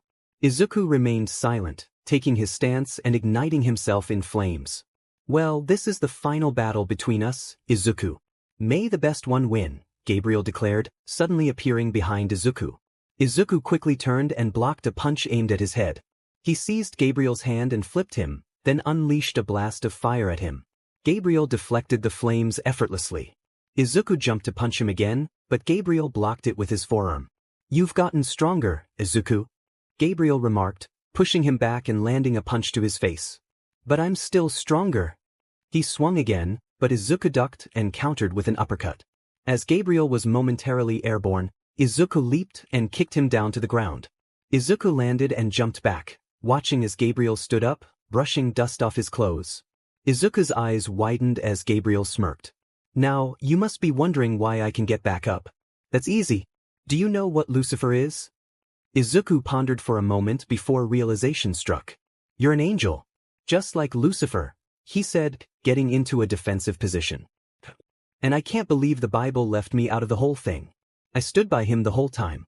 But I'm far stronger than these weak demons and humans, which is why I can keep getting up." Izuku teleported in front of him and attempted to punch, but Gabriel caught his fist. "Do you really think that idiot was stronger than me? I made him think that. I made everyone believe I was just some demon at Lucifer's side." Gabriel suddenly appeared behind Izuku, lifting him and slamming him into the ground. He flipped Izuku over and struck him in the face multiple times before lifting him into the air. Gabriel then dove down rapidly, with Izuku in front of him, ready to hit the ground. They crashed down, sending dust flying everywhere. Meanwhile, Sarah and her mom were walking back from a store. Sarah looked up at the screen everyone was watching and gasped. "Mom, look, it's Izuku." Her mom glanced up, worry evident in her voice. "It is, Sarah." She picked up Sarah and placed her on her shoulders so she could see better. "His name is Evident?" "Yeah, apparently he saved a bunch of people during a bank robbery and rescued everyone from an apartment building that was on fire, and he's just a student from UA High." People began to talk about him, wondering which student it could be. Mitsuki and Masaru exchanged worried glances. "Why is Izuku there?" Mitsuki exclaimed. Now, Mitsuki, you know Izuku would have gone. He was worried about Gabriel for a long time and blamed himself for what happened, Masaru said, trying to reassure her. Mitsuki sighed. Yeah, but look at this guy, he's incredibly strong. But so is Izuku. Please have faith in him. Aizawa, isn't that one of your students? Aizawa, sitting at his desk grading papers, turned around just in time to see Izuku slammed to the ground. Yes. It is, Aizawa replied. As the dust settled, Izuku was breathing heavily. He managed to catch himself just before hitting the ground, while Gabriel laughed. You're quite the nuisance, Izuku, he shouted, grabbing him by his hood and tossing him aside. Izuku halted midair and began exchanging blows with Gabriel. Gabriel picked up a large boulder and hurled it at Izuku, who simply punched it, shattering it into pieces. Fine. If you want to play that way, Gabriel said, flying up to Izuku and delivering a punch to his stomach, then swiftly moving behind him to strike again, continuing to circle around him and land punches. He kicked Izuku away, sending him crashing through some rubble until he hit a rock and came to a stop. Gabriel stood over him, delivering a punch across his face. Come on, Izuku. Where's all that? Gabriel punched him again. Strength. Another punch followed. If you give up now, everyone here will perish. Gabriel shouted loud enough for the cameras to hear. He lifted Izuku by his head and slammed him against the rock. Izuku grabbed Gabriel's arm, but Gabriel shoved it off and punched him once more. Just before I take you, I want someone to witness how badly they failed. He moved his hand aside, and a portal opened, causing a man to fall out. He coughed and said, Oucha. You're never nice to me, Gabriel. Izuku squinted, then exclaimed, Cain. Cain looked up and shouted, Kid?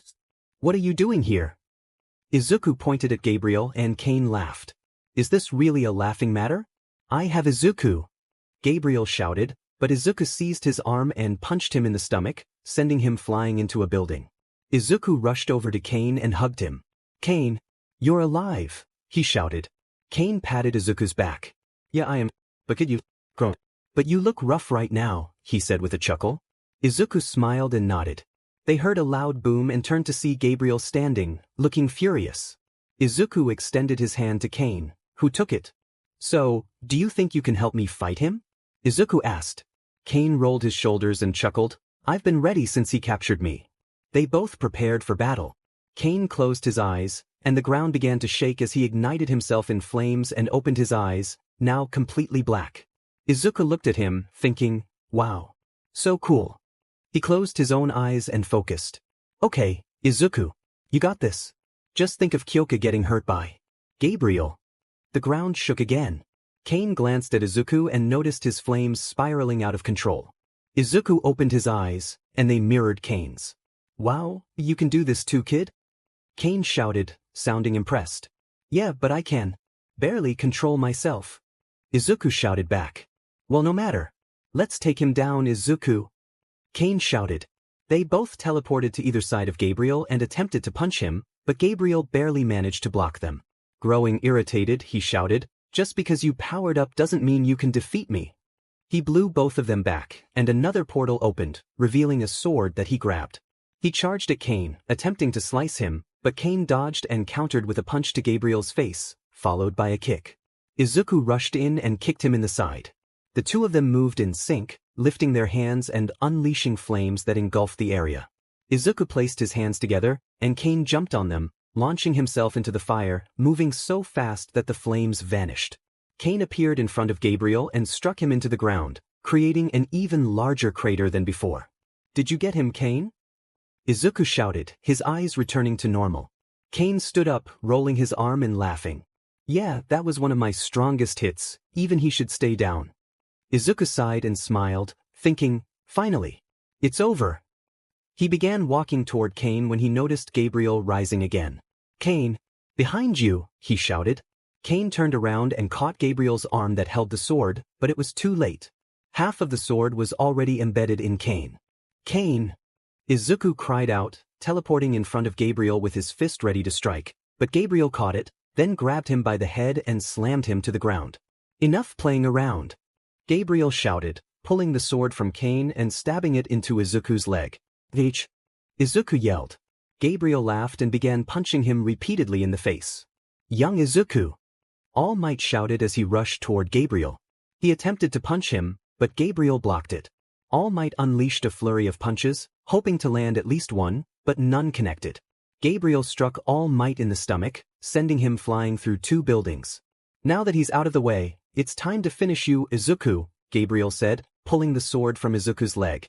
And not yet. Izuku shouted, punching Gabriel away from him. He stood up but fell to one knee. Looking up at the sky, he saw the camera focused on him and noticed the fear in the news reporter's eyes. I have to end this before more people get hurt. He coughed and stood tall, closing his right fist, which ignited with flames. Everyone in the crowd looked up at the screen in worry. Sarah glanced around before looking back up at the screen and shouted, "Finish him, Evident." Everyone turned to her, then looked at each other and together shouted, "Go Evident! Go Evident!" The news team shouted, and Izuku looked up at them with a chuckle. He turned back to Gabriel, who was standing, visibly angry. "Let's finish this, Gabriel!" Izuku shouted. Gabriel began to yell, causing the ground to tremble beneath them. He looked up and shouted even louder, and suddenly, white wings burst from his back. He glanced down and soared toward Izuku, shaking the ground beneath him as Izuku sprinted forward, both of them breaking the earth apart. When they reached each other, Izuku attempted to punch Gabriel, but he caught it. Gabriel tried to stab Izuku, but he caught his arm in return.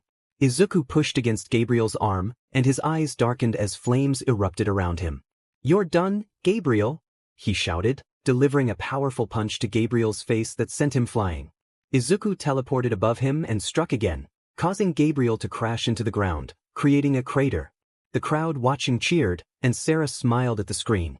"Evident won him," she exclaimed. "Yes, he did," her mother replied. "Hell yeah, Izuku!" Katsuki shouted as the cheers continued. Kyoka collapsed onto the couch, sighing in relief. Thank goodness for Izuku, she thought, a smile forming on her face. Masaru beamed with pride. "That's my boy," he said. Mitsuki sat back down, sighing, then added, "He did it. I'm so glad." Aizawa glanced at the TV and chuckled. "I knew you could do it, Izuku," he thought as the crowd clapped and cheered. Izuku walked over to Cain and bent down. Cain, come on, you just got back, you can't leave me," he urged, but received no response. Damn it. How am I supposed to save him? Izuku thought quickly, then had an idea. He looked at his forearm, grabbed Cain's arm, and transported the mark back to him. Izuku noticed Cain's wound healing slowly. "Thank goodness," he murmured as he began to feel weak and fell to the ground. "I can't believe I was defeated by a kid," Gabriel said weakly, sitting up slightly. "I may not be able to take out Izuku, but I can get that traitor."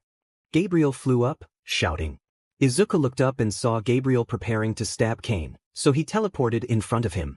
Gabriel raised his sword and slashed at Izuku's chest. As he did, Izuku raised his hand, engulfing Gabriel in flames. When the fire cleared, only burnt wings remained. Izuku glanced down at his chest, blood pouring from the wound. "Oh no," he said weakly before collapsing. Ambulances arrived, rushing to Izuku's side to stop the bleeding, but they could only manage to slow it down. They lifted him into the vehicle and sped away, doing the same for Cain. The crowd gasped. Sarah looked at her mother, tears in her eyes. "He's going to be okay, right?" "Right." Her mother hugged her tightly. "I don't know, Sarah. I'm sorry." "What just happened?" Mina asked, fear evident in her voice. "I could barely see it, but he gave that guy his mark? So that means..." Kyoka thought, a tear rolling down her cheek. "You saw that too, right, Katsuki?" Kyoka shouted. Katsuki nodded slowly, then stood up and rushed toward the doors, with Momo and Kyoka right behind him.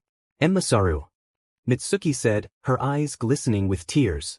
"Okay," Masaru replied, rising to his feet. They both hurried to the door, got into the car and sped off. Upon arriving at the hospital, they rushed Izuku into a room.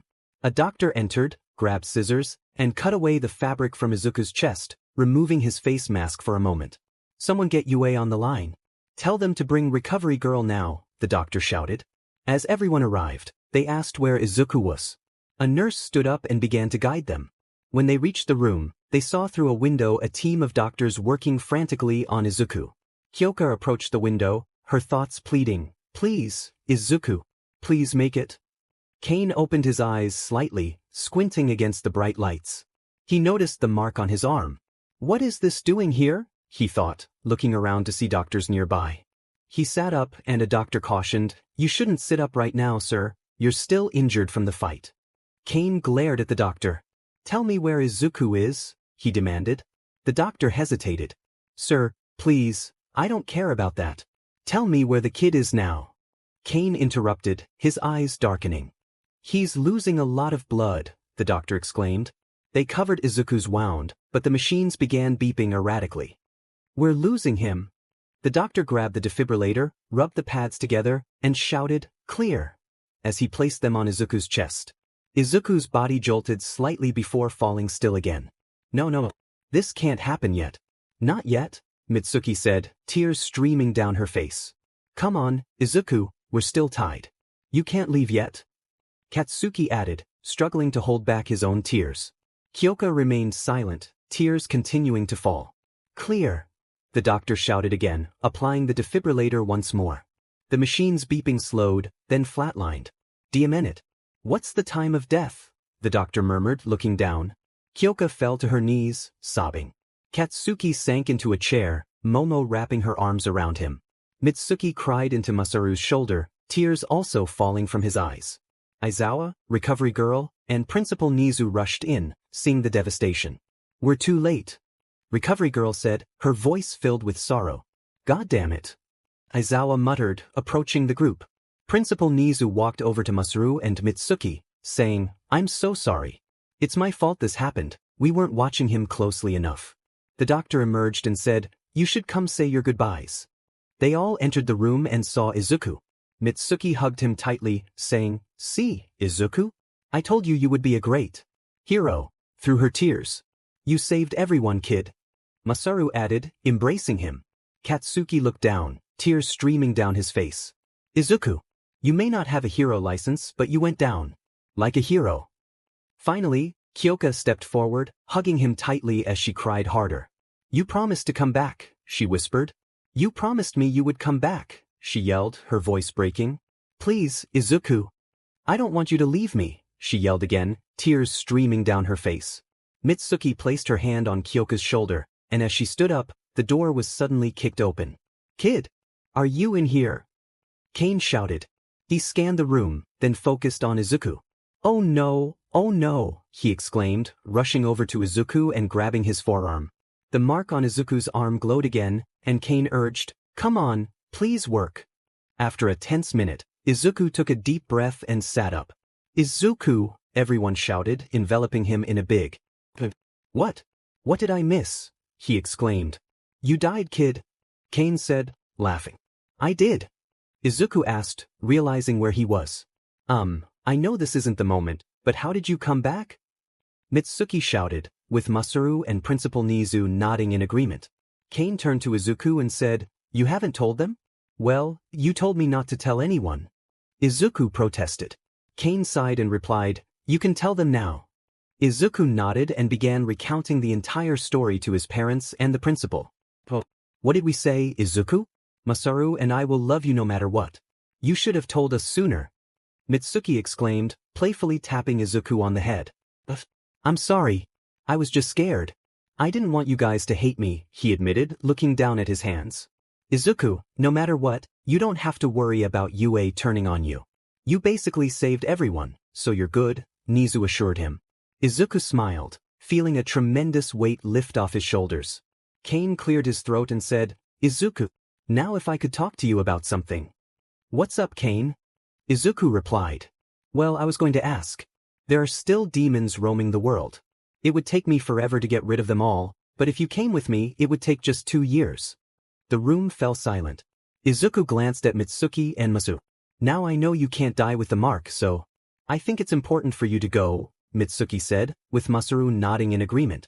Then Izuku turned to Katsuki. "You need to take care of those monsters," Katsuki said firmly. He then looked at Nizu. "You will always have a place at UA," Nizu assured him, and Aizawa added, "You'll also have a spot in my class." Finally, Izuku turned to Kyoka. He got off the bed, took her hands and said, "If you say no, Kyoka, I won't go. I love you that much. But if you say yes, then I'll go." Kyoka looked into his eyes and smiled. "You need to go, Izuku. As much as I don't want you to, but you need to." Izuku smiled back and kissed Kyoka gently. He walked over to Mitsuki and whispered something in her ear. Mitsuki's eyes lit up with excitement as she handed Izuku something. He approached Kyoka again and said, "You know I love you, right?" She nodded. "Well, I know we aren't old enough now." He got down on one knee.